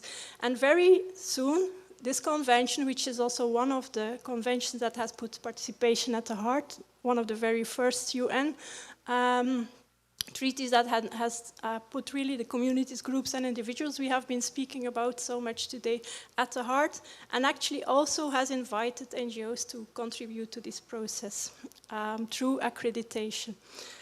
And the NGOs that came quite quickly tried to find ways how they could develop this kind of contributions, as in the official rooms there was not a lot of space, and also, I think we could say not a lot of confidence or trust in what this could bring.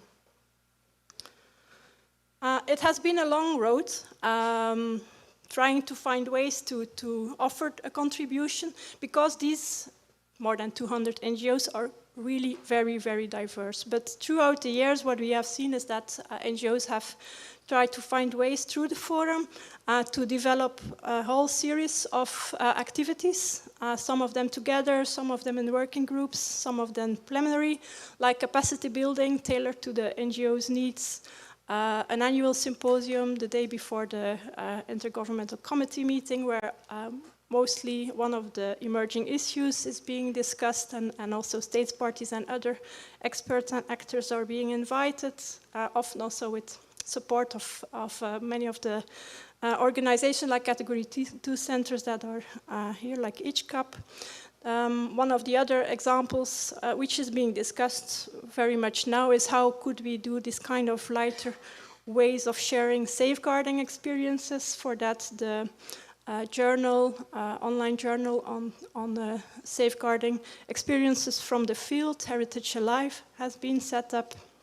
Working groups, for example, on ethics and NGOs, or on NGO research, or on the overall results framework and how NGOs can use and develop this in their work, have been elaborated through the years. And of course, as an informal forum, it also needed governance. So throughout the years, we have been looking at how could we organize it in this informal context of coming together and trying to keep the focus on the many challenges that are still ahead.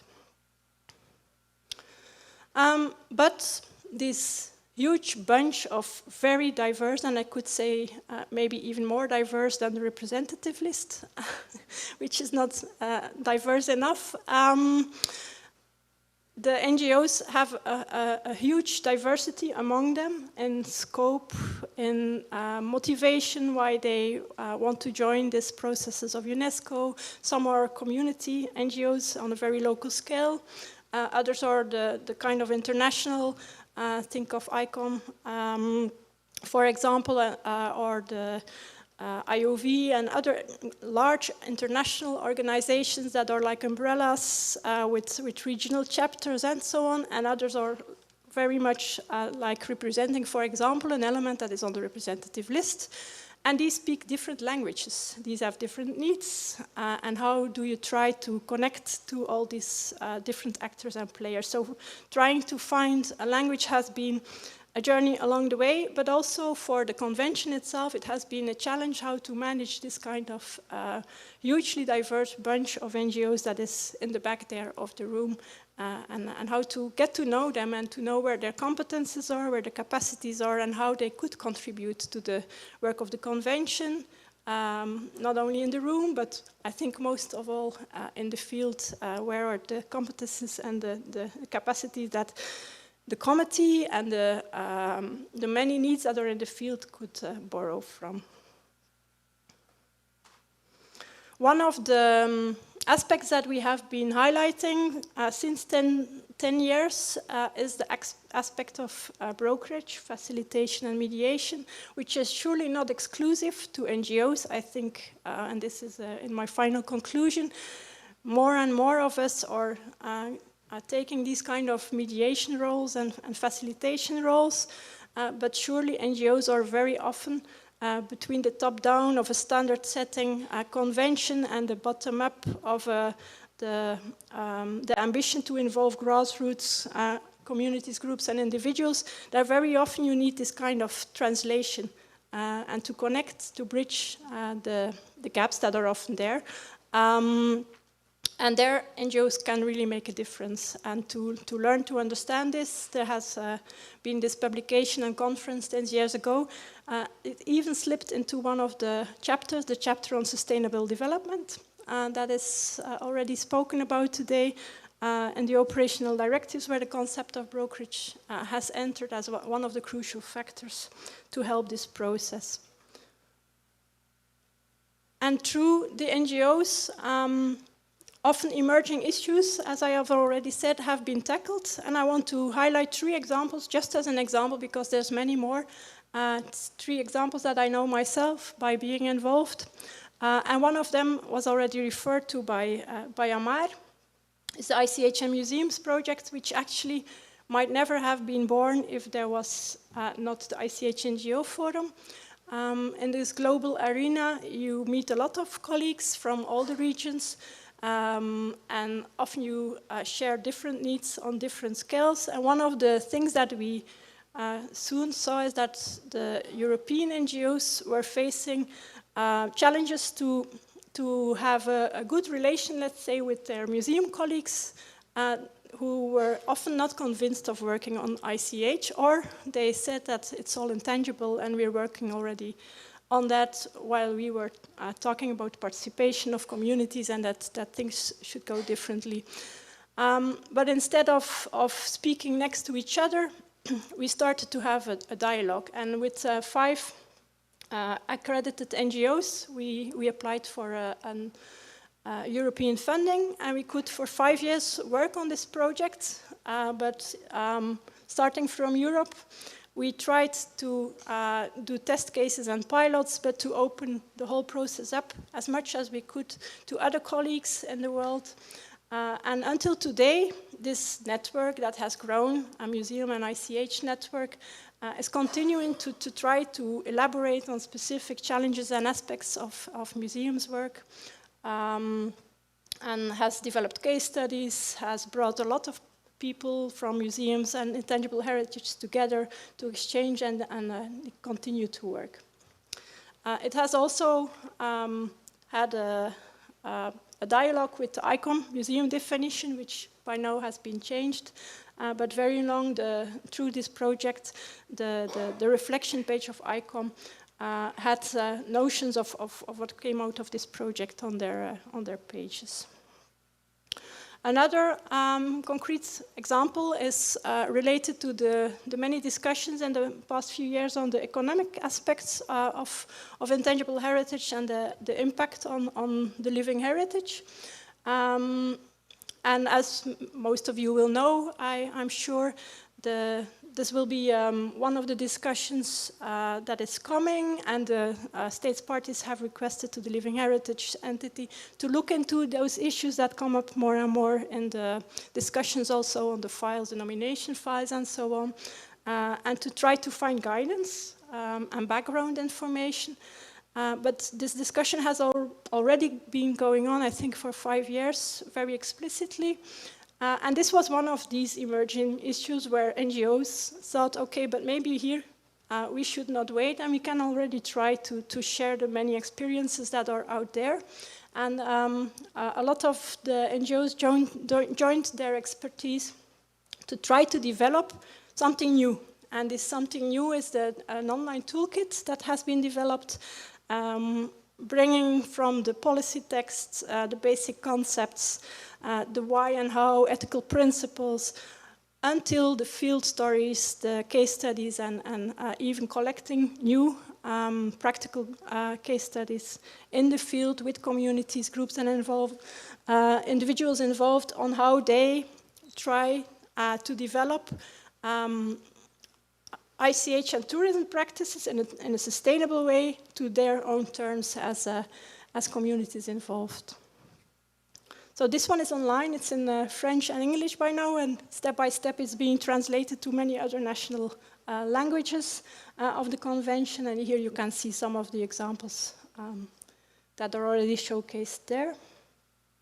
And not an NGO initiative, but I think it's interesting to have a look. We already heard about the digital and the media aspects, and civil society, one of the big community initiatives that has grown a lot in the past 20 years, as well as, of course, the Wikimedia.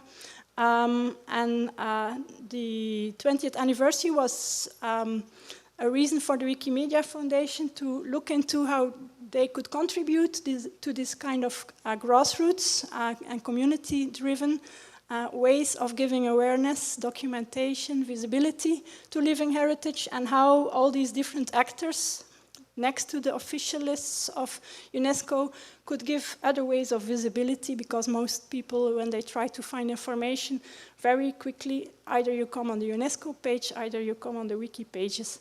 But there was not a lot of information there on living heritage, and if it was there, it was certainly not done in a collaborative way. So these ways of finding how we can give access and shareability to living heritage, and we do it together through the Wikimedia communities, together with the communities in the living heritage field, is like a new field that is opening. It's challenging because the principles of open sharing are not always so easy to combine with the principles of ethical sharing, as we would love to see it in the living heritage field, but the only way forward is to work together there. So that's a process that has started, and it has already delivered a fascinating journey with many great initiatives all over the world. This year you can have a look at the website if you're interested. So this is another example. And again, what you see there is it's like ways of bridging and mediating, trying to find a common language in which also these NGOs play again an important role, together with focal points and the communities and so on. So 20 years of UNESCO Convention from the perspective of NGOs. And now I will take my text, because this one I'd be happy to read.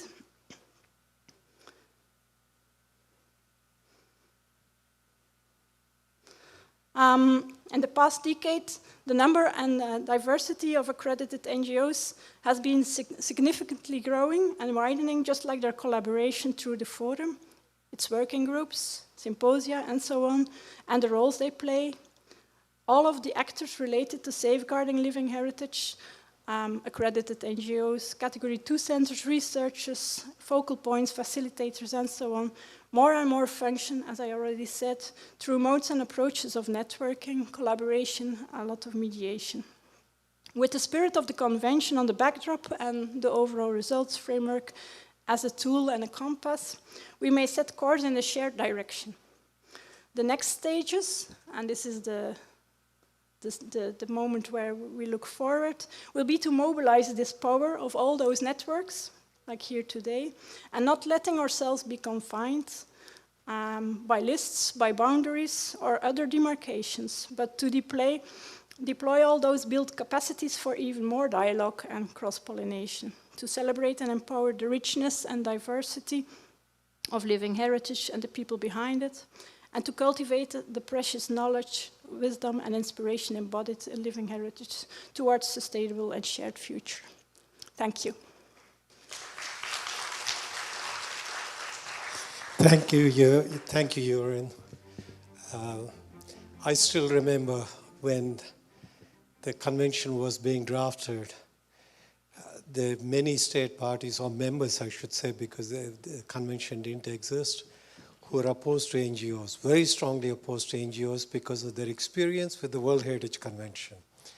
A lot of state parties didn't like ICOMOS and IUC and as advisory bodies to the World Heritage Convention, playing an important role in doing the evaluations. Based on their experience, they were so opposed to it, several countries.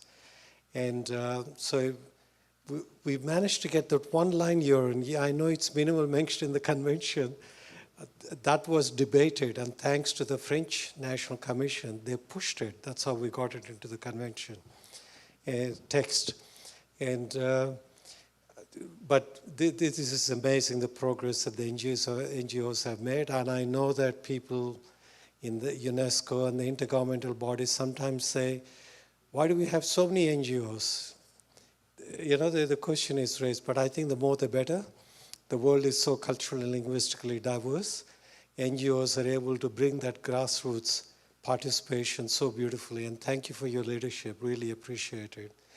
And also I want to mention the first NGO presentation to the Intergovernmental Committee was done by a very young woman from Mexico.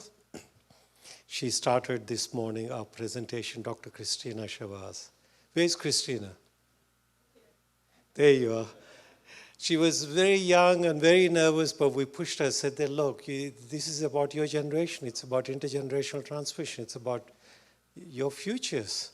And she did a great job. And what a way you started this morning, and now you're in finished.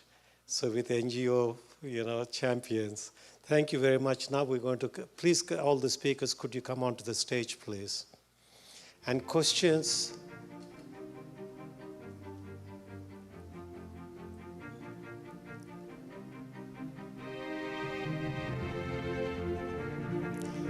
That was great. You raise those issues. I need a...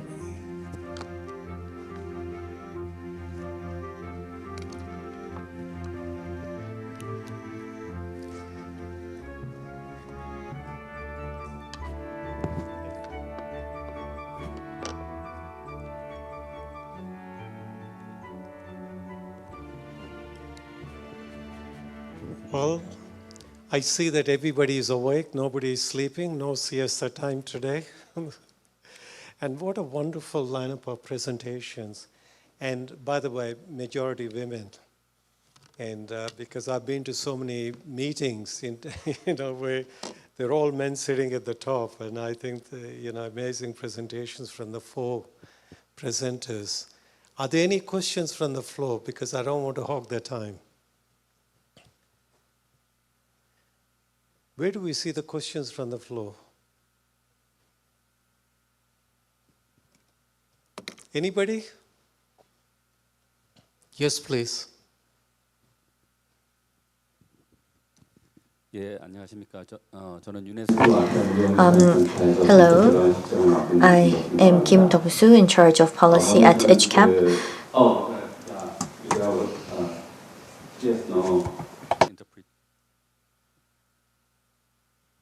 Because I would like to ask to the professor. Dr. Dennis. Dr. Dennis. Okay. Actually, my question is asked to the Dr. Alexander Denis. My question is that studying and identifying shared intangible cultural heritage in Southeast Asia is one of the very important action for cooperate together in this region. So I really agree with the support for the study on the shared cultural heritage, but I think it's the fundamental purpose of the shared cultural heritage is to we share the cultural similarity with the other community, and then we understand each other, and then we increased our cultural solidarity together, even more increased our regional identity. But in this sense, I mean the listing, multinational nomination is one of the means. This is not the purpose. So I mean when you study for the shared cultural heritage, maybe you can consider more the way or more means to understand each other, or even increase our cultural solidarity. So including the multinational nomination. So one of my big project is that I have some cooperation with ASEAN country. So we also have an interest in shared cultural heritage for all the regional identity for ASEAN.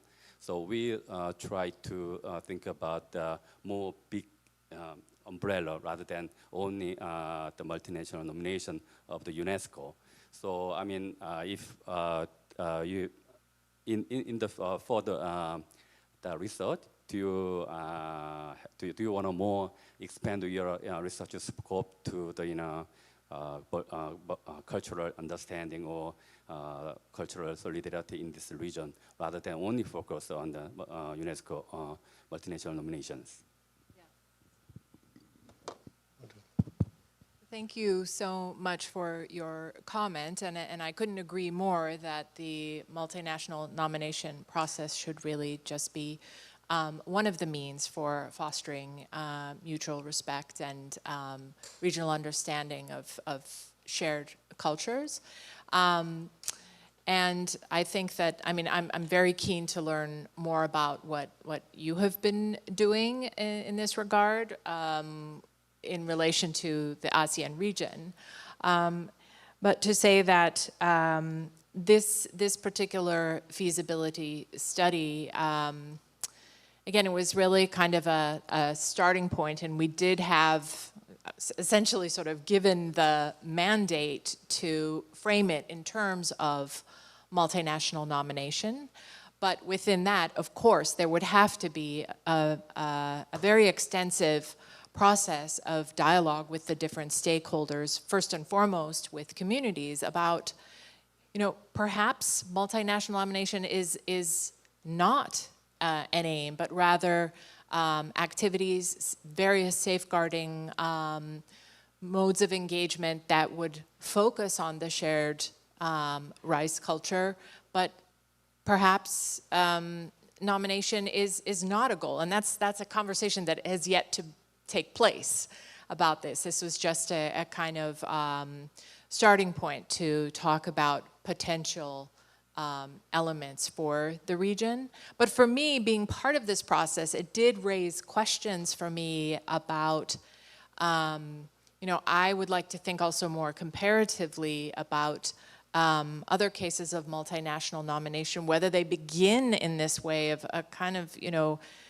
frankly, it's in a sense rather top-down, right? These institutional stakeholders initiating a research with the very good intention of saying we want to emphasize shared culture, mutual respect, and support that process.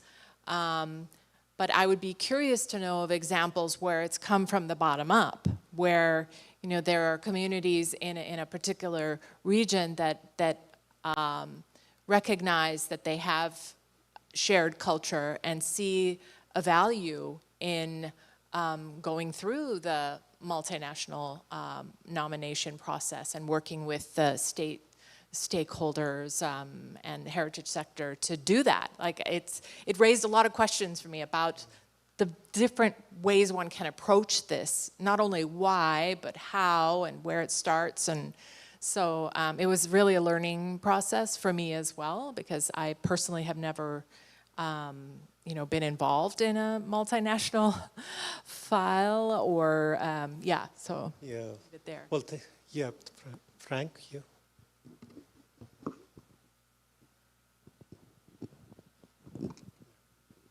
Hello? Yeah.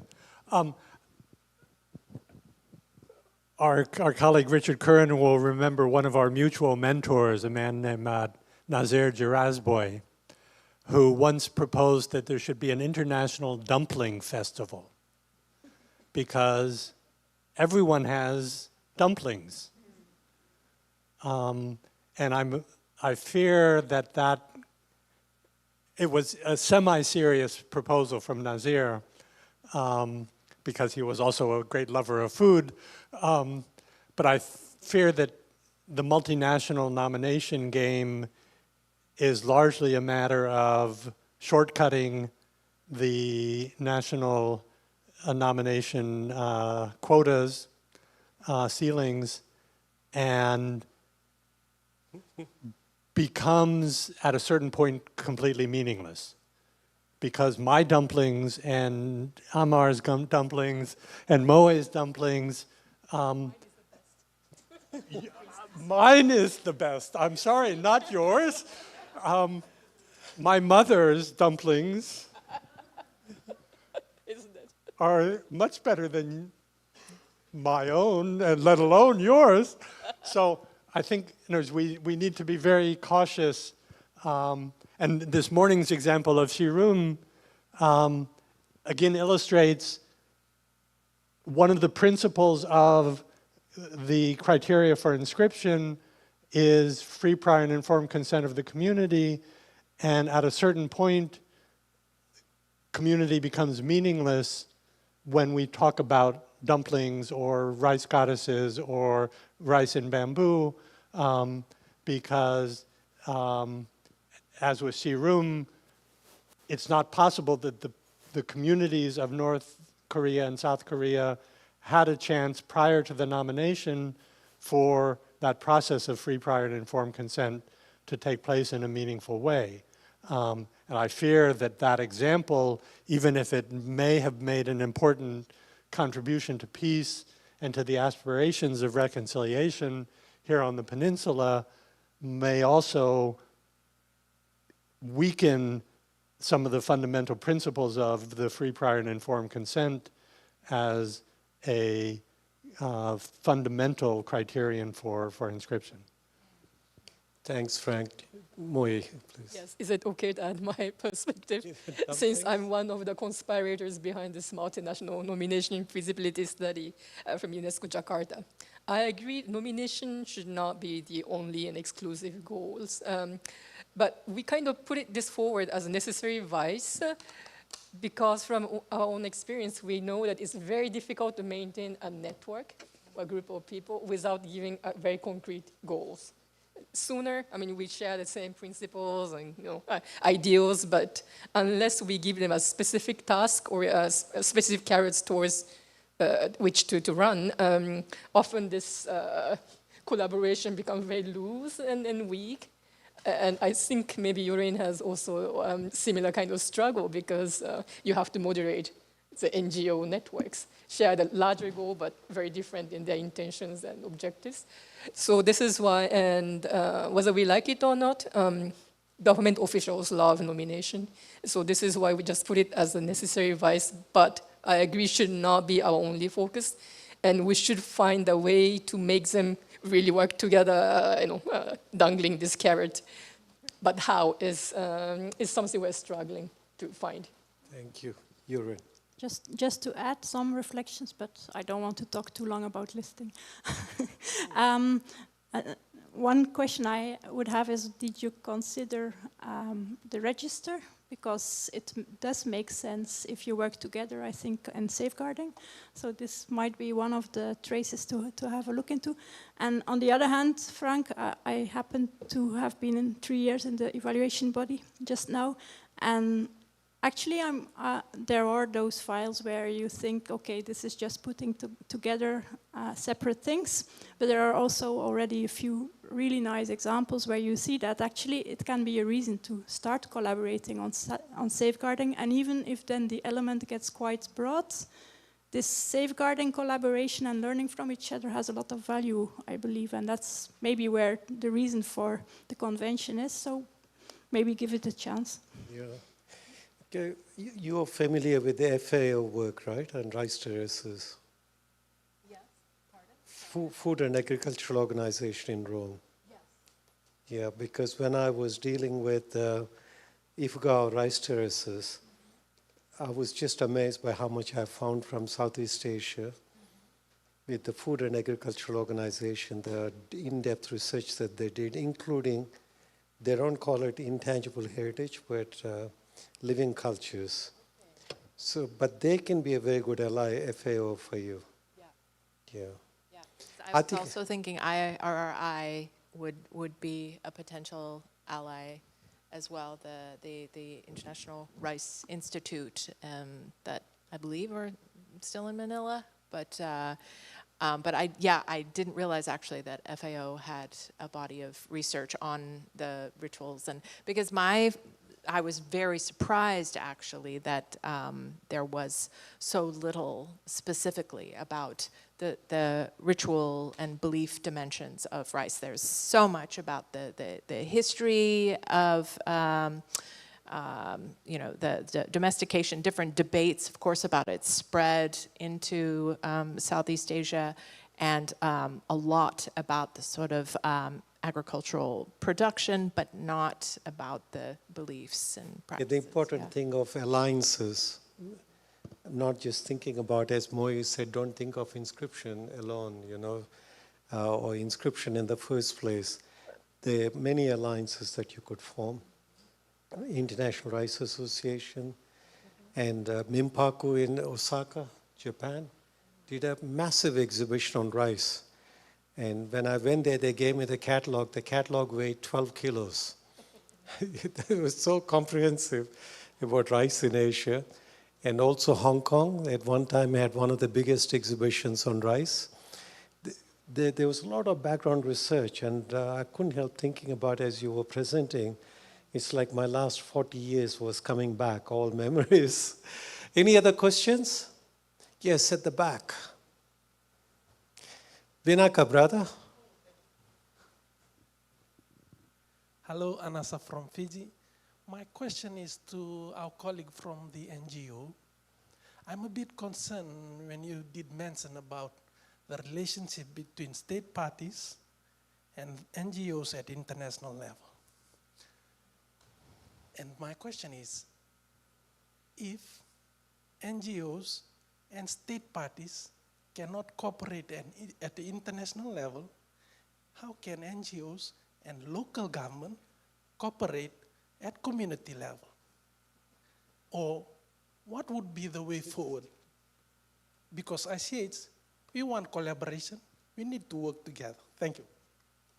I think this was also what I try to stress and emphasize, how important it is to find ways to collaborate well together. But of course, there's many varied situations all over the globe, and we need to take into account that the concept of NGO already is very difficult for many associations or civil society organizations to recognize themselves that they might maybe find a way to UNESCO accreditation as a civil society organization, because they don't see that they are an NGO as it's seen in the way many Western parts and also here in Asia, organizations have found a way. Sometimes there's different cultures of organizing yourself as civil society. And in the beginning, 15 years ago, when accreditation started, it was not easy because everything was new.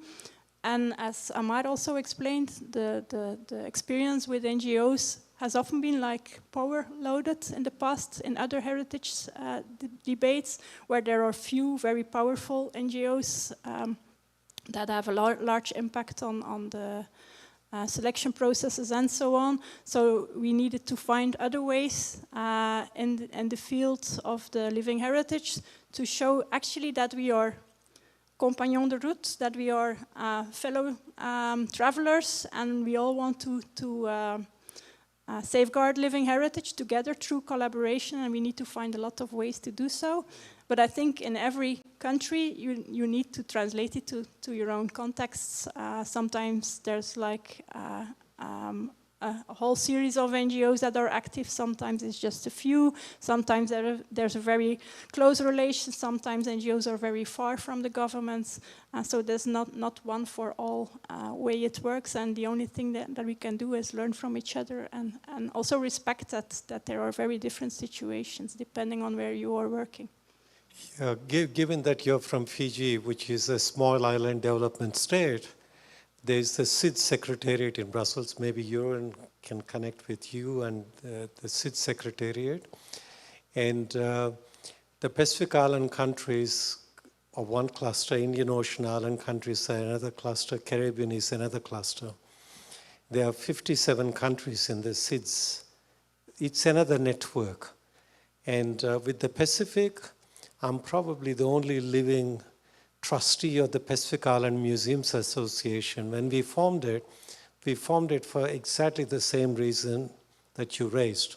How do you work with the government and beyond the government? So there was a shared concern with all the Pacific Island countries, with Pacific Islander museums, but also living cultural centers. So I don't know how active PIMA is, as it is called, but there's a code of ethics of PIMA, which very strongly emphasizes the importance of safeguarding living cultures. And the one who drafted it is from Vanuatu, he's Ni Vanuatu, Ralph Reganwano, who was then the director of the Vanuatu Cultural Center and Museum. So you might want to connect with your regional network. And it worked well because PIMA at one stage was reporting to Pacific Forum. So to meeting other governments, they had accreditation status they could go toward. But small island development states can only, in my experience, work if they work together with other small island development states. So I wish you all the best, Vinaka, for your question. Any other questions, comments? Questions mainly. Yes, please.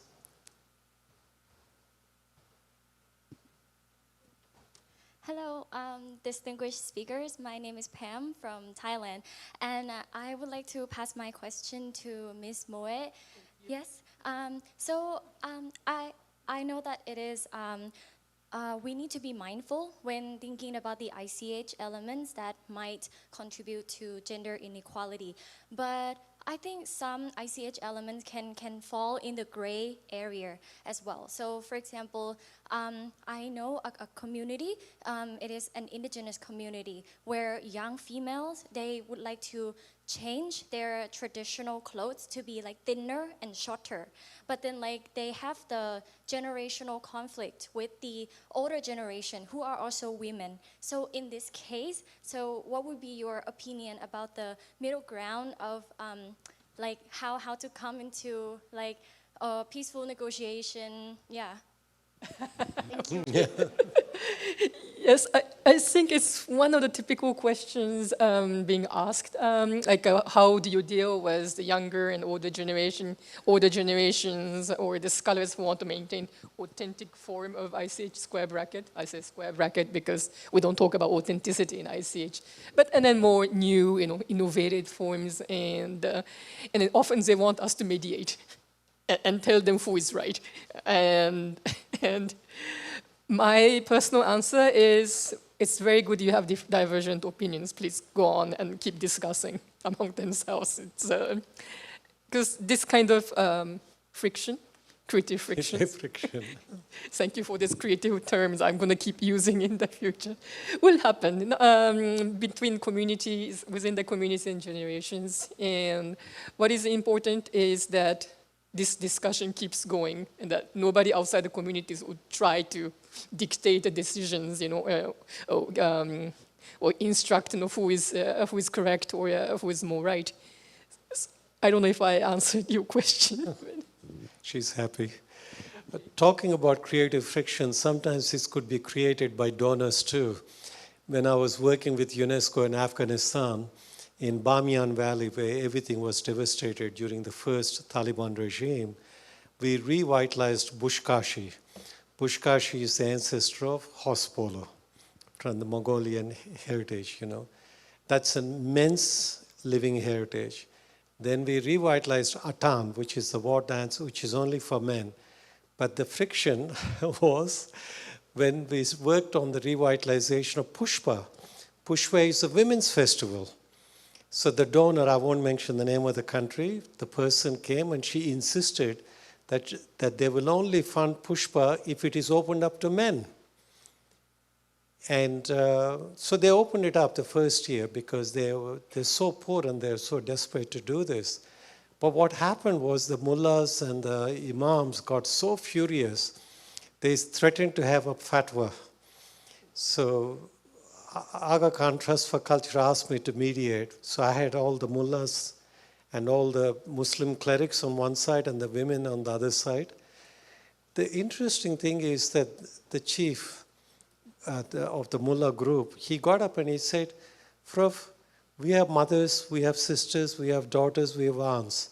We want our women to enjoy their own festival, but they shouldn't expose themselves to men who don't know how to respect the younger generation of Afghans.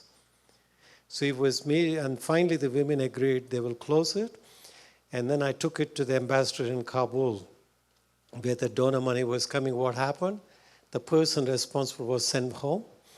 And, but the bearers and the transmitters have their own wishes how they want to deal with it. That also needs to be respected. But I have a question for you, Moi. Gender is a cross-cutting theme.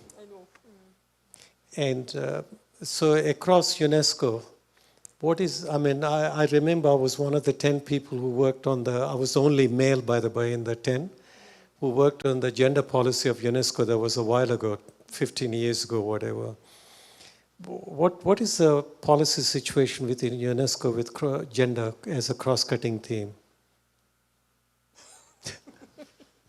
Okay, I'm talking not as a UNESCO officer, but a duck farmer, currently, what I'm doing now.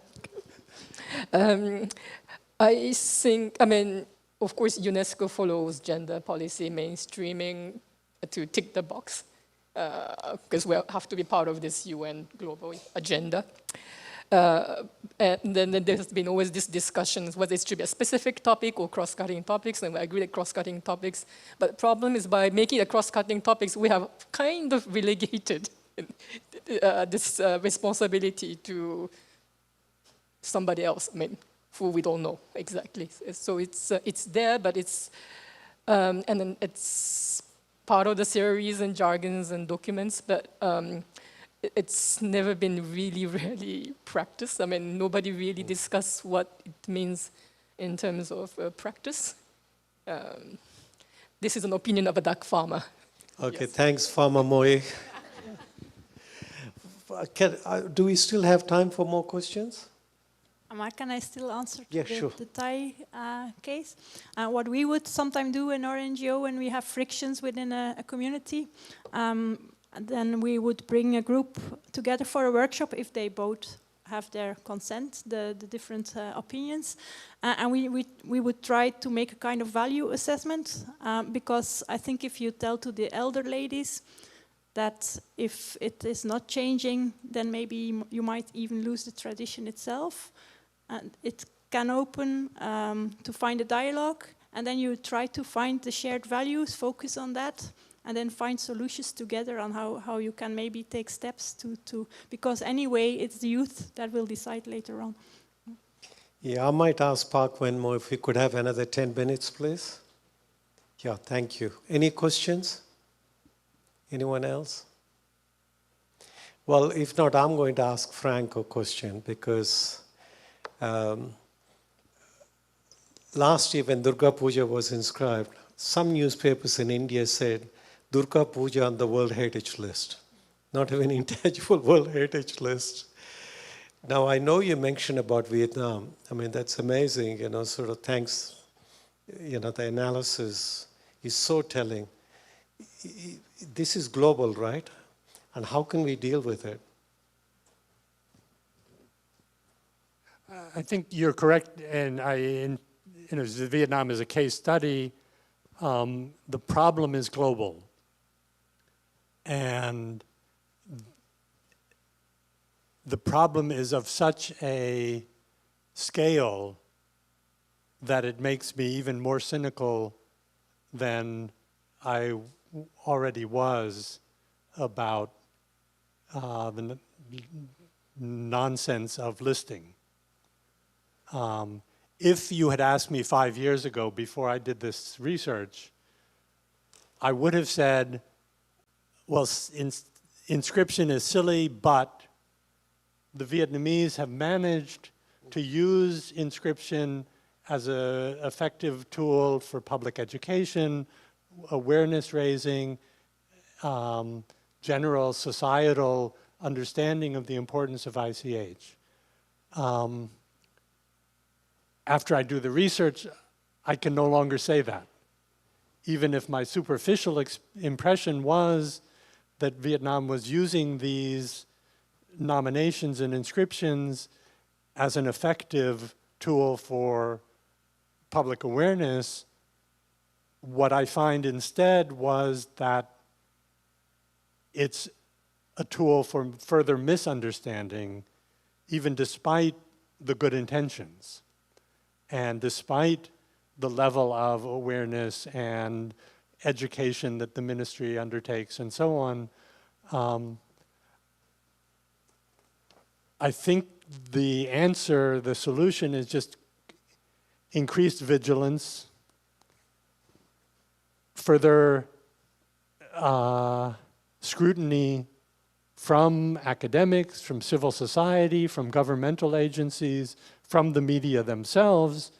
The media themselves can be very effective critics of other media or even of their own practices, and that the way to ultimately raise the accuracy and intelligence of the understanding is through this kind of struggle and criticism, mutual criticism, self-criticism.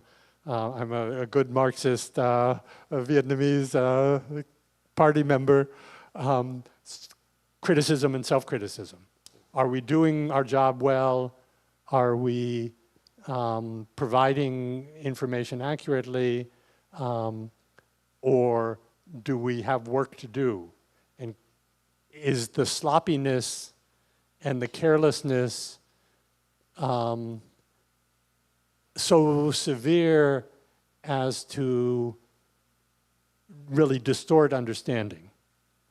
Some of the examples I gave were fairly mild, fairly innocuous, not so serious. Some of them I think are fundamental, and that if it were only the innocuous, mild kinds of inaccuracies,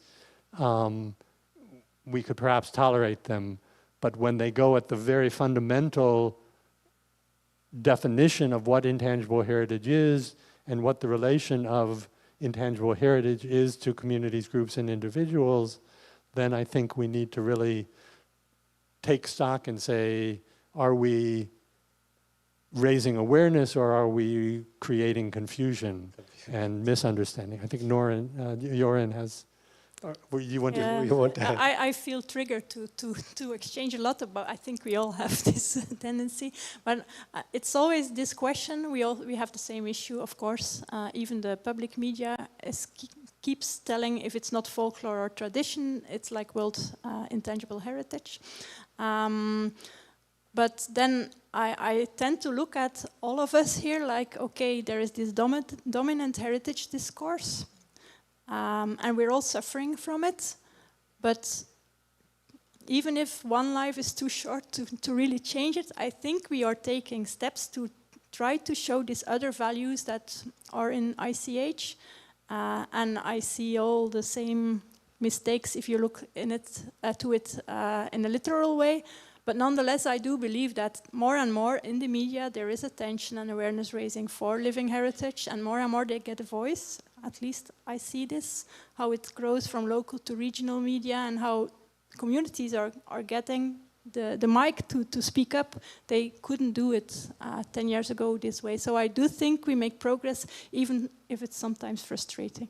I think this is a perfect example of something that's core to ISHCAP's responsibilities as a regional center devoted to raising awareness.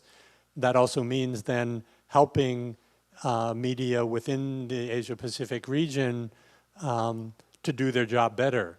And we might, if we have time in the next couple of days, strategize, are there concrete measures or formats that could help to contribute to that.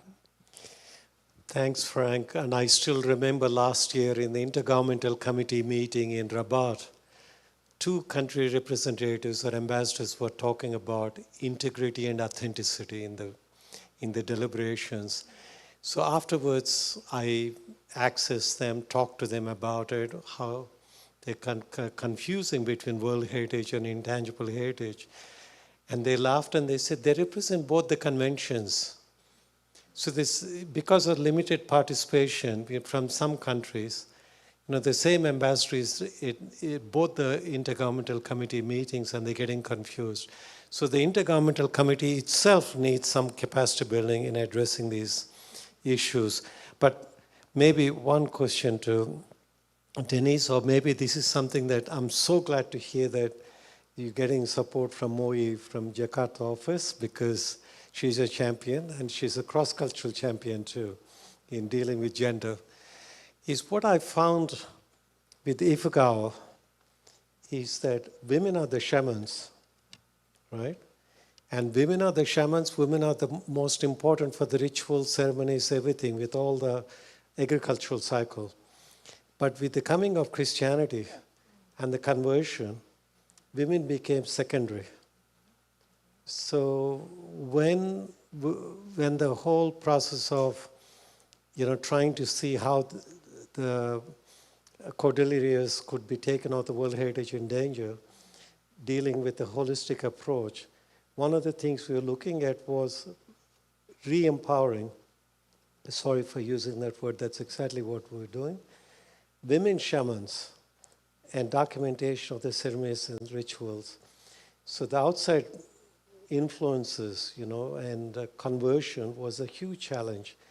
And it's the same where I come from in India, Andhra Pradesh,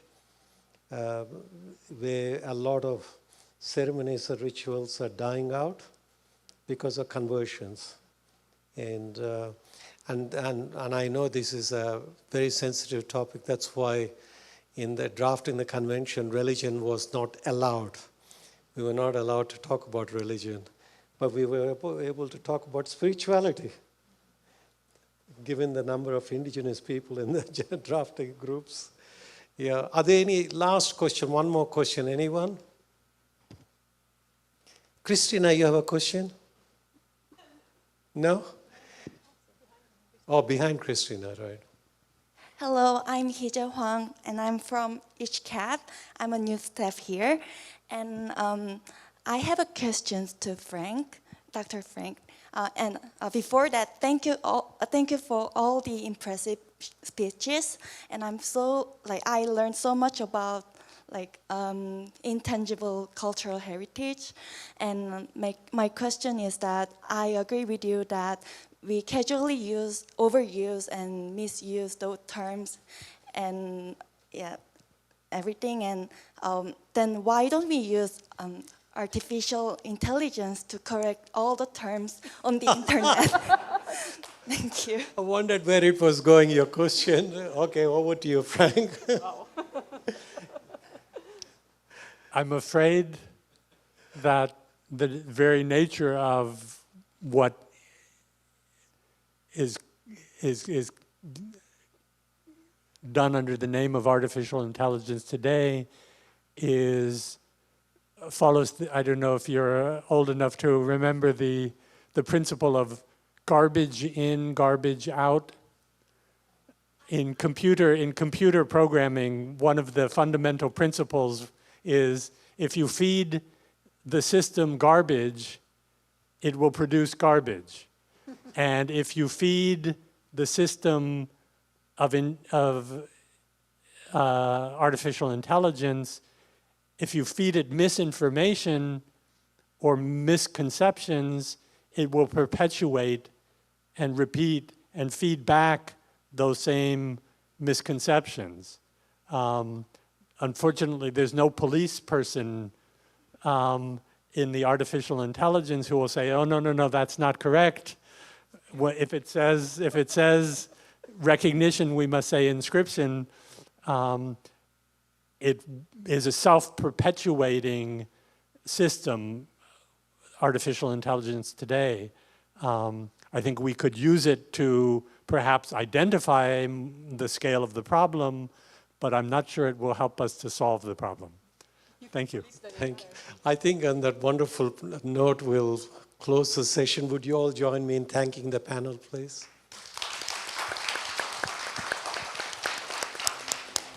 Just remember artificial intelligence, according to one of my colleagues who's a software engineer, works with me.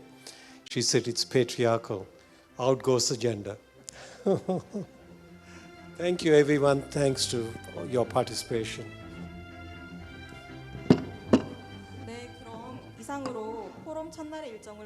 With that, we'd like to conclude the first day of the forum. I'd like to take this opportunity to thank Professor Gala and Professor Ham for serving as moderator, and of course all of our presenters. We do have the second day of the forum tomorrow. Sessions 3 and 4 will begin at 10 a.m. I'd like to ask you for your participation. Thank you.